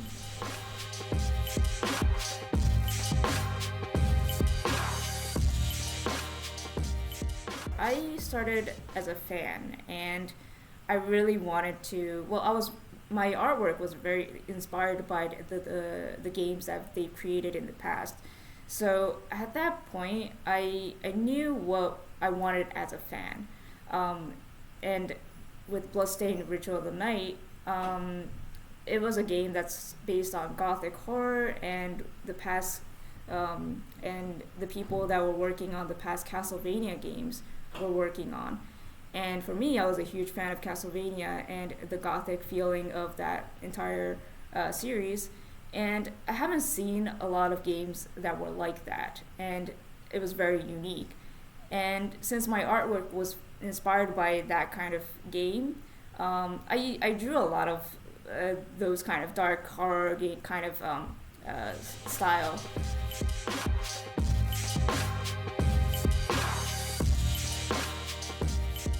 I was someone who knew from a very young age that I wanted to be an artist and do this specific type of work. And even though I didn't really know or I had one specific goal, I still struggled to do so. And I'm sure a lot of people can relate to that because they wanted to be something like a specific job they want and they can't achieve it even though they try really hard. And for me, I think that's totally fine, and they should try something else that's new, because if I didn't take this chance of becoming a communications manager and also the translator for the company, I wouldn't have been in this art director position at all.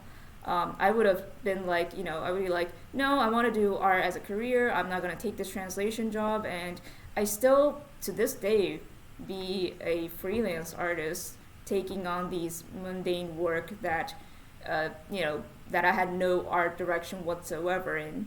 And so I feel like for those who are struggling and, thinking of quitting their passion job, because it's, like if you're working on something that you're very passionate about, you get very emotional about it. And I'm sure a lot of people feel very down when things don't go right, or things that they're worried about, doesn't get resolved doing the same kind of work over and over again.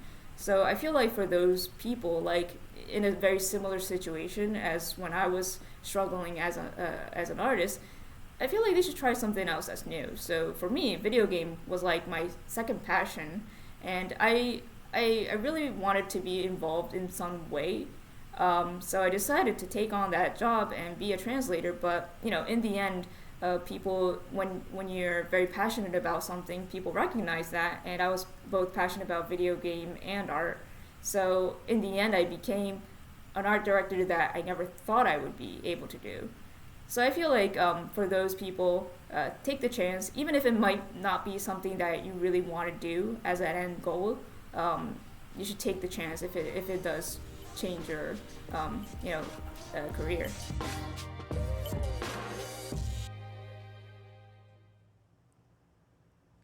Great stuff there. Of course, remember, video games are so much more than just making them and having that kind of thing. You could do anything and be involved in video games. And so if you have the passion, the drive, the determination, you can make your dreams come true and have some kind of job in the video game industry. Also, of course, before that, there was a Jeff Grubb Games Beat thing. I was told behind the scenes that it didn't play, that it was a joke. Jeff Grubb is not a terrible person. He's just extremely old and shouldn't be listened to.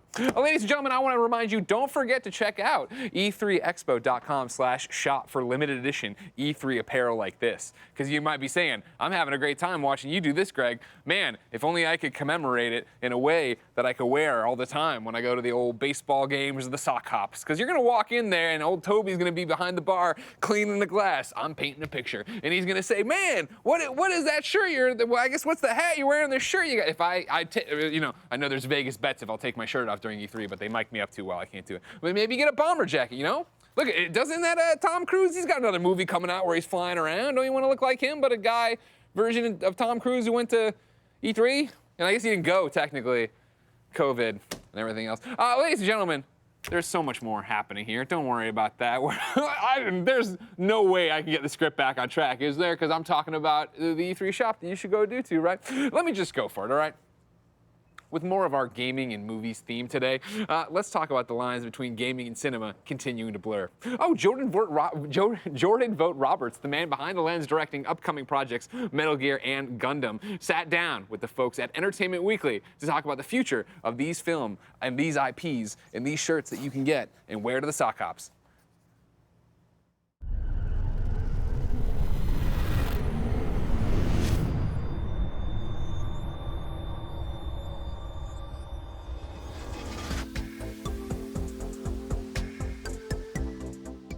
Hello, E3. This is Nick Romano with Entertainment Weekly magazine. Thank you so much for joining us today for a panel discussion with filmmaker Jordan Vogt Roberts. Jordan, thank you so much for being here. Thank you for having me. I'm excited to talk about all things video games and E3. Yeah, I mean, there's definitely a lot to talk about. I mean, people, I think it's safe to say people mostly know you for making films like Kong Skull Island and The Kings of Summer, but you're also a major gamer. Can you talk a little bit about just your history in the gaming industry? What was sort of your big introduction? I mean, I was just one of those kids who at a very young age, video games rewired my brain. You know, I'm the type of guy who if I walk into a room and there's a box, my first instinct is, in what combination do I need to move this box to unlock a door? Or, God forbid, if I ever walked in a room and there was like a triangular eye on the wall, I would think, I definitely need a bow right now to shoot that eye and unlock something.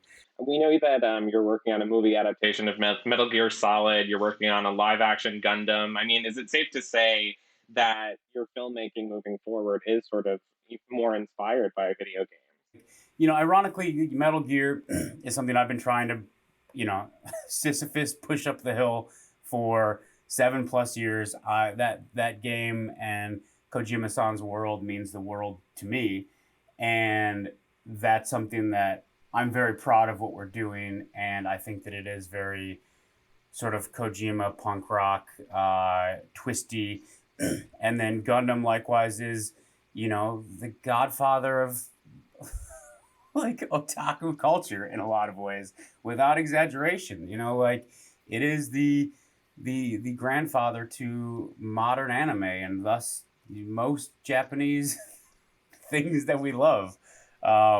You know, it really is wild what Gundam was doing on television in an animated format in the 70s, and the complexity and the weight of the stories they were telling. And so, you know, I have a lot of things that I want to do in my career, but you know, those are only the kind of nerd properties that I'm attached to that are even announced. There's other game things and other IPs that I'm working on. But yeah, a big part of my driving force is to be a part of these things and to help rewrite the narrative of how people perceive these franchises and how they properly get translated, and how you take a filmmaker who understands the core of what these were as you go through the process of translating the active experience of playing a game, in which you can tell a story a different way because you are the protagonist, versus the passive experience of watching a film. And so those aren't one-to-one translations. And so I think you really need to understand when playing a game what it elicits from you, why it makes you feel certain ways, what the tone that it evokes is, you know, what those real idiosyncrasies that kind of make up each game is, and how you then translate those things to the passive experience of watching a film. And so it's, you know, it's just something I've been obsessed with for a long time, and I feel very fortunate to be able to be a part of these projects. In terms of Metal Gear Solid, you know, I've documented all of your tweets about the long process of adapting this movie. I mean, what do you think it was about the original games that had such an impact on you and kept you motivated to keep this project alive? That game came out same year, same month, basically, as Ocarina of Time. And so on a PlayStation and Nintendo level, you have, I think, two of the most seminal works in all of gaming that are going to set the groundwork moving forward for the template of how we transition into not just 2D to 3D, but then how we evolve each of these things. So yes, it's very easy to look at Metal Gear and say, oh, look how cinematic this is. But you're dealing with these characters that are walking, talking ideologies. And they all represent different slivers and ideas of, I think, this like basic question of how do we make the world whole again? And they're all trapped in the cycle of pain. And, you know, to me, the most memorable and touching thing that still sticks with me, yes, you're transported and suddenly you're playing this movie and people are talking in acronyms and code and you're just thrust into it. And you have this incredible rogues gallery of kind of over the top, like iconic, you know, Marvel iconic level characters. But the feeling when you kill Sniper Wolf, or when you kill a lot of bosses in that game, that up until that point in gaming, killing a boss was always viewed as a victory. And that was like, hell yeah, I'm past it. And instead, you're met with this moment of somberness and regret and incredibly meaningful, and hit me at that exact moment in my life where like there can never be another release of a game or something that hit me at those teenage years when I was just fully ready to just be consumed by it and transported. So now, sort of in the timeline for you, are you moving towards the live-action Gundam movie now, or are you doing Metal Gear Solid first? I'm waiting for the next thing to be greenlit, and whichever one that is, like I don't control when the studios choose which movie they're making when, and so I love both these things to death. I have other movies and other things that aren't IP based that I also can't wait to go and make sort of a smaller $30 million thing where I'm just going buck wild. But yeah, call up the studio and ask which green light's going to happen first. Sounds like a plan. And I know a lot of the details, like, for both of these projects are kind of under lock and key.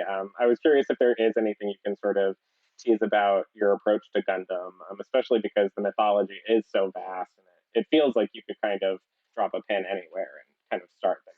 I mean, Gundam is such a fascinating thing. Similar and dissimilar from the challenge of Metal Gear, because Gundam also is a story that they've been telling for 42 years in the Universal Century timeline. Then in addition to that, they have several other alternate timelines with other series, some that go on multiple series and movies, some that are just one-offs. And so my goal is for all of the people who might say, I don't know where to start, I want to be able to create this film and give them an access point where you can say, this is where you start. This is your entry point, where Gundam fans say, hell yeah, that is my Gundam. And yeah, it might be an amalgamation of like several of these different things, different timelines and whatnot, but this is true to what Gundam is, and this captured everything I love about Gundam. And then outsiders have this feeling of, and I feel this way about Metal Gear too, but there's having this sentiment of, oh, this is something that I just didn't know I wanted to be obsessed with. Well, Jordan, with our final few minutes, I wanted to ask, because obviously it's been a crazy year for a lot of people. What does it mean for you to be back at E3, even virtually, talking about gaming again, talking about all the projects that you're working on? E3, beyond me loving games, E3, when I was in college, me and my buddies, one of them actually kind of ran like a tech company, but we basically not fabricated, not forged, but like we didn't really have any right being there, but we were able to like finesse the system and get badges. And from Chicago, we all flew out to experience our first E3. Because as a kid growing up, it's just sort of this mecca, it's this like fantastical place. It was like my first leap of like, I'm gonna make a documentary. And I was like really fascinated by several aspects and sort of like cultural tiers within E3 and how it's presented. And I never completed the documentary, but that's actually where I met a lot of these people that I still consider friends today. It literally was the year the PS3 was announced. There's just this giant banner. The slogan then was just welcome change, and the E and the change was backwards, so it was a 3. E3 actually was this really pivotal changing moment in my life where I was in Chicago making shorts. And I came out to LA, and I remember being at LAX, and I remember being at the convention center and just thinking, oh, I'm moving to LA. I feel opportunity here. This is where I'm supposed to be. You walk in the cacophony of the massive wall of sound that is like the, West Hall, where you're just bombarded left to right. It really is a cacophony. It's a barrage. It's like carnal sound. But it was amazing. And so it really, E3 changed me. It's the reason that I ended up moving to LA. Like something about that trip made it, I never thought I'd move to LA. Something about that trip changed something in me where I said, this is where I'm supposed to be right now. And that wasn't even about video games. It just was about, here I am taking some of my first steps as a filmmaker in college, trying to make this documentary, and something just felt right. And so I've gone to so many E3 since then. My friendships and relationships as I said, I'm fortunate for them to have only have grown in the game world and to be collaborating not only with developers on commercial campaigns, but also with their IPs. And so to be able to be back in even this small way, I think we're all struggling with how we reintegrate into the world right now, and what that means. We've all gone from being like, this is great, we're at home, we're all homebodies and recluses, to being like, oh my God, how do we interact with people? And so, yeah, being able to be there in just the slightest, and just for it to be a thing, it means a lot to me, because E3 really did change my life. Well, we're so happy and honored that you could make the time today. Jordan, thank you so much. This has been a treat. Thank you so much. Yeah, absolutely.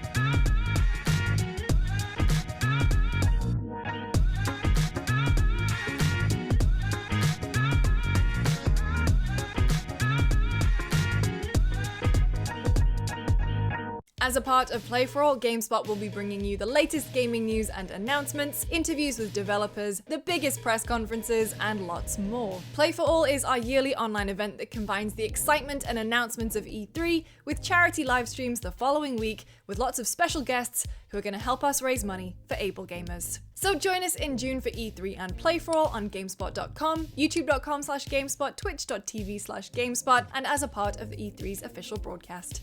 See you then.篝火营地是中国领先的游戏媒体，创立于2018年，致力于为全世界的中文游戏玩家提供专业、精准、迅速的资讯情报。篝火营地立足于中国，与多家国际一流游戏媒体同行达成正式内容合作关系，源源不断地将最新鲜的游戏资讯第一时间带给全球中文游戏玩家。自成立以来，篝火营地在全网的内容浏览量已经超过5亿，服务了数百万的读者和玩家。我们的愿景是做游戏文化传播者。您可以在全球各大手机应用市场下载篝火营地 APP， 或者访问3w.gamebonfire.com 来加入游戏传播者的行列。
Hi everyone, my name is Christian Holub. I'm a writer at Entertainment Weekly, and I am here to host a panel for this year's E3 about real-world game worlds, the differences and the ways they intersect.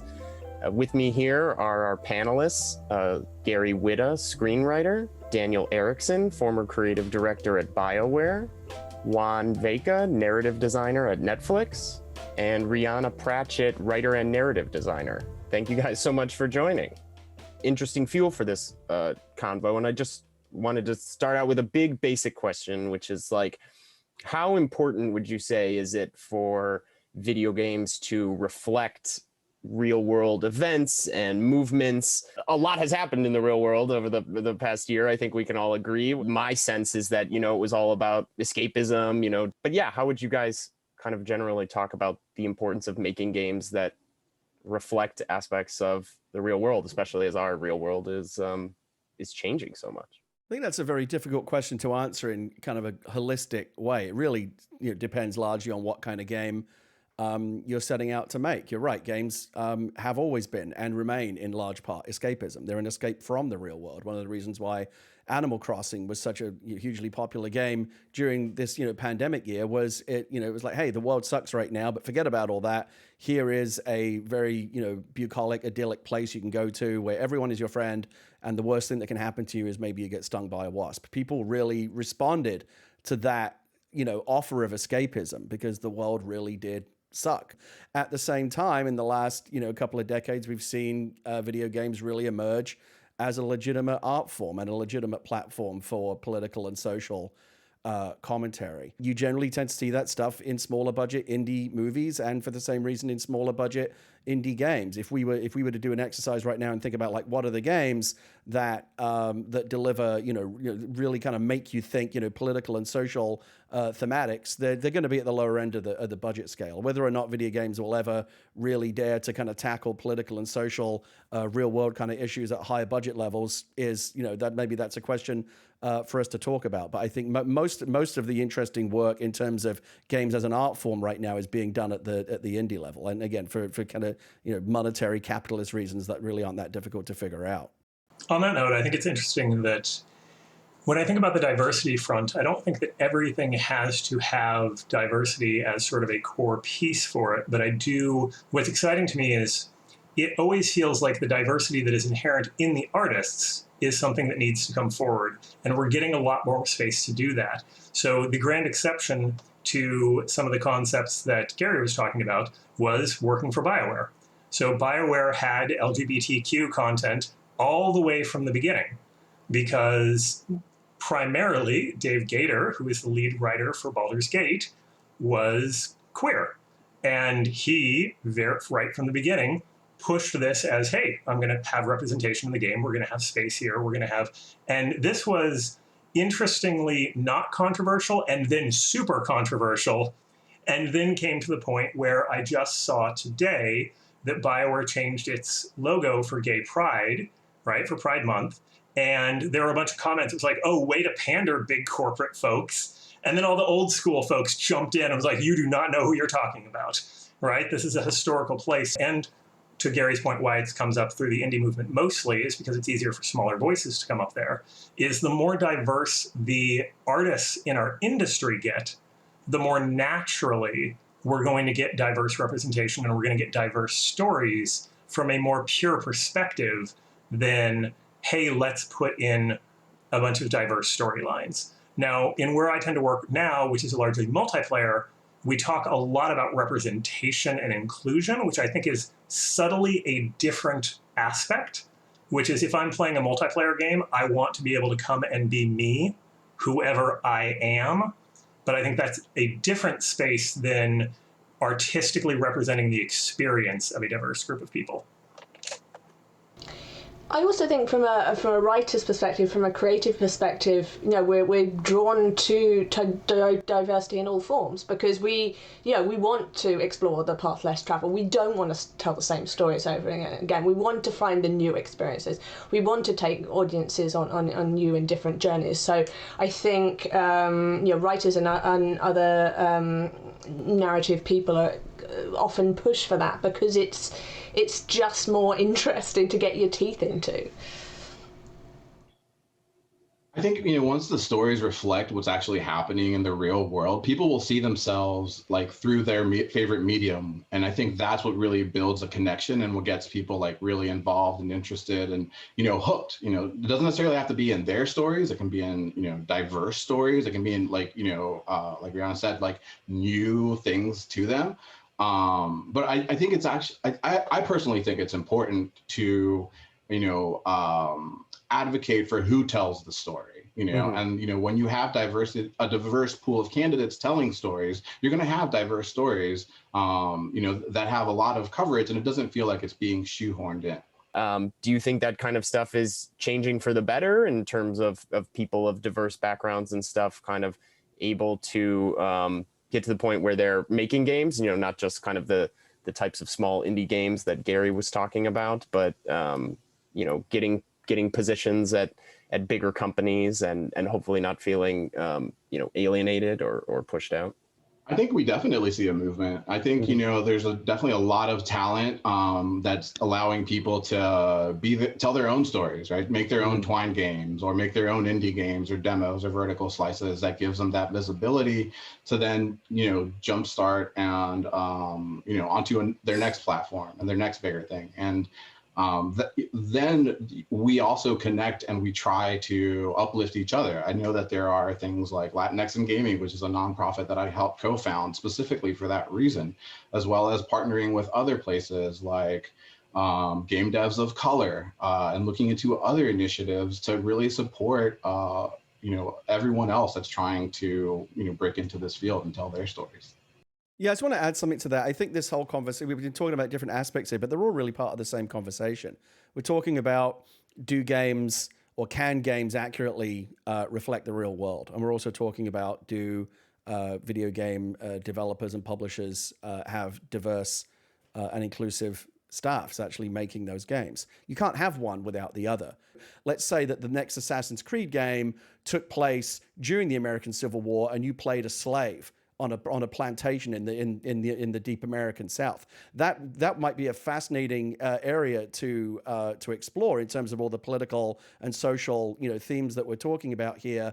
But Ubisoft can never make that game until they have a team capable of making it and speaking to those issues in a way that is authentic. Like there's no way that I could tell a story like that because I haven't lived that experience. I'm not obviously talking about the historical experience, but I've never experienced racism. The only way that I could write a character like that would be mimicking what I've seen done before in other media, which inherently means I don't have anything new to bring to the conversation. It's going to feel kind of warmed over because that's what it would be. Absolutely. I mean, I think it's all about that intersectionality of like where we as humans like connect and how we evolve and work together, and where the strife comes from the drama that's inherently us being ourselves and dealing with our emotions. I think, it's super important that, we do have people in the room that are, capable and ready to tell, those stories from a personal place of authenticity. And even having them in the room doesn't necessarily always translate to that note will get hit or what you see will get done. Like I've gotten shut down for giving, Latinx feedback on something. I'm like, hey, that doesn't sound like something a Latino person would say. And, I've been told like, oh, don't worry about it. It's just a smaller note. So, just because I'm there, like, doesn't necessarily mean that, I'm always like, have my ear open and I'm trying to do the best that I can for myself, for the community, for the people that aren't in the room. I think for me, it's really about, using that, critique, professionally trained eye and ear and other not forms of ableist language. Here I am doing it again too. To really test ourselves and like grow and like make sure that, we tell stories that resonate with and for everybody. If that's what you're trying to do. And I think that's the real hard part right now is there is still a place for everybody's story. I think that's fine. I think we would much rather, speaking for myself at least, love to see a lot of authentic stories across the board than a lot of inauthentic stories that become very samey, right? That becomes flavor of the week, whatever the diversity movement that's big on the news right now, there's going to be a character that represents that, and there's going to be, right? And then everything sort of becomes this sameness as opposed to, oh no, we've been telling a certain story for a long time. Now let's go get all the rest of the stories, but that doesn't exclude the other stories that we've been telling for a long time either. I also think we've had a bit of a problem in the industry in all drawing from the same well sources. When I started out in the industry, I had interviews where I could just talk about Aliens or Terminator, and everyone would be, there'd be the favorite movies and things like that. Tarantino is always referenced, Tolkien. And there definitely is a need for creators to broaden their content in to produce better content out. And so, there are so many great, fantasy and futuristic writers that aren't white guys like N.K. Jemisin or Nnedi Okorafor, or look at what the team behind Into the Motherlands is doing, which is not a video game. It's a tabletop RPG, but it's put together by a diverse team of creators. And Octavia Butler, we need to kind of diversify the sources that we're drawing from, because we're still all growing up with the same kind of movies. Most of us grew up in the 80s with the same kind of sci-fi and fantasy influences. And I think as the younger creators come up through the indie games, they're going to start drawing on more diverse sources as well, which hopefully will create more richer worlds. How would you say that these pushes to reflect the real world affect how you approach narratives and narrative design? Seems like the kids are already kind of thinking about that stuff. I think you get it in there in sort of small ways and subtle ways as a writer. As a freelance writer, you don't quite have that amount of power, so you're very beholden to the people you're working with, and you tend to kind of live around the edges to a degree, and it's a balancing act between getting what you want to say into the game, or even like little personal anecdotes and experiences, which I like to kind of fold into my games, kind of personal narrative Easter eggs and that kind of thing. Like my father passed away from Alzheimer's. He was interviewed about the memory he didn't want to lose, which was about the night I was born, where I think he went home from the hospital, drank half a bottle of whiskey, built some snowshoes out of tennis rackets, fell over in the snow a lot, and went to bed with a cat. And I think that I thought that was so lovely that I turned it into one of Lara's father's memories in Rise of the Tomb Raider. And I hadn't been a big fan of the father storyline, and I've been quite open about this. But unless you're sort of heading up a team, it can be difficult to push forward those ideas. So you tend to do it little by little when you're in my kind of position, and sort of it's always a balancing act.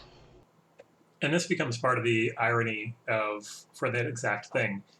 The people most in the power to do this are also the people least qualified to do this.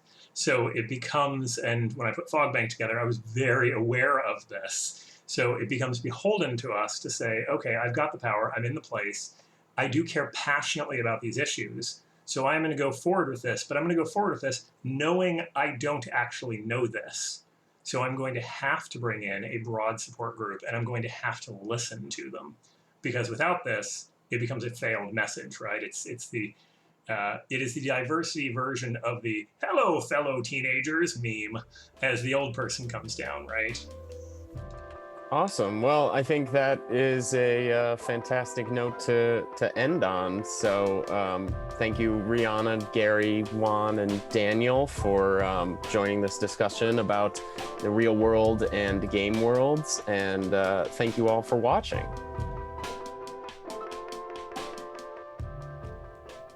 Mental health.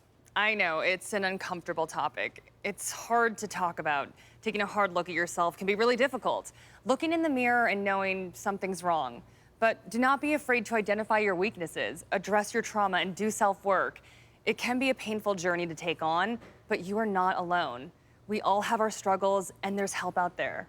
We got together some experts for an informational and candid discussion about mental health and the work that still needs to be done.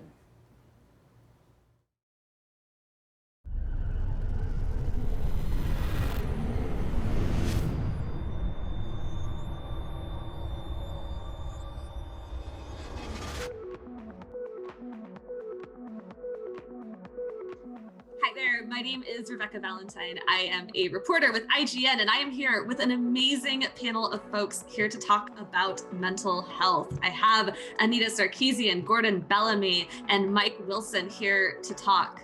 Anita, could you please introduce yourself and tell us a little bit about what you do and what you're about? Sure. Yeah. I'm Anita Sarkeesian. I'm the executive director of Feminist Frequency. I'm most known for a series of videos I made called Tropes versus Women in Video Games that, ruffled a few feathers back in the day. And currently, we, as my nonprofit, we are running the Games and Online Harassment Hotline, which is a emotional support, text-based resource for folks who make and play games. Awesome. Thanks, Anita. Gordon, how about you? Same question. Hey, Tell us who you are and what you're about. Well, I'm Gordon Bellamy. I'm a professor at USC Games. I also lead the gay gaming professionals for the world. And I'm a lifer. I'm all in for games. That's why I'm here. Awesome. And Mike, how about you? I've been in the industry for a very long time, similar to Gordon. And I work mostly on the publishing side of things, working with independent developers, most recently with Devolver Digital and Good Shepherd, a couple of all indie labels. And in the past few years, I've gotten involved with TakeThis.org and just anytime somebody wants to talk about mental health in games, I volunteer because I think it's a pretty important issue. And I think games can be really useful for improving mental health. So I guess just to get things started, the last year has been really hard on all of us. And I think, maybe it's given people, especially in gaming communities, different or new perspectives on mental health. So I guess just how has the last year been for you and how has it changed or not how you think about mental health? I think coming into this year, I thought a lot about how do we destigmatize discussion about mental health. I think everyone has had the opportunity to take a closer look at their own mental health journey. I guess my hope is that we're going to move in with a new baseline, right? In the same way that we think about physical health. Well said. I'll jump in and just on top of what Gordon said, I'm somebody that's suffered with on and off with depression for most of my adult life. For an awful lot of people, gaming, online gaming especially, was like really medicinal for a lot of us and really kind of a lifeline. So that really caught my attention, and I'm personally leaning into that pretty strongly, like the idea of gaming for good medicine for people.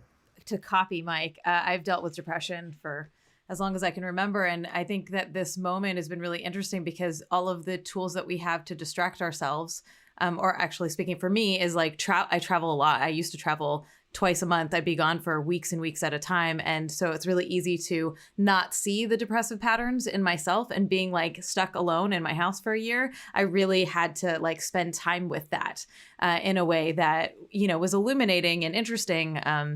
And challenging. So Mike and Anita, you both very specifically mentioned the ways in which for you mental health and gaming intersect. And, all of us here are people who are very involved in games and people who care very deeply about, promoting good mental health. So I guess, can we go in a little bit deeper about what it means for gaming and mental health to intersect? What do those two things have in common? Where do they meet? I think one important thing to remember is that a lot of people use gaming as a coping mechanism when they're not feeling well, whether they've defined themselves as having depression or not, or identified in that way. I would love to be able to direct people to content that will nourish them in the way like we had this huge pandemic hit at Devolver called Fall Guys that wasn't created necessarily to be medicine for people, but that was a lot of the feedback we got from all over the world because it came out right at the height of lockdown, right when people were starting to break in the summer. And it was just reinforcement that like for me, media is like just another kind of nutrition, and there's junk food and there's good food, right? I think sometimes I struggle to talk about the like games and mental health and the connections and they're there 100%, but I'm so much more interested in how we bring existing mental health infrastructure into the gaming space, and how, so I'm going to just keep plugging my hotline because that's what I'm here to do. But one of the things we do at the hotline is we train our agents who are answering your text messages to have cultural competency in games. So we make sure that they can speak your language, or they speak the language that it will be understood by you, or that, they will understand when you reach out. But you don't need to explain what Twitch is or Discord is. You don't need to explain the infrastructure of your own needs in order to get the support. And I think that is so important because so many of us are like extremely online, and we engage with games and online spaces in a very particular way that the folks who are not just don't speak the same language, even though they want to support us. It's so important that there are hotlines and that there are known resources that are just there for nourishment, right? Because it is a whole new world that people are having to navigate. Content creators are navigating their own creative journey, and they're navigating a public-facing one where the world is acting on them, okay? Right, in possibly negative ways, okay? Like where the outcome is rarely like, oh, you accomplished this work of art and we love it, is actually not a highly monetized outcome. It's much more interesting to have them be under scrutiny and ridicule and that discourse, right? Like no one is effectively really monetized like good kindness uplift of developers in this public sphere alongside their art. Oh, yeah. Well, there you go. Then these are the stories that need to be told, right? No, I'm just telling you, like, if anybody asks what Devolver's secret sauce is, that's the first word I say is kindness. Like we treat everybody we work with such unexpected levels of kindness that it freaks them out, right? And we don't have to lock anybody down in a contract or own their IP or force them to work with us. They can't wait to work with us. And it's, yes, we have a good team that's good at what we do, but first and foremost in both Devolver and Good Shepherd culture is like anything less than overt kindness is you're not doing your job, right? And that's company culture. And we're a very small company, but we work with an awful lot of developers and ship a lot of games. And so, yeah, we've normalized that. And I try to be as loud about that as I can so that when people are trying to emulate what Devolver's accomplished as a team, that they understand that that's point number one. It's not just that we've got people that love games and know games really well. Everybody has that. But kindness keeps people coming to you and it makes you the first choice, right? So that's a big part of reversing that culture to me, is making kindness is the only cool that matters. And really promoting that. I was thinking about earlier, I think, Gordon, you asked a question about like getting more specific about what we do with some things. And I was thinking about how I work with a lot of developers, and we're actually at Feminist Frequency working on a training for managers and leaders in the games industry to understand gender-based harm better in their workplace. And I think a lot about like what it means to be a manager and a leader in these spaces. And I like it really does come from us in a lot of ways. So like, Mike, what you're talking about of like, okay, well, the leadership of Devolver has to allow space for and teach and bring that kindness in to make sure that everyone is doing that, right? And I was thinking about how like part of, you know, again, we talk about crunch a lot in games, right? It's an issue. It's an important thing to talk about, but there's also lots of other ways of like toxicity happens in game communities. Here's the thing: is the issues around mental health in games are not like limited to individual issues, right? Many of them are rooted in systemic structures and systemic issues. So like the fact that we have these really toxic workplaces that encourage and support and actually force crunch culture is a huge piece of mental health concern, right? What I'm trying to say is we can't ask our employees to like be mindful of their mental health and to rest when they need it if we're not also willing to allow a lower output, right? A reduced output. And that's just the reality of like, you got to make a choice here. You can't be spouting like rest and mental health and all and expect the same level of work. And the reality is you're probably going to get a better quality of work at the end of the day. Because when we are rested, when we have taken care of ourselves, when we've had breathing room away from our creative projects that are taking up every single brain cell, we come up with the best ideas, right? We come up with the best ways of doing things. And so I think I started this and I didn't finish this by saying I got a text right before this started about how like a friend's publisher was like, hey, it's Friday today was we're recording this, and was like, hey, we need this thing by Monday. And he's like, no, like I'm not doing that to my team. My team has worked so hard, but I think that's some of what we need to normalize as well, right? You know, I would say lead by example, you know, the same, what Anita was saying, you know, demonstrate the behavior that you want to see out of other people, right? And do call them out in a respectful way and expect that they might not, as Anita said, might not be at that level yet and might take a mean swipe at you. And you've got to be ready to accept that with grace and not necessarily accept it, but reflect it with grace and not just become the part of the problem, right? So it's all those, you know, we're all students and teachers, whether we want to be or not. Like your behavior is teaching everyone in your orbit how they, it's an example, good or bad, right? So I try to remember that, whether it's in my industry or just in life, like you might not want to be a teacher, you might not want to be an influencer or a role model or whatever, but you are. And you're mostly influencing the people that are around you, which tend to be the people you love the most, right? So I think you just take that to your communities that you care about and go, this is how you do it. You don't say that, you just do it, There's people who have power in this industry to influence people in the right direction, whether that's people who are in charge of studios or in charge of companies or in charge of communities. And then there's individuals who are responsible for themselves and are responsible, not to go online and, tell their favorite developer that they hate them. Take care of yourself while also thinking about what kinds of impacts you can have in your ways, right? In your ways. Make ripples where you can. And that might be you are a manager and you are going to learn about how to be a more ethical manager that integrates mental health into your workplace, and you're going to fight for your employees to your bosses who might right? Like, that's a thing that you can do that is not public facing, but it'll have a big impact on the people you have power over, right?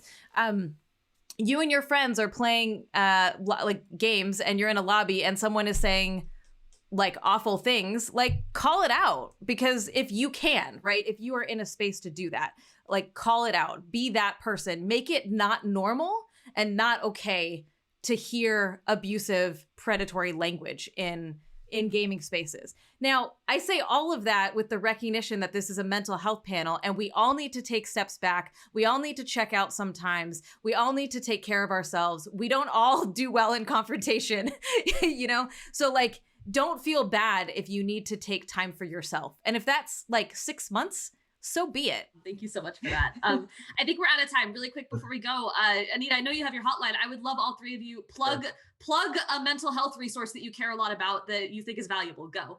Our hotline, you can find out more at gameshotline.org. We're at Games Hotline on all the things. If you want to use us right now, you can go ahead and do that. Just text support to 23368 anywhere in the US and we'll get with you. We'll talk to you. We'll support you.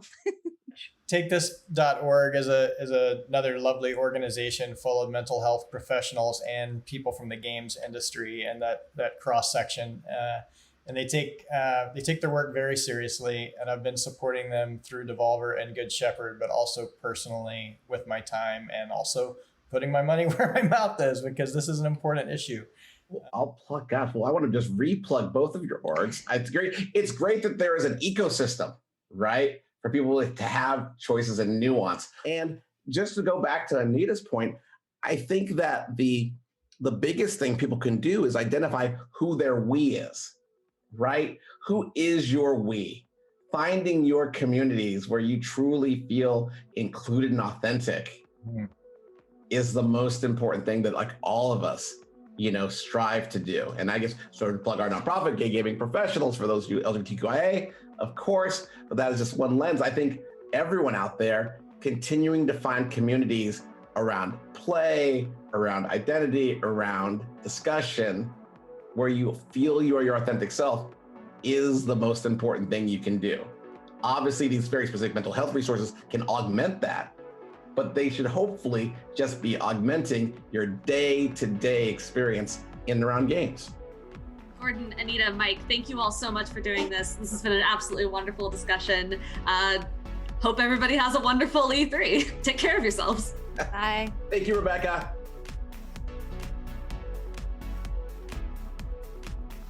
Thank you, Rebecca Valentine, for that panel. Remember, ladies and gentlemen, you are loved, you are needed. If you need help, it's okay to talk about it. I think that's been the big thing, right, Jackie? I think we are doing better of having the conversation that it's all right not to be all right and talk to people. Yeah, I mean, life is hard. We all face our own struggles. I think the big thing I took away from that panel is that we can have conversations about this. It's okay to reach out to someone. It's okay to be like, hey, I need help. I'm having a really tough day. I'm in my own head. I'm overthinking stuff. I do it a lot. So I think we can all relate to that. But as you were saying, don't be afraid to reach out for help. And no, we're all going through it. And I'm sure Golden Boy, you can attest to that as well. Yeah, I've been working in esports for many years now, and it's always been a thing where it's like people don't like to talk about it. They people would view it as a sign of weakness, but it's not. It isn't at all. It's a sign of strength. Yeah, it's a sign of strength if you're able to talk about it. Whether you are a streamer, content creator, esports professional player, or just a normal gamer, just like us, who just love video games, like talk about this stuff. It is important to do so. It is good for you. Reach out to loved ones, friends, family. The amazing hotlines that were also provided in that panel as well. Lots of great resources out there. And let's just keep having a conversation, because I think that's the most important thing in the end. 100%, right? TakeThis.org, Anita's hotline, and FindYourWords.org, a great toolbox for you to get help or help those in your life. But for now, let's move on. It is actually happening, ladies and gentlemen. This is the end of day 1 of E3, but there are so many, there's 3 more days ahead of us. Of course, tomorrow will be day 2, and we are talking about a jam-packed show starting at 9:35 a.m. Pacific time with 24 Entertainment. Then, 10 a.m., it's the big one, Xbox and Bethesda Game Showcase. 12:15, Square Enix. Yes, everybody, I've seen the new Black Panther image they put up today. Don't worry. 2 p.m., Warner Brothers Games is here with Back 4 Blood. 2:30, it's the PC gaming show, and then at 4:10, it is Future Games. That is just tomorrow. That is the next day. That's what's going on. Ladies and gentlemen, there's so much more to watch tomorrow. It's going to be amazing. Jackie, what are you most excited for? Gosh, that's so tough. For some reason, Starfield popped up in my head. Yeah, I wonder why. Maybe it's a big deal. Maybe it was a scenario around me, right? Yeah. I've watched that teaser trailer so much and have tried to come up with all of these ideas about what it's about, and literally it's just space, a little satellite thing, and a bunch of colors. And I'm like, why am I reading into this so much? But I want to see more. Todd Howard, take my money. Yes, please. But I think that's the one I'm most excited to see more about. So yeah. Golden Boy, do I have to ask? Well, okay. First, I'm going to say very excited to check out Back 4 Blood stuff tomorrow. I love that game. It is amazing. The folks at WB, Turtle Rock, they're awesome folks. So I'm excited for that. Naraka Blade Point, I played it. We're going to talk about it tomorrow. I'm really looking forward to that. But Halo. Why don't we even ask him? Halo, exactly. Why don't we even ask? That's all I want. I just want to be the Master Chief. I just want to shoot some Covenant, some grunts. I just want to live my best life. I want to, take on the brutes. I want to shoot a BR again, an assault rifle. I don't know what it is. I just want to play Halo. I love Halo so much. That's all I care about. So I'm so excited for it tomorrow. Of course, I can't wait to find out all about the unexpected. But if I'm being honest, Square Enix, right? Number 1, Marvel's Avengers, because I'm a huge dork. But number 2, there has been a rumor about a different Marvel game from Square, maybe. And so I'll just wait to see if that happens tomorrow, if it doesn't. Let's get the media team out here. Yeah. You have to be Come on out. Michael from GameSpot, Dan from Nerdist, Cue the Saturday Night Live music. Please, Damon Hatfield, host of IGN's Get up here. Get up here. Come here. We love you guys. Is there anything else to make fun of Blessing about? Is there anything else to make fun of him about? You need to put do your dishes, dog. I love you. Ladies and gentlemen, that's it for Preview Day here at E3 2021. Yay. We're back with you, of course, live at 8:45 a.m. Pacific tomorrow as we get ready for 24 Entertainment, Xbox, and so much more. We will see you then. For now, though, have a good night. Bye. Bye. Oh my God, I forgot about that.